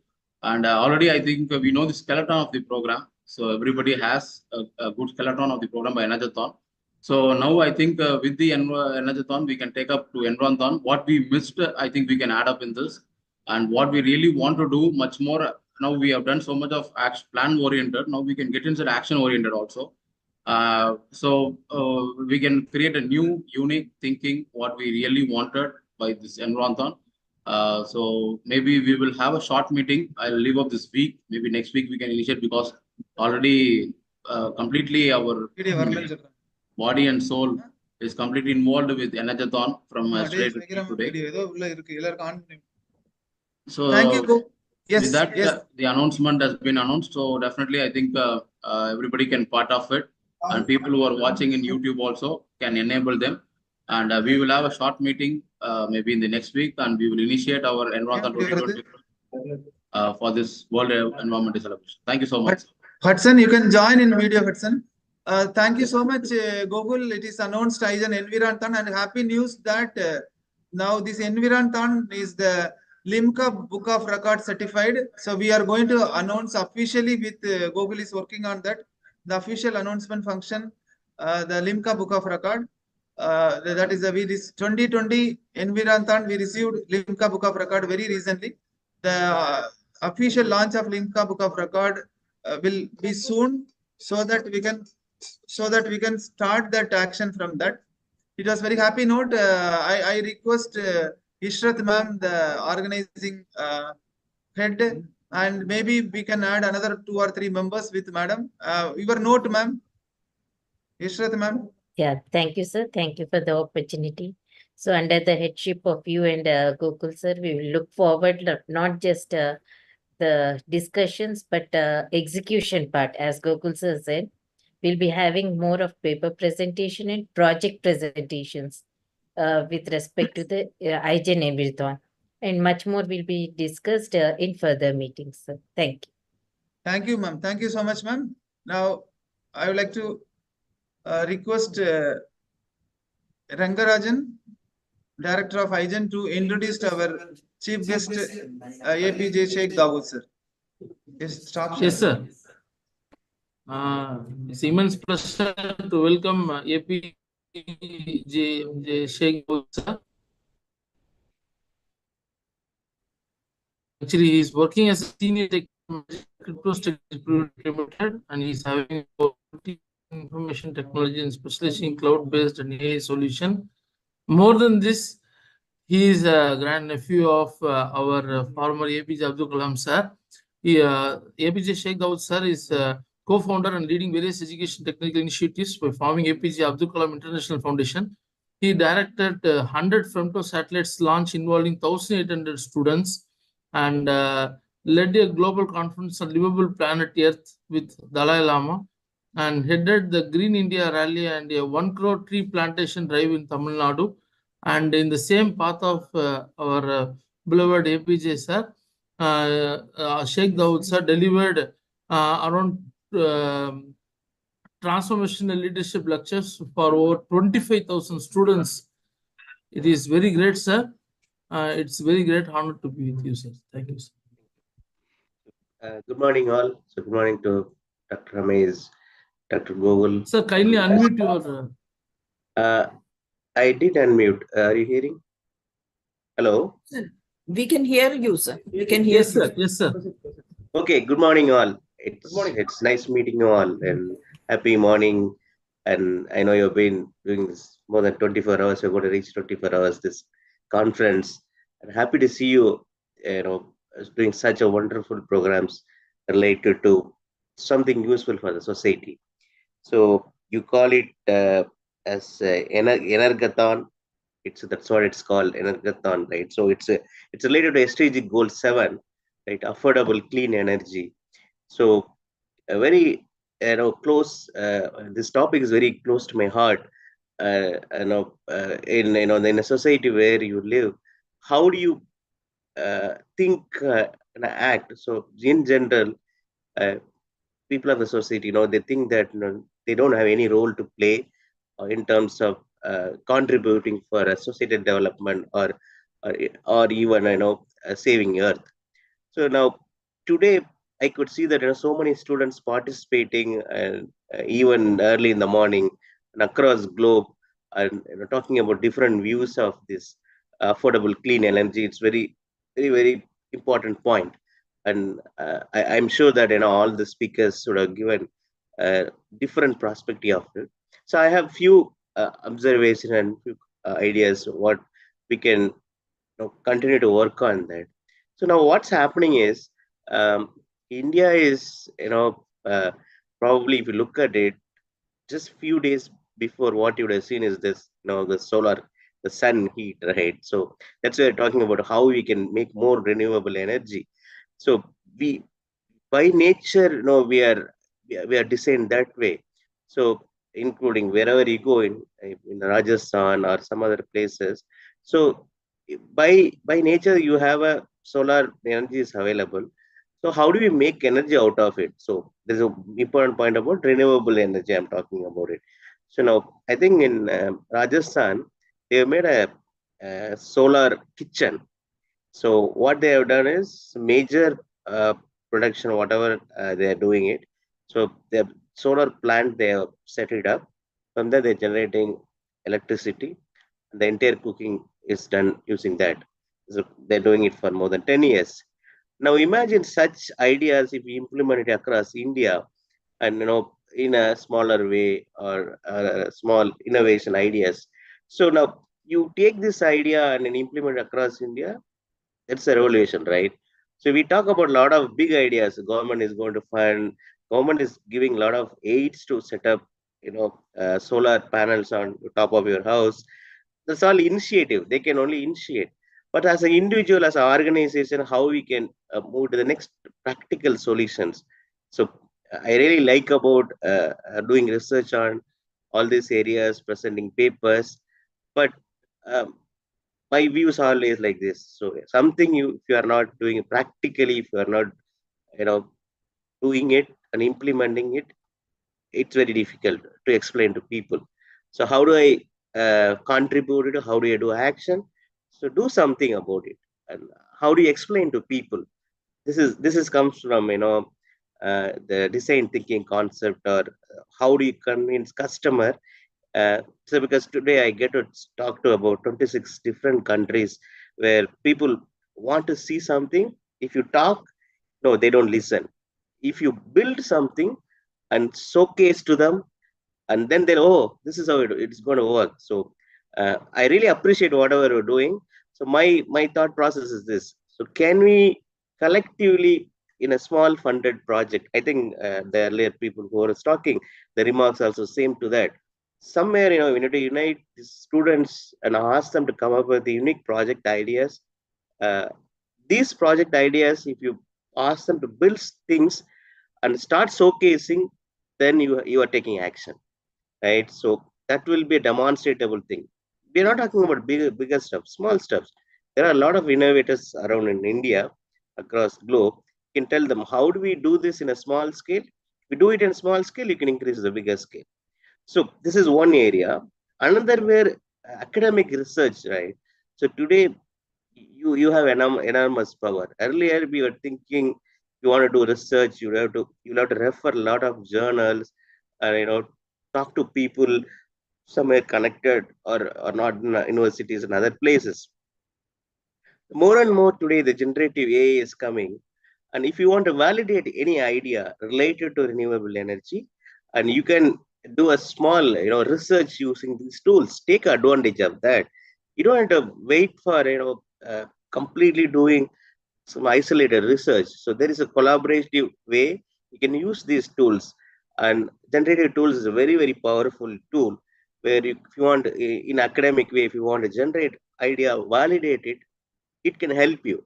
So I also ask, this forum to consider that we can tell the students to use generative tool and write papers related to clean energy and affordable energy, then have a discussion. Maybe it's a computer generated input. Maybe this input is not coming from original thought. But what's going to happen is thinking about it and doing research about this content, students will have immediate access to knowledge and they can start thinking, and then you can add a creative thinking there. So original idea, content, everything is going to come from this Gen AI. So because it has got vast knowledge and expertise, why don't we take out of it? If you look at it today, and every nook and corner there is a research is going on. But how do you know about it? Just not just doing the Google up. It's not going to help. But if you ask specific questions, I have this idea, including your practical ideas, and how do I construct something related to clean energy, then it's going to give you some text, and it'll also suggest you tools and start building it. So this is another way you can look at it. The other stuff, what I like about this is right. So demonstrable stuff. So if you build some bulbs, electric bulbs from solar or some clean energies, maybe wind energy or whatever it is. If you think about it in a smaller way, where we can implement it at households, that will be another fantastic things to showcase. These are some ideas I've been thinking. In a large scale project, if students want to participate, I think in last year also I was talking about this. It is a NSS, National Science Forum initiative in US, and it's called Kalam NSS Forum, where they're talking about harvesting solar energy from space. How do we do that? So there's a lot of research now. They're talking about 15 years plan, and it is started 2013. This was announced. Now we are in 2024. This was announced 13. Now we are in 2024. Many papers came and people are still discussing about how we can implement it. So Dr. Gogol is there, so he's from ISRO, can tell us today. How we are launching a lot of satellites, rockets to the space, and we're thinking of going to Mars. And these energies, how we in a high level, how we can take about it, right? So when you launch a rocket, when it goes to space, then you have solar energy available. So instead of depending on the fuel, and how do you take advantage of that? That's another research area. People can think storage and how you can utilize all these things. So some of the thoughts I thought, I'll share it with you. Maybe it's random or vague. So I thought instead of discuss in papers, if you come up with even a small prototype, so that will be a very good thing. So with this, I would like to conclude my remarks. Thank you so much for the opportunity, IGEN. Thank you, sir. Thank you so much, sir, for your concluding remarks. So we will take it forward, because whatever you told, our next chief guest is there. So he is in the position to provide the project for the fund. So that it is very nice. Before going to Dr. Srinivasan, sir, I would like to invite our General Secretary Hudson from Canada. Sir, Hudson, your final note, Hudson, so that after that we will go to our Srinivasan, sir. Yeah, honorable guest and all president and all the directors of IGEN. Another successful event, in last 4 or 5 years during the pandemic, also be able to pull it off, these kind of events again and again. It's because of the brainchild behind my Michelle and all the directors who is putting their time and effort on this. Anuradha ma'am texted that officially we reached 24 hours like this. Yeah, that's it is 24 hours continuous, like I can't even talk for 2 minutes, right? Then think about 24 hours giving talks to people around the world. I was able to join the international students for 17 SDG goals. It was amazing to see different parts of the world they're joining our organization, and people are hearing again and again about our organization in different parts of the in the UN, in the Indian government and Tamil Nadu government, and also, which is very useful. And Sheikh Dawood sir, you have a lot of connections also. Please help us out to reach this organization to another level, which would help. The whole purpose of this, all these volunteers, their time, and is not even a single penny we just use our time and brain and our selfless act of volunteerism for all these people. I'm thanking everyone for the wonderful another event again, and looking forward to the August. When I had a last time when I introduced our honorable Tamili Sai Soundarajan last time in 2 years ago, I was very proud of that, and she even put my picture on her Facebook, and hopefully she's going to be MP soon. I'm not predicting anything, but what I'm trying to say is a lot of work went into any event we do, and I'm very thankful to all the directors and the volunteers who done that, and thank you again for the opportunity to say a few words about that. Thanks. Thank you, Hudson. And I would like to invite Dr. Ganesh to introduce our chief guest. Yes, sir. Good morning. Good morning, sir. Srinivas. Good morning to one and all. I would like to take the privilege to introduce the chief guest of the ENERGATHON 2024, Dr. R. Srinivasan, sir, who is the member secretary of Tamil Nadu State Council for Science and Technology, Department of Higher Education, Government of Tamil Nadu.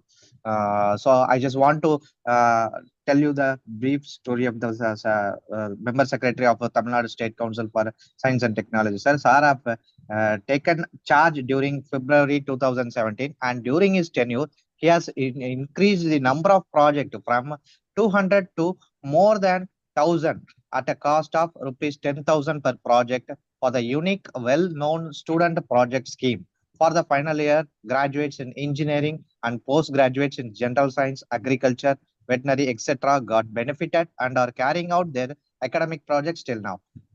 The Patent Information Center at the State Council also, by way of conducting intellectual property right awareness program in region-wise for the welfare of innovators, researchers, students, and entrepreneurs, activities are performed by under the leadership of Dr. R. Srinivasan, sir. Sir is having 35 years of experience, which includes 29 years from government departments and 6 years from the industries. He has developed new drug intermediates, fine chemicals, and pharmaceutical drugs through novel methods with cost-effective ways during his industrial experience.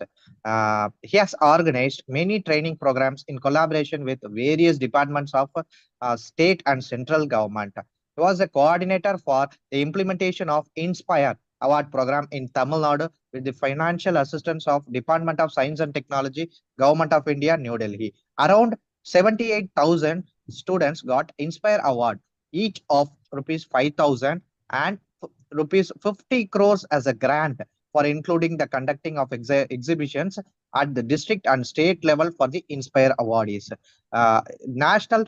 National level exhibitions and project competitions are achieved at the state and regional level prizes. As total, 12 students went to Japan under Japan Sakura Exchange Program and interacted with leading scientists and Nobel laureates in Japan through his leadership.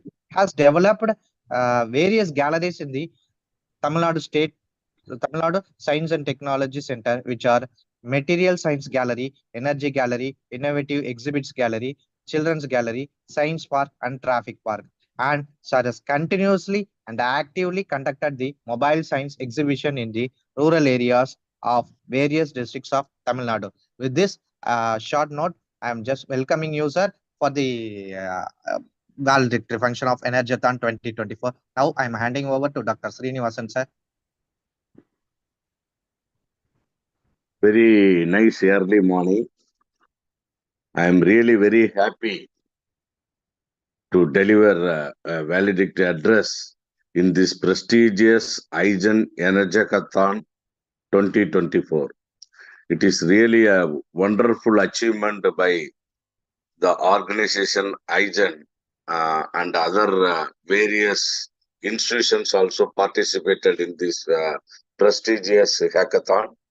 And this is the right time and hourly needed this type of activities, because some of the experts also told regarding this particular natural disaster management and whatever problem we are facing at right now, even in summer also very heat condition, and various even in rainy seasons also different, and now the nature is totally collapsed because of environmental situation, and we have to take care the major thing of pollution and other ecosystem of whatever our nature is protected. That also very important. And as far as this particular hackathon, that ENERGATHON is very important, because renewable and non-renewable energy is another systematic system. We have to find solution, especially for non-renewable energy problem is started.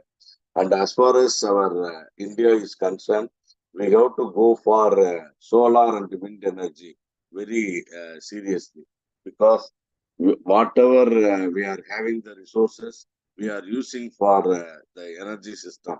For example, the petrochemical and other things we are spending a lot. But as far as Asia is concerned, we are having a very good resource of sun resources. We have to harvest the energy, solar as well as wind. That is also very important. And here, we lot of things has taken up our government by giving subsidy for installing solar panels and the wind energy setup. We have to utilize properly, so that we can also harvest natural energy in a systematic way. And as far as some of the our expert asked to take up the projects in this line, even in environmental and the SDG goals, 17 SDG goals. The seventh is energy, and this energy is connected with all the goals. That is also very we have to look into that. And this ENERGATHON, as far as when you see the setup of all the sessions, each and every sessions are very important. I think a lot of deliberation also taken up with various experts, and a lot of institution also involved in this particular hackathon. And I think this will be the very successful one. And whatever recommendation you are taking up, that can be circulated throughout our various agencies and various institutions to tackle the important issues which will be sorted out to our human benefit of our human society. That is also one aspect. And as far as patent and other things are concerned, 7th position resident patent filing, and 16th position filing activity in the world, our India. And especially in our Tamil Nadu, we are number one as far as Tamil Nadu state is concerned, filing of patents, and the number one GI registration from the last April 2023. Our Tamil Nadu stands this position. This is because of our vibrant activities throughout our Tamil Nadu. Through our Patent Information Center, we have established 40 IP cells throughout our Tamil Nadu in various universities and vibrant institutions. And one such an example, we have also a IP cell in K. Ramakrishna Institute of Technology, Tiruchirappalli, because they have done a very good job. The same hackathon way, they have filed 111 patents in 12 hours. Last month, we have achieved this particular aspect, so that this type of achievements, only because of initiative taken through the institutions, and we have to find a lot of solutions. For example, in clean energy and environmental conditions, we have to take up serious note of it, and even in pollution like plastic and other conditions, that renewable sources we have to find out. And for that, our government of Tamil Nadu and the government of India is having taken up so many programs. One such an example, an entrepreneurial culture as the foundation to any economy and society. As an employee of, in a particular, TST is working in NSTEDB. I am proud to say that NSTB, through its various entrepreneurship programs, such as establishment of TBI, ITBI, EAR, seed support, accelerator, and innovation and entrepreneurship training program, WDP, TEDP, and FEDP, trials promoting and accelerating young and aspiring technology, for inculcating the acumen of entrepreneurship in youth, women, and helping them in achieving a sustainable growth faculty, entrepreneurship in the small and medium ecosystem. That is also a key part of economic agenda of the department. In the same way, and you can also find access to finance both for entrepreneurs and their customers. Technology, the need for fast digitization of all businesses, a customer-centric business model which allows usage and access to market, and enabling environment including infrastructure. For example, TB is 160 plus, Praya Center 100 plus, Accelerator 68 plus, 58 proposals, 18 granted, and 300 startups. Like this, various department is having a lot of their important things, so that you can also approach all the departments and you can find the call for, and you can also participate and get benefit out of that. And you can also, the first thing, whenever you are applying the any projects, first you have to map the system with SDG goals. And based on that, if you meet the project proposals, definitely it will be considered by the expert under that particular achievement. For all these things to work in an inclusive and core way, we will need a certain prerequisite. These keys enabling factors include cyber security, digital ID systems, customer data protection, financial and digital literacy, data privacy, and connectivity for all segments for population. In terms of competition, as like your hackathon, and giving everybody an equal opportunity, entrepreneurship itself should be inclusive, particularly for women.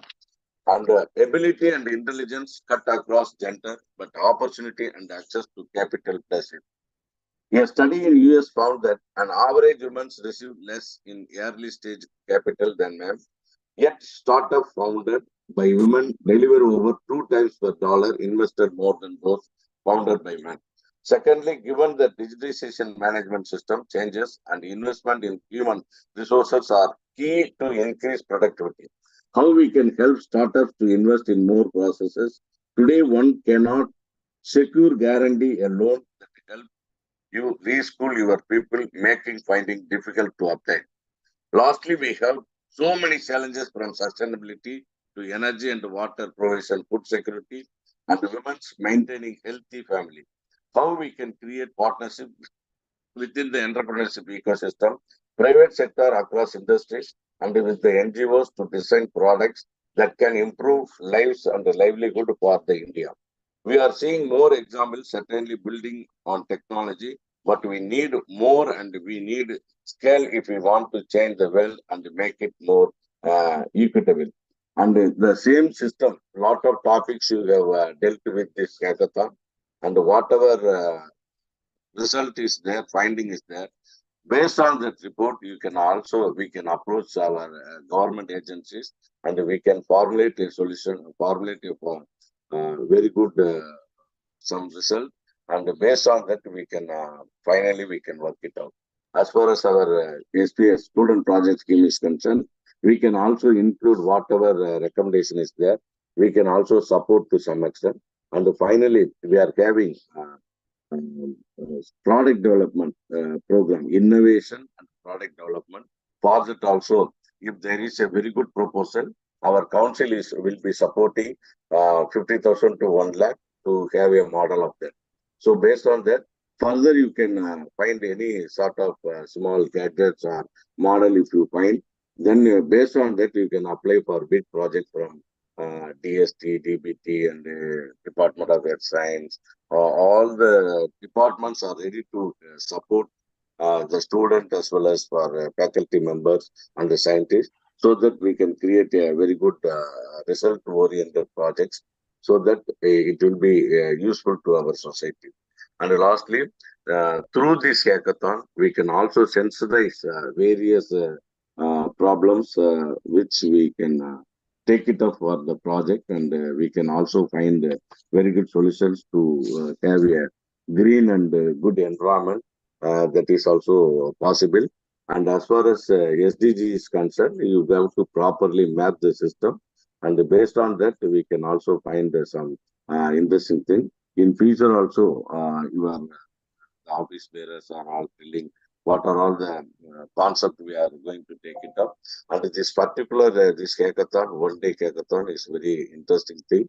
And I congratulate all the office bearers and the president and the various directors and all the institutions, those who are all involved in this particular hackathon. My best wishes to all who have succeeded in this particular hackathon. Thank you, Ananda. Thank you so much, sir. Thank you so much. Rightly pointed out by Sheikh Dawood, sir. And the two things are connected now. Sir initiated for the micro projects. So you initiated to give the fund. So finally, we end with a very positive note.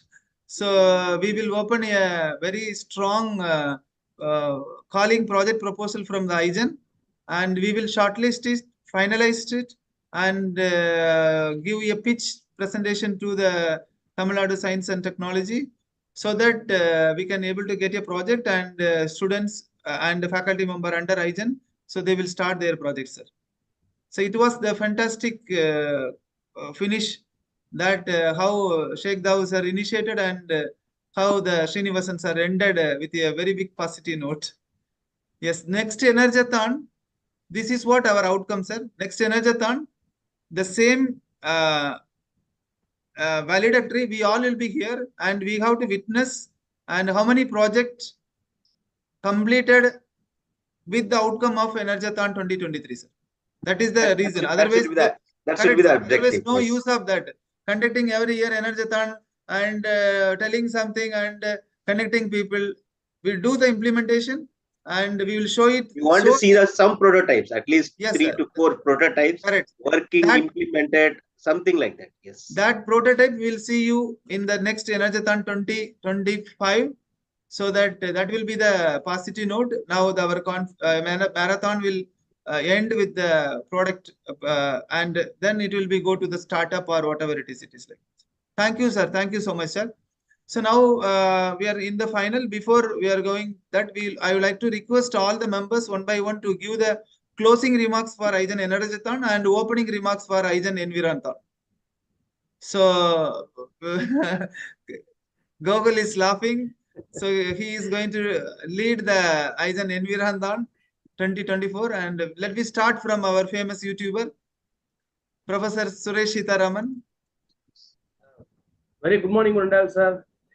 It's very happy to be a part of this IGEN as we started in 2019. You know, it is like we are taking in a positive way.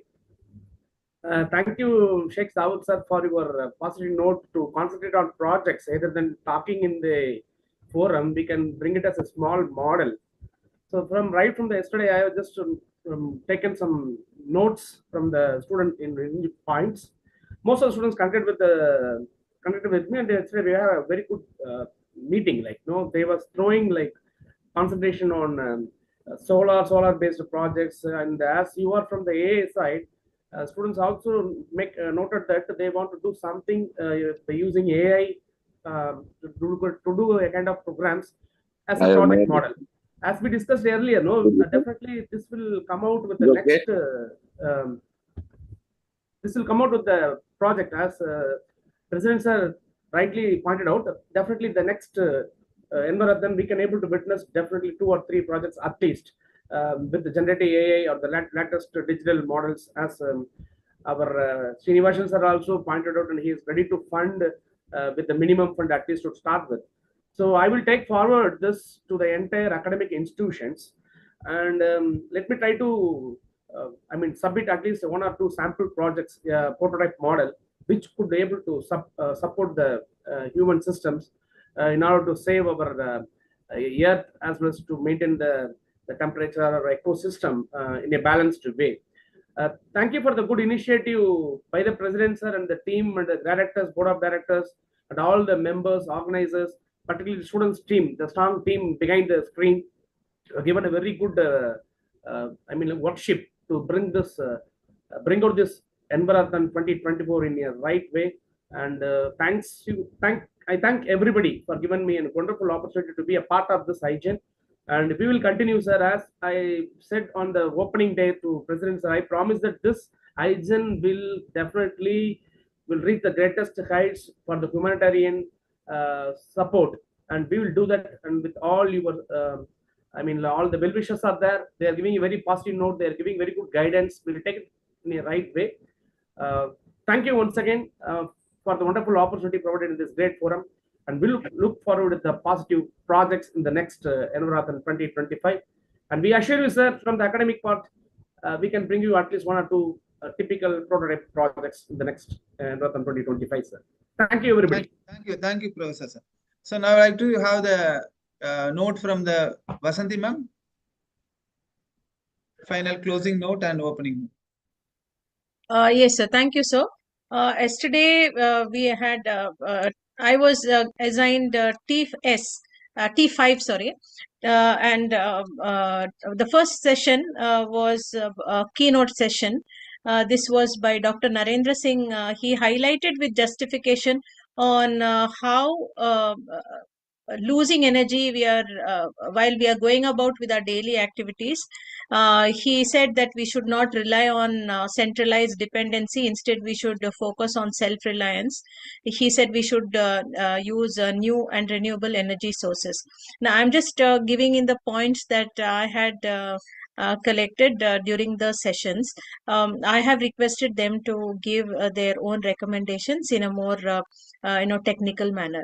So he also had mentioned that 40% in India generates renewable energy, which should be enhanced. And he also spoke a lot about biomass. He said there are around 500 tons of biomass, which is available totally from the country. It might be even more. And 32% roughly, we are generating energy through biomass, which is a very feasible option to increase that percentage. Then he highlighted on biofuel and its significance in generating energy. He said using thermochemical process, he gave suggestions on that. He touched upon agriculture because his basic is more towards that, and he spoke on rice production and wheat production and the biomass that is generated by the crop residue. He said rice production has more crop residue because India cultivates more of rice. He said that can be effectively used as energy. And Dr. Rathod also highlighted about weeds and suggested ways of reducing it. He spoke about urban areas generate around 65 tons of waste, where only 50% is utilized. So these are also areas where, according to the discussion we had today morning, these are areas I'm sure will be of help to the students or faculty members who are looking at coming up with projects and prototypes. Distillery water also he spoke Thank you, about. ma'am. He said Continue, ma'am. Continue. basically from sugar mills. And he also said that this issue needs to be addressed. He also spoke about willow dust, paper waste. These are other sources of wasted energy. And he was trying to highlight on the biomass. In fact, at that moment, I had also pitched in and just because I felt like adding. My students are working on bagasse, that is the waste after taking out extracting sugarcane juice for sugar factory. They are working on a project to make into products. And similarly, they're using arecanut husk.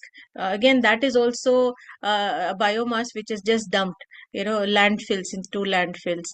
Very little is used for firewood purposes, but otherwise as fuel. But otherwise, most of it is just thrown into landfill. So they have identified. I mean, it is not that they have checked, but it is found that it can be made into paper, converted into paper instead of cutting trees. So this is the first session. Then the second session, the program was by IGEN NSAFE Club. So this program brought a welcome break to the thoughtful marathon discussions that were happening.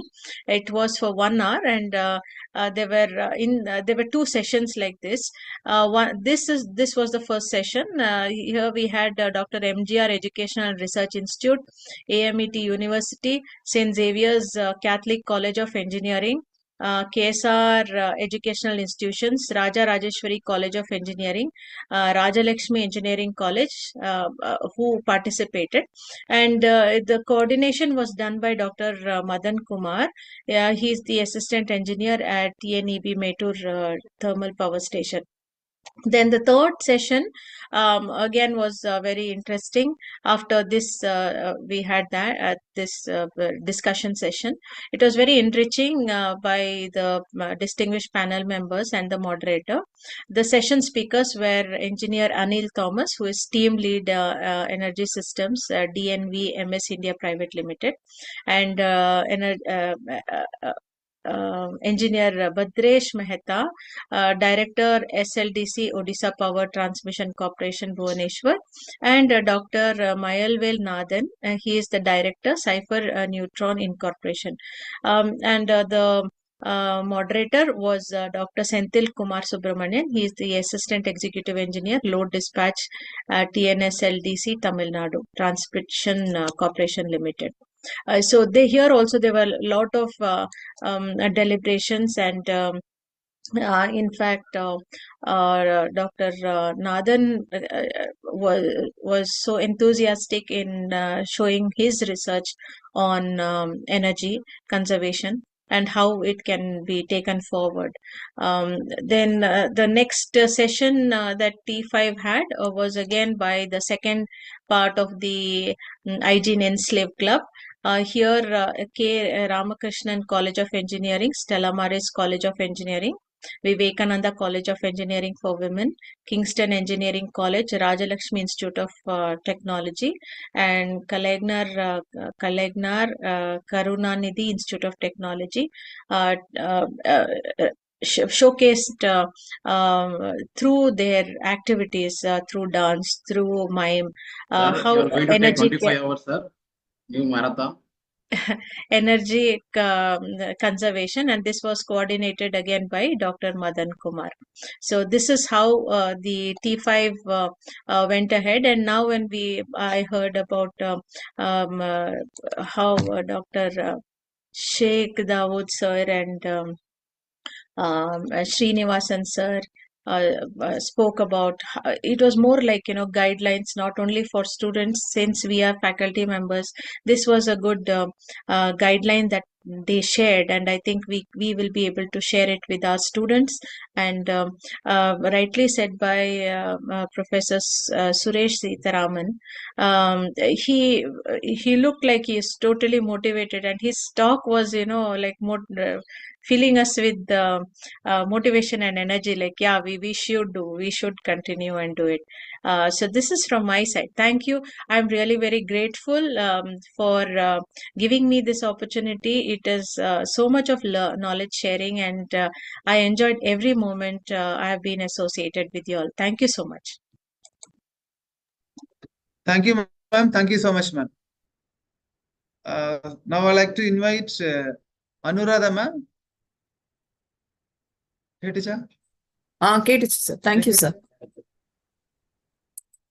Good morning to one and all present here, and green greetings to all.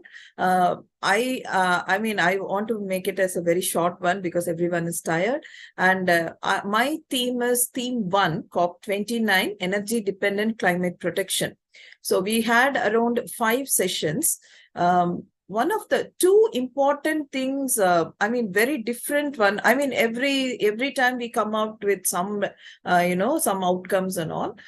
So this time I found, I found 2 things very different and important.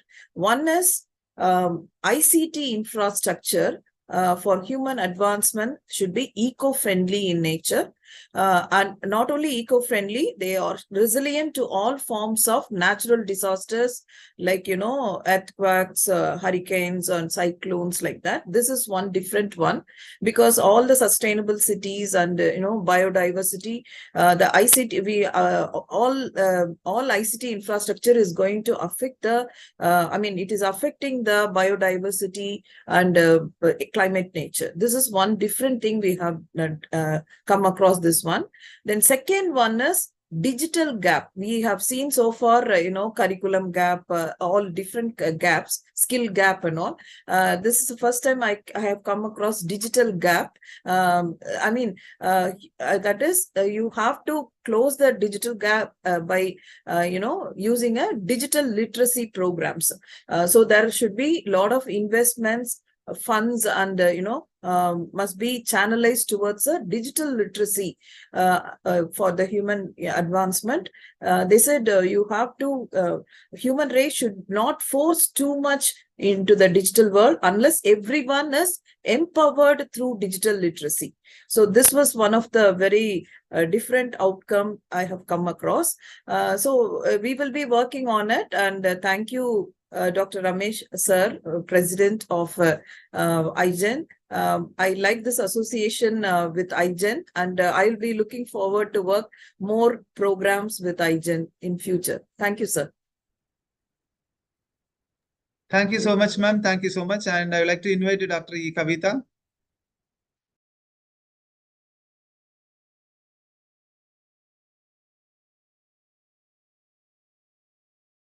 Ma'am, unmute பண்ணுங்க ma'am. A very good morning to one and all present here. I would like to thank our IGEN president and also the IGEN for giving me such a wonderful opportunity to work in this ENERGATHON conference. I have learned a lot through this conference because through the academic panel head, we have connected nearly 17 principals and heads from 17 states. It's really a wonderful opportunity.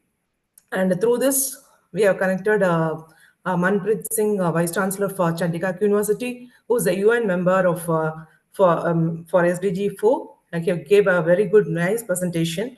And really, we have learned a lot. And we have started, and from through this, we have make our students to start the projects, small projects like climate, based on this climate action, and based suggestions given by our Sheikh Dawood sir. Our students, they have taken the survey of how the 2-wheelers and 4-wheelers is polluting the environment, and lot of suggestions given by our Sheikh Dawood sir. And nearly a new app will be they will start soon, and I hope this conference is a highly informative and inspirative one throughout our world. It is it has spread, and I hope next ENERGATHON, as our IGEN president told, we will come out with nearly a good prototype. Thank you, sir. Thank you for the opportunity. Thank you, ma'am. Thank you so much, ma'am. Now I'd like to invite Tanuja, ma'am. Ma'am is here. Tanuja, ma'am.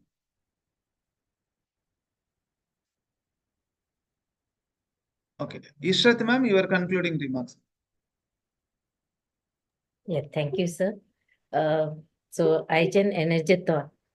So in the title itself, it says that it is an energy that has been filled in all of us. So though we say that we have completed 24 hours marathon, but it seems like it's 24 hours blink because the events were across globe. Not just pan India we were covering, but intercontinental students were there, intercontinental speakers were there. So everything was flowing so nicely, especially by the support of the student volunteers. So I should say that we are working, but without the support of the students, it would have not been possible. And there was tremendous energy which made us like we did not realize that we started yesterday and we are ending today. So that's how the energy was filled in within us. And as suggested, sir, definitely we are doing some projects, but we have to reach to the grassroots. Like how sir has suggested, we have parabolic converters to carry out the solar cooking process. So this is something which we want to execute, and this is where it will be like a beginning for IGEN Envirathon. In line with the environment, how we can execute SDG projects. So we look forward for our IGEN Envirathon once again. I welcome all of us to be coming together for the successful execution of Envirathon after this Energathon. Thank you, sir. Thank you so much, ma'am. Thank you so much. And now I would like to have the concluding remarks from Dr. Sendil Subramanian, sir, Director of IGEN.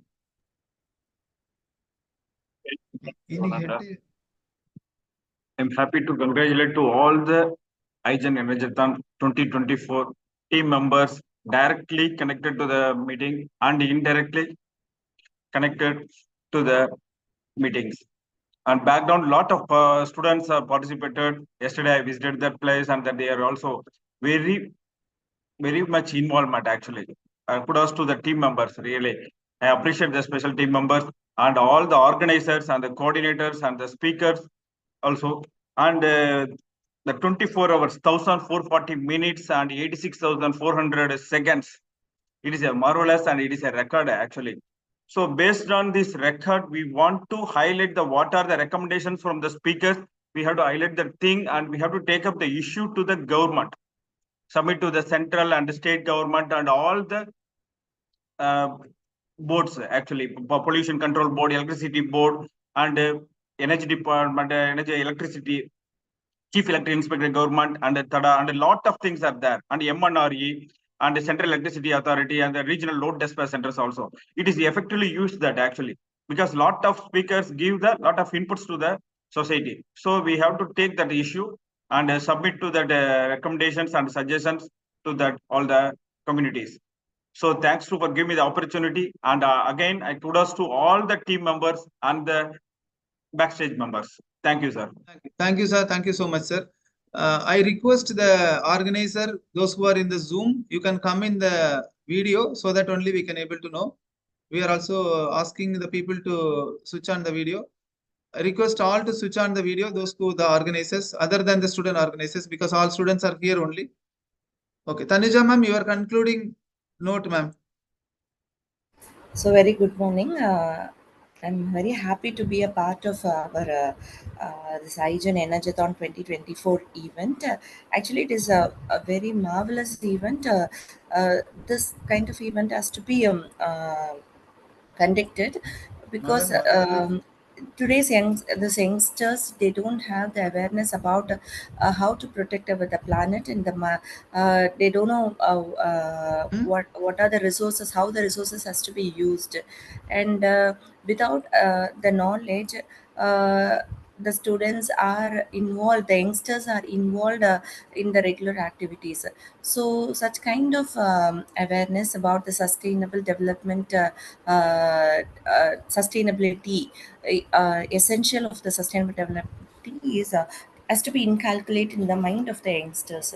So for which this kind of awareness programs and the the various sessions, what are the impact which is going to be caused, and what are the impact we are facing, consequences facing today's scenarios are very well explained through such kind of programs.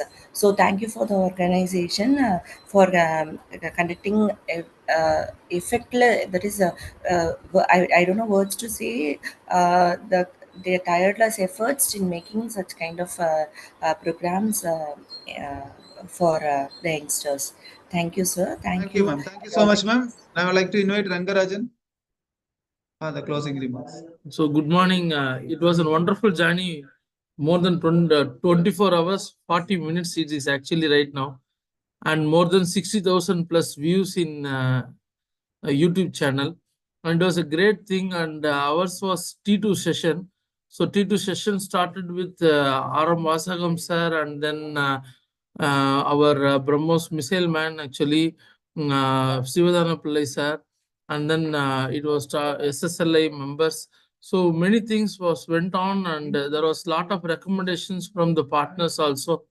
The Sivadana Pillai sir has given that space solar system, it should be making changes in future. So hope India is also playing a major role in setting up that in future.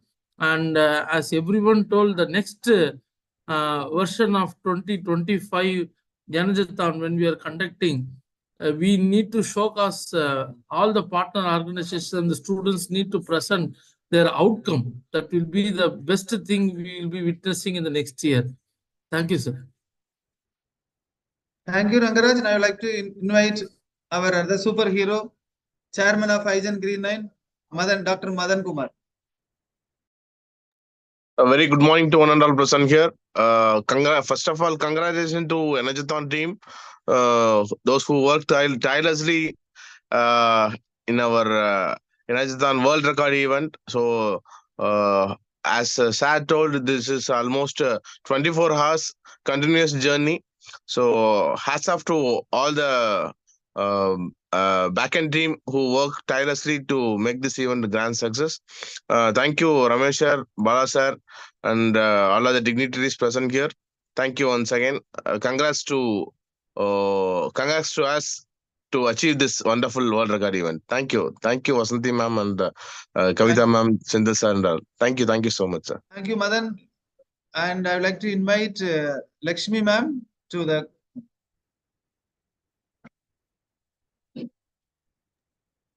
Thank you, sir. We have achieved our 24 hours ENERGATHON today, from yesterday 6 a.m. to still now. Actually, from the presentations, we have came to know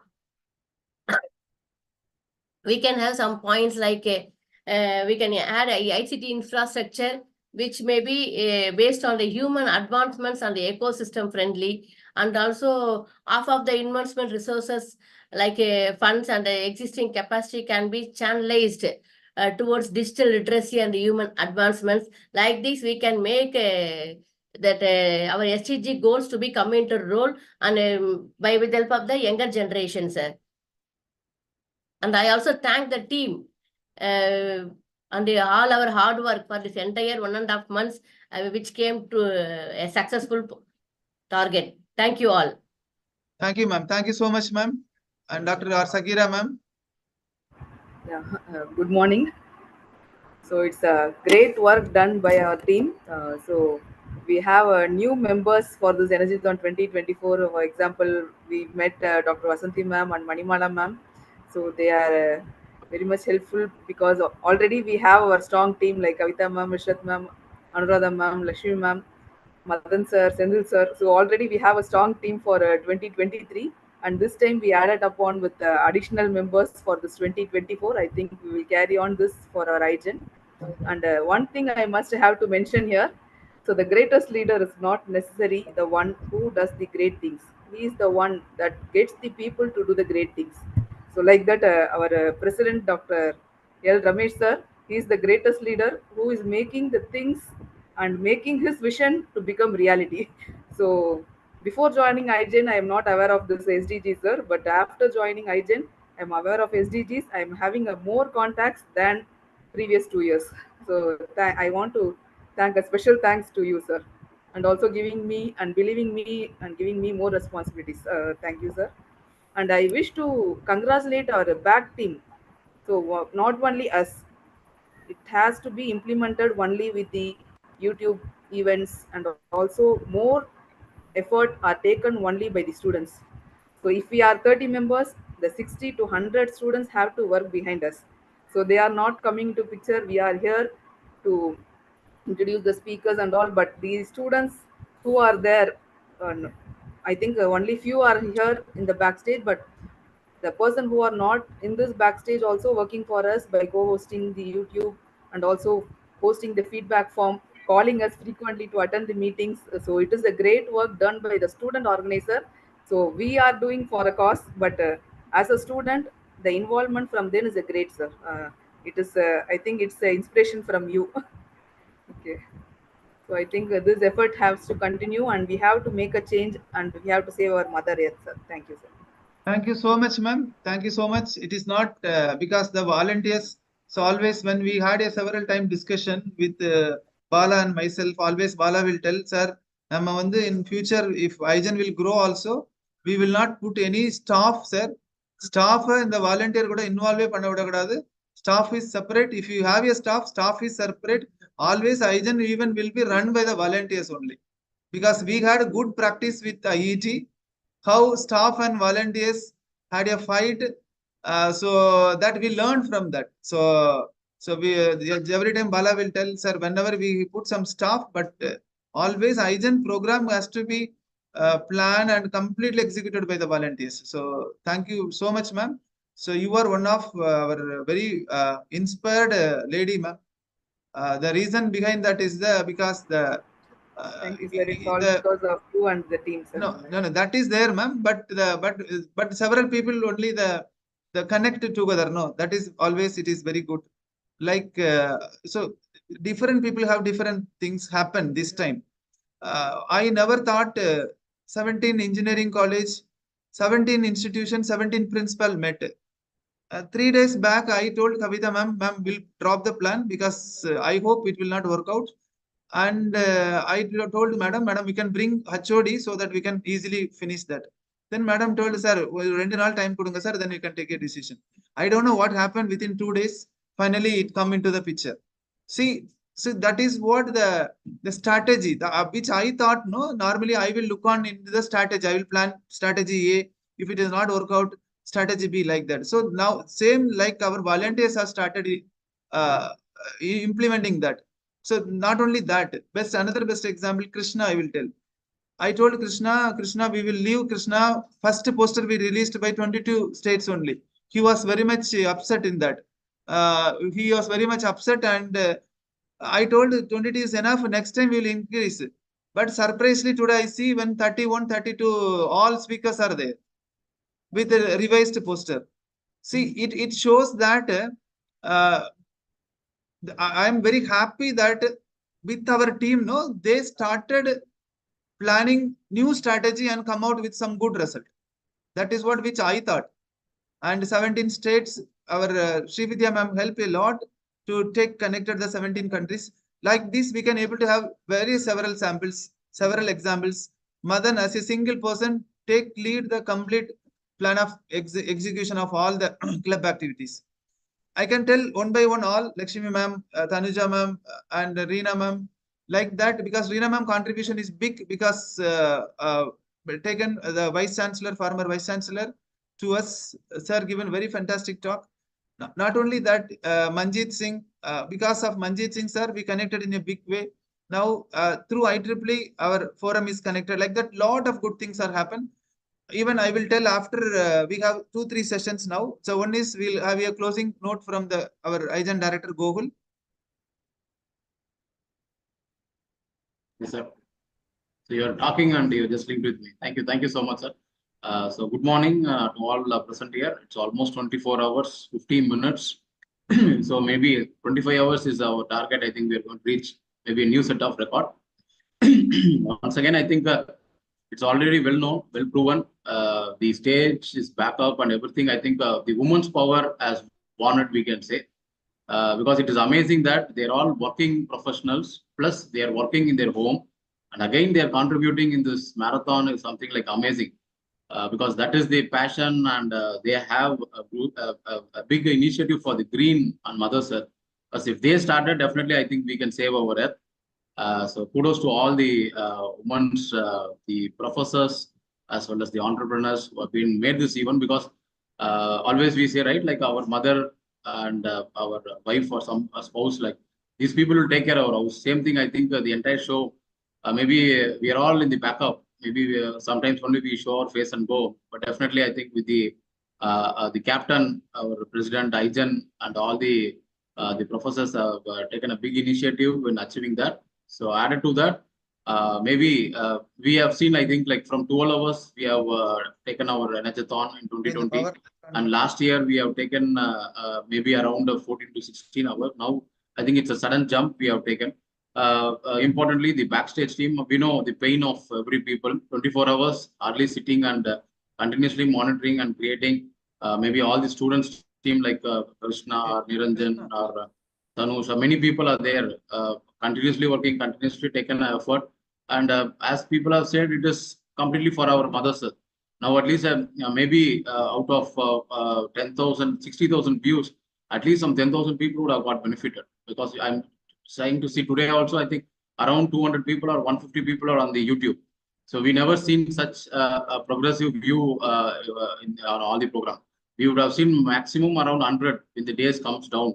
But still people are saying, I think that is their win-win what we have got created for all the humanitarian in the globe.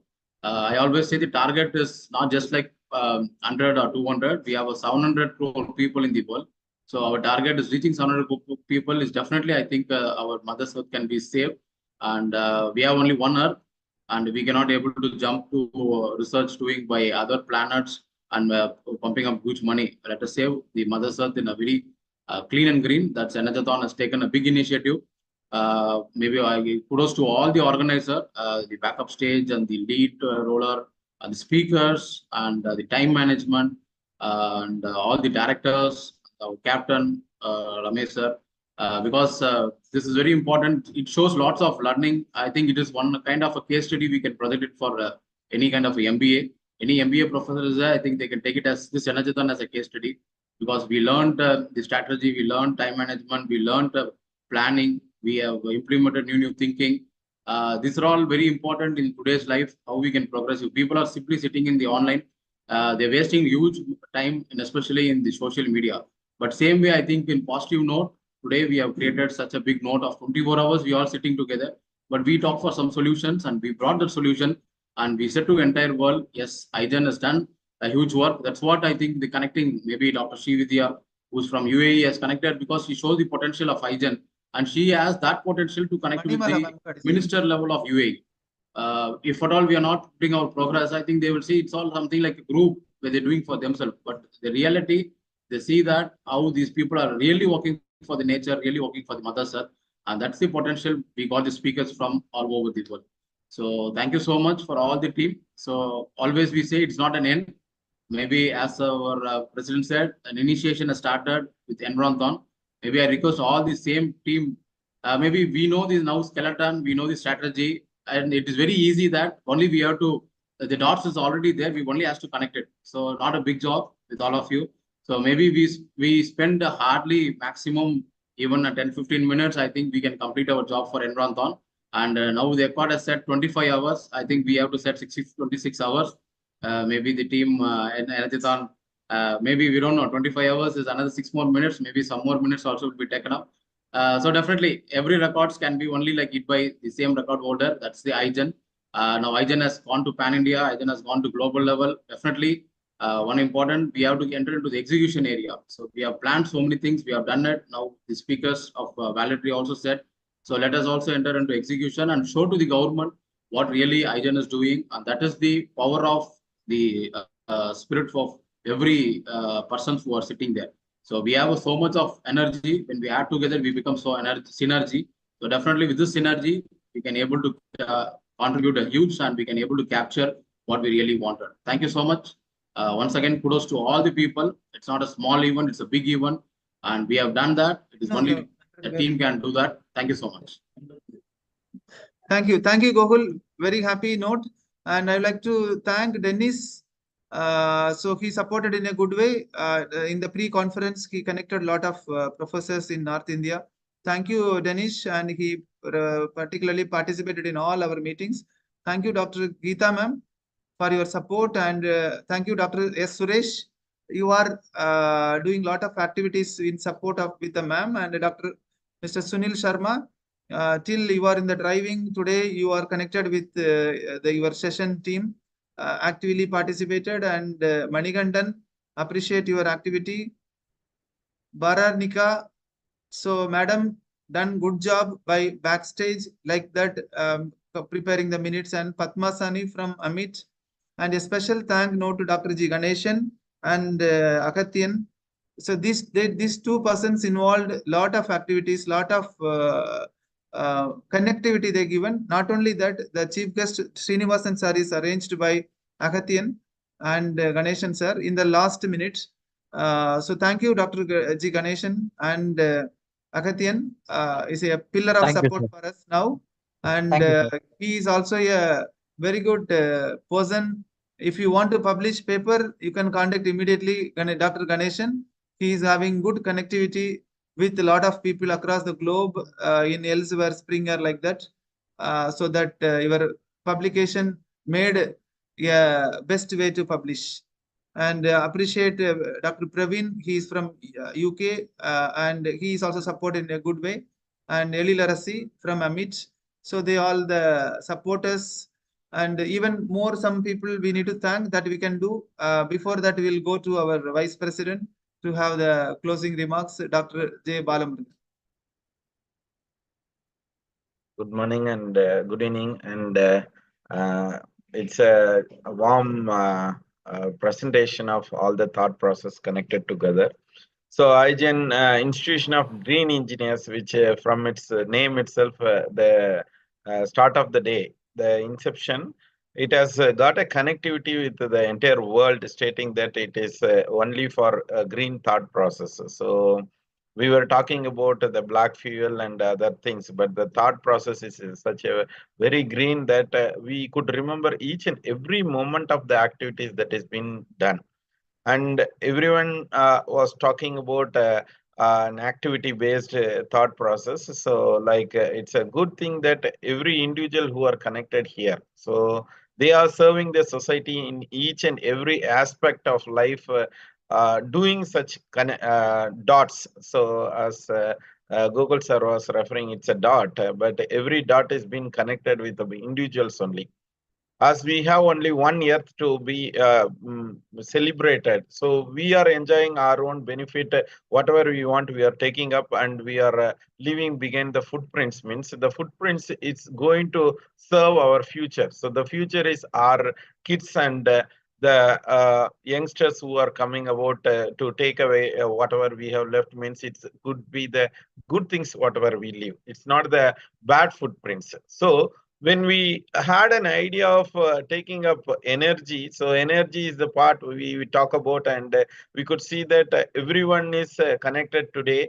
So even if we calculate, if this ENERGATHON is physically presented and many people are about to come through the transportation or the speakers to be coming from various countries, means this could have contributed to a very great carbon dioxide emission. But this has been reduced, and this benchmark has created that the event when it is be connected through online mode itself, we are reducing this carbon dioxide emission. We have set a benchmark in it. So that is one aspect we need to think about each and every activity what we are delivering.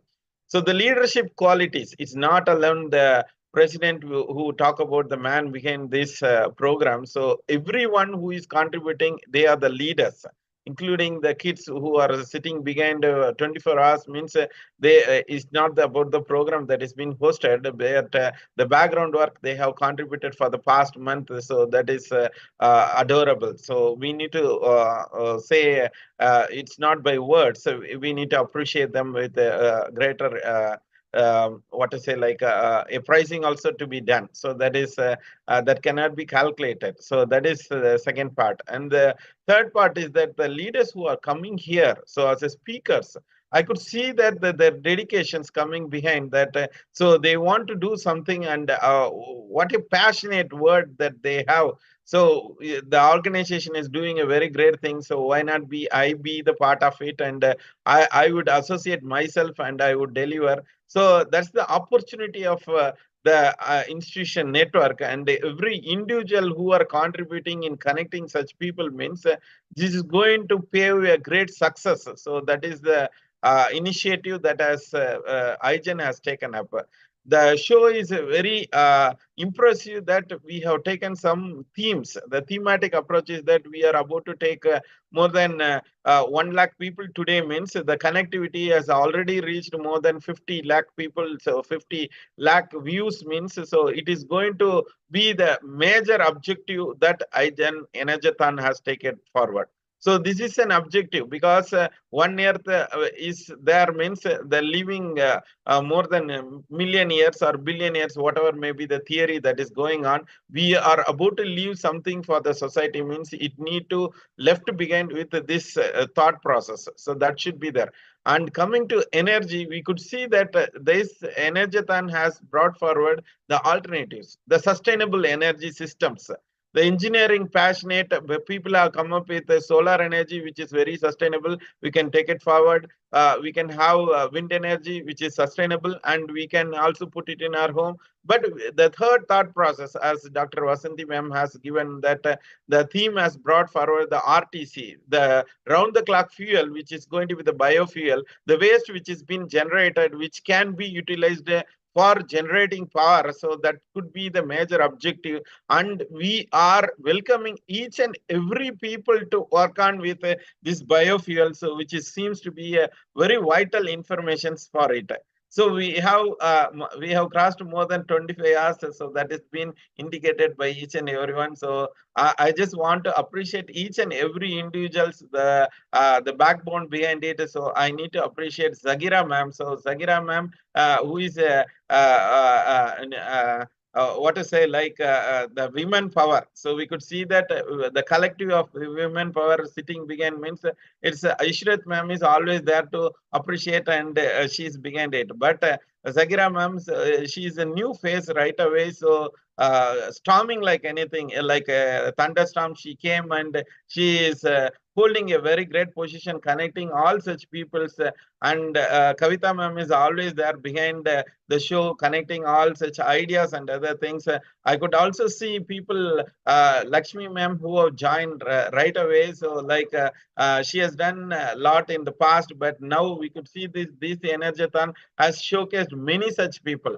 So Anuradha ma'am, I know her very busy with her own schedule, but still I could see that she is dedicated herself for 24/7 this week, dedicated. So I could see the people faces with a brightness, showing something positive means it's all to save this earth. The one goal, one nation, one myth means the myth has been always broken. Decarbonization is an objective means we have taken forward and we have given it, and we could see that the people who are connected would always do such work to complete the process of achieving one save, one unit, one save means. So that is the objective behind it means at least we can say 1 unit per day means the objective is being achieved through ENERGATHON. So all the very best to the students team. So who is in the background, especially Niranjan, who is always with his earphones and phones, connecting all such people. And I could also see Krishna. So he is not a cycle man. He is now floating in the air itself. So like taking up his lunch or breakfast, I do not know, but still he is roaming around. I could also see new kids coming up with a very great thought process, because one guy is working with computer as an iframe with 3 to 4 laptops hosting the team. I could also see that people, even without food, they are doing such a wonderful thought process. Even I could see that certificates are reaching to the end mass without any delay. So all such background. I could also see one thing is that the volunteering, the power of volunteering. What I could see that even if a person sitting there with a contract staff working behind this ENERGATHON 24 hours, how this could have happened means the payment would not have done such things, because even a single flaw was not there. disconnection was not there. So the even everything was going fine. The power issues were there. So everyone who were connected, they didn't have any disturbance. All such sustainability has come up. Means I thank the Lord to be praising for us, because he is also connected with us always. Giving such a floral thought process. So thank you so much, and I wish all the best that everything would be going fine. சொல்வது யாருக்கும் எளிய அறியவாம் சொல்லிய வண்ணம் செயல் வள்ளுவம் வாக்கு என்றால் அந்த வள்ளுவம் வாக்குக்கு ஏற்றாற்போல் தமிழகத்தில் இன்று பெருந்திரளாக இருக்கக்கூடிய மக்களுக்கு போய் சேருவதற்கான ஒரு வாய்ப்பு இருக்குமே. ஆனால் அது மட்டுமல்ல, உலகத்திற்கே சென்று சேருவதற்கான ஒரு வாய்ப்பை கொடுத்த அனைத்து மக்களுக்கும் வாழ்த்துக்களையும் வணக்கங்களையும் தெரிவித்துக் கொள்ளும் வேளையில் நன்றிகளை தெரிவித்துக் Thank you, Dr. Bala. Thank you for your support and help. And I like to thank our partners, Birkan Anwar ma'am, for Light for Millennium Foundation. So she is traveling with us with a lot of activities. Special thank to you, ma'am. And yes, big special thank to Dr. Srividya Sukumar, Educate Global. Done very good contribution with us. 3 sessions, 2 top chief guests, and 1 international session coordinated. And not only supported in all the ways, every time she will call and give us the regular information. And Deepak Kumar, even he is having some kind of family issues. That is what he can't able to communicate this time very nicely. But even though he came and presented with 2 speakers, and because of Deepak Kumar only, today we connected Birkan ma'am, we connected 2-3 people, 2-3 big people which connected to Deepak. Deepak, salute Deepak. And thank you, Dr. P.S. Kumar sir, for the sponsorship, Priti Grokar. Thank you so much. We invited sir also. Sir also on the way. He is coming, joining here. And another sponsor, GB Power Equipments. Thank you, Dr. Sanmukha Nathan. And thank you, the Rania Lampo ma'am. She is always pillar of support with us. And a big thank you to Bhaskaran, Inno System Solution Private Limited, and he is coming out with the app. That app we are giving us some trial run for a month. And thank you so much, GSFN, Dr. Renuka Thakur, and thank you so much, Sustainable Development Council, Dr. Dakshana Murthy Ramu, and thank you, Elegant Embassy Education, Dr. Esther Mala. Thank you, Dr. Girish from Greenbridge. Thank you, Mr. Dinesh from Chiraku, and thank you, the Principal Management of JNN Institute of Engineering, and thank you, the principal and management of Sri Ishwar College of Engineering. They too are the academic partner with us.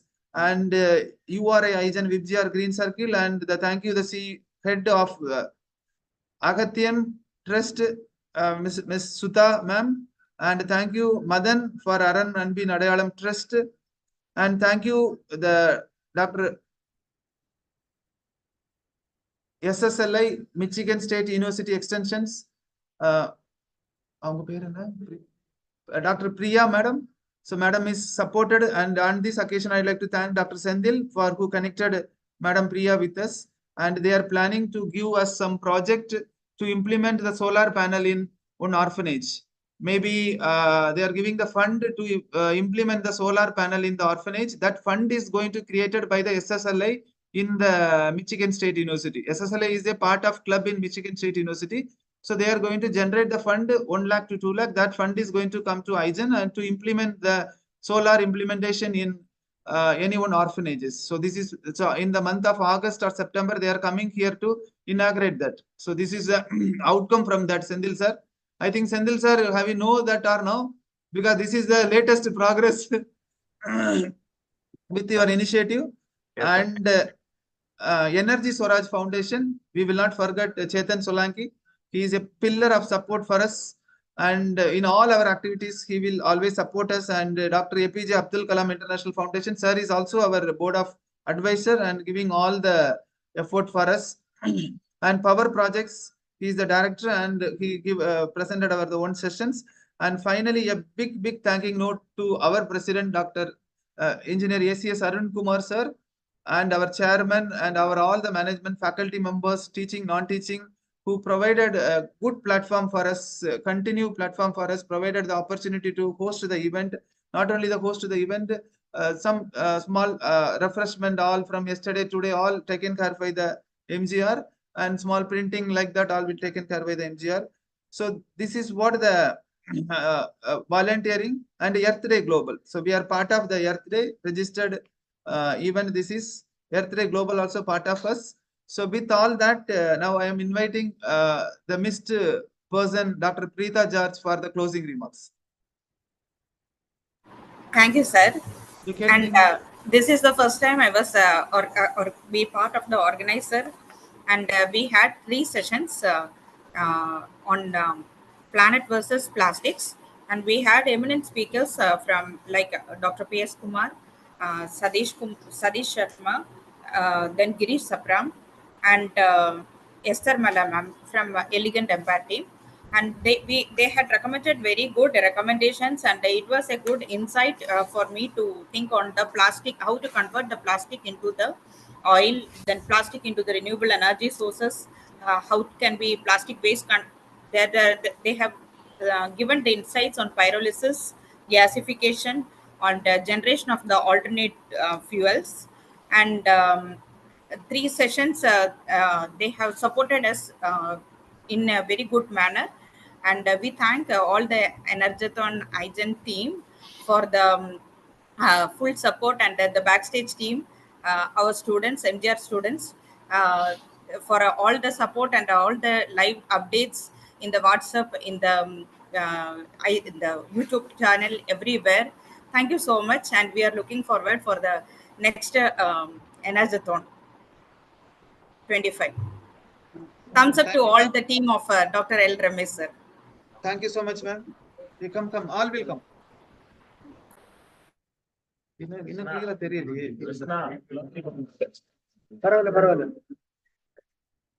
now the final closing remarks will be given by the Krishna.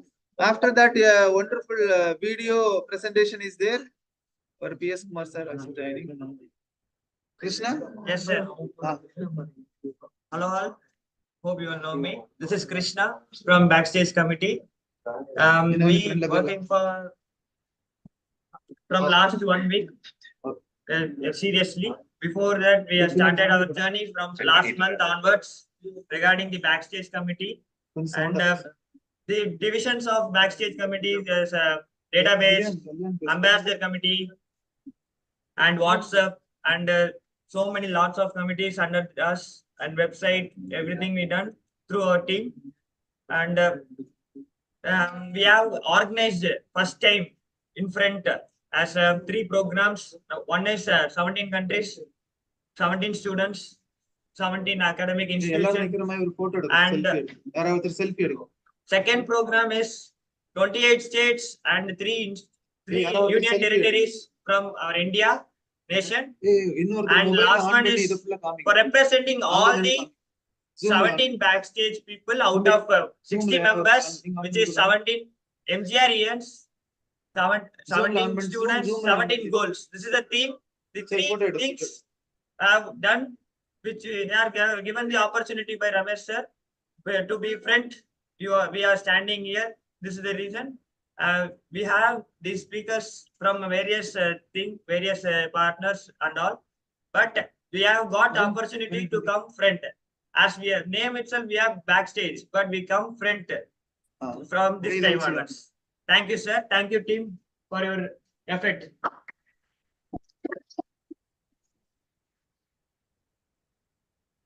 Niranjan, your closing remarks. Hi all, this is Niranjan. This is my second Energathon. I participated again. I'm organizing. Thank you for this opportunity, sir, and all those organization members. And I am a design committee, and I am working on that. And I have super. Thank you all. So thank you so much. You all be here, and we will invite now the Kalyan. Your closing remarks, Kalyan. Director IGEN and Treasurer IGEN. Kalyan. Some people face is not visible, sir. Let them come forward, please. Krishna. Sir, a big congratulations to all the team. Very happy to see that commitment that in early in the morning. Very happy to see all the students in backstage committee. And I would like to thank all the organizers of this IGEN for this grand success. Very happy to see the outcome of this Energathon 2024 and happy to witness the outcome of the projects. Thank you, sir. Thank you, Kalyan. And over to PS Kumar, sir, for the final closing notes.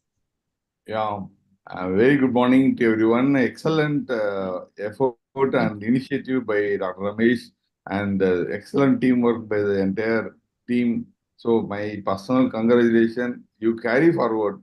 Don't leave it like this. You need to make it happen. That is the thing. And all the best to all of you. Thank you very much. Thank you so much, sir. Thank you so much for your pillar of support, sir. It made our program very nicely. So finally, it ended with a very good outcome, sir. So that 2025 will be a very great show. Yes, yes. And thank you, sir. Thank you. Sir, another so 10 minutes, if you're waiting, you can touch 25 hours, 25 minutes. So Okay, sir. make another 10 more minutes too. Yes. So that is what, so one command given by Ishrat ma'am, sir, Bala sir started, maybe we can reach 26 or 27 hours like that. Yes. And so, Niranjan, you go. Ramesh sir, few people face is not visible, sir. Let them come forward, sir. face No, still whoever has not spoken, you can ask them to talk, sir. Whoever been connected here. one second. Everybody. Side le ponga, and the mobile. That mobile. Nee konja close la papa. Nee konja friend la vani. Friend la va, inna friend la va. Friend la vana anga podu nee. PS Kumar sir, we have initiated our next marathon, Environthon, for the World Environment Day. So maybe again, your support is required. So just 6 o'clock we have announced. Very good. I will be always with you. Absolutely no problem. Yes, sir. Thank you, sir. See, there is a one surprise for the, so because there is a question states that all the students or members will be coming for watching the program only for certificate, but we posted all the certificate link. After 1 hour, people are watching with us, people are with us. That is what always that is. So these persons are not for the certificate, they want to be connected with us. That is the reason. So the IGEN, we are going to give a special appreciation certificate for them. So we are posting on Google form now. So I request, there are 5 minutes we'll open for that. The people, those who are watching live in the YouTube now, you can fill that. So this will be the for the special appreciation certificate. Niranjan, post Puniacha. So anybody is left over, you can ask them, sir, in the our YouTube, our Zoom, whoever been there. Sagira ma'am, any person left over, ma'am? Hey, you want to talk? Any persons? Your experience that we can put after video. Their experience they will talk after the video, Google. Hey, you can share the video, Niranjan. Tanush, நீ அந்த link போடு.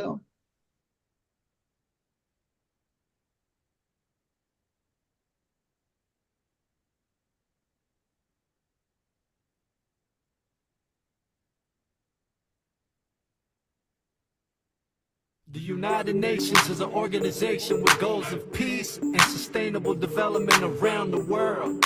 Their mission is huge, but we're breaking it down in 2 minutes. 17 sustainable development goals. Let's get to them, cause the more you know.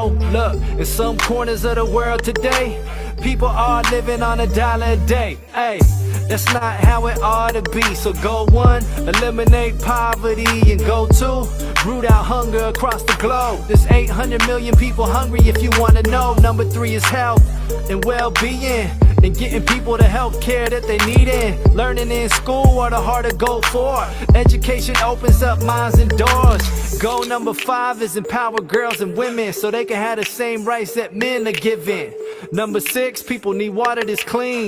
Poor sanitation can spread disease.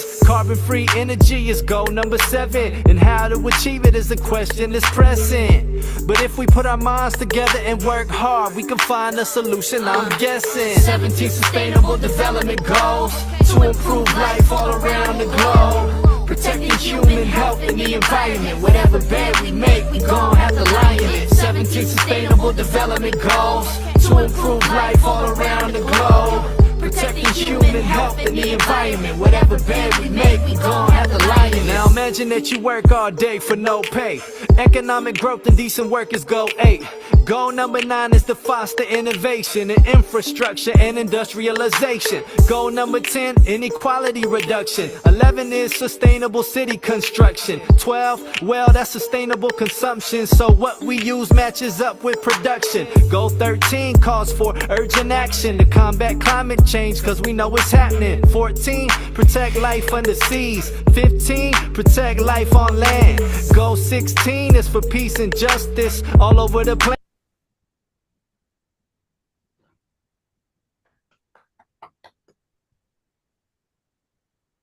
Okay, you can give some closing remarks. Krishna, sir, you can invite 1 or 2 students to talk. Then we can. Murali, sir. Murali? Yes. Hello everyone, myself I am Murali. I'm studying first year in MGR Education and Research Institute. I'm very happy when I met Ramesh sir. I'm getting many opportunities. I'm working as a web designer and designing posters. I'm very happy to learn skills. I get an opportunity to do work as a web developer. And happy to meet many sirs and ma'ams who gave me knowledge to improve myself. And I got many knowledge of environment and ecosystem, CO2 emission, where I get to learn how I can save my mother earth. Thank you for the opportunity.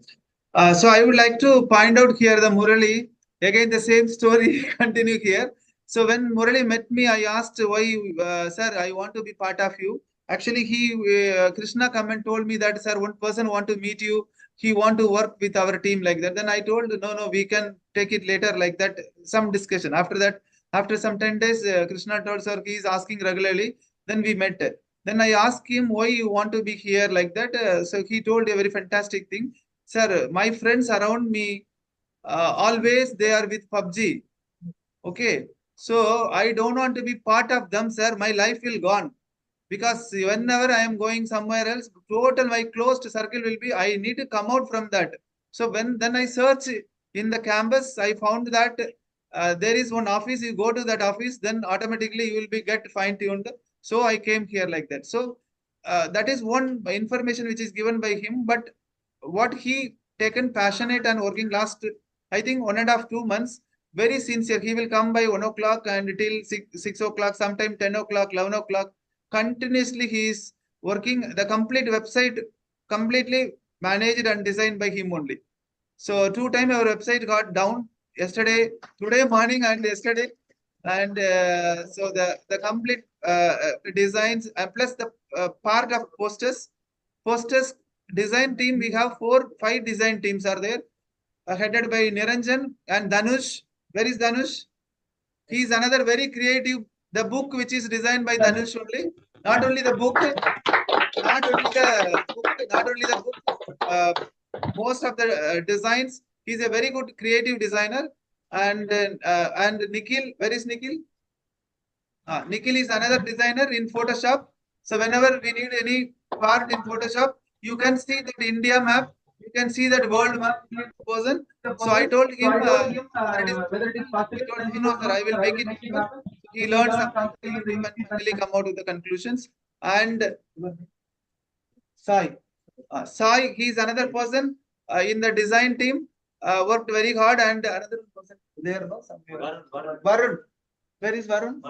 Varun, yes, Varun is another person who is in the design team. Varun is another person who is in the design team working for that. So this all they done the poster, all the things. And Sachin, who is maintaining our social media activities and doing all the posting, all the informations. Okay.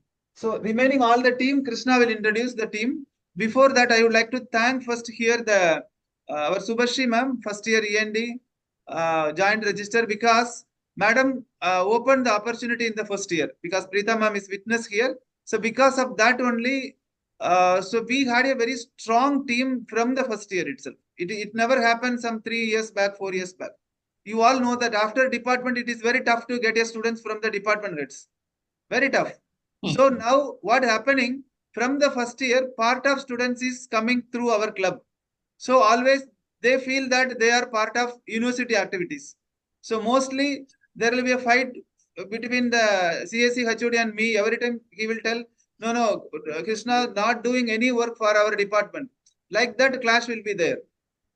So always doing work You for are creating a recording version, sir, on the students. In the YouTube, it is going on. No. That is no. Madam is very close friend of me. Okay. So that is not a. So that is.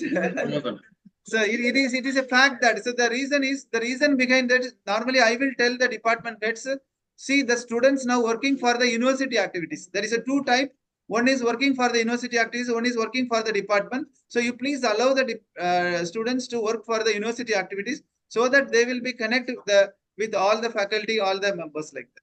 So that is what I think now the Krishna you can introduce with all your team. Sir, we have created 24 hours, 25 minutes. 24, yes.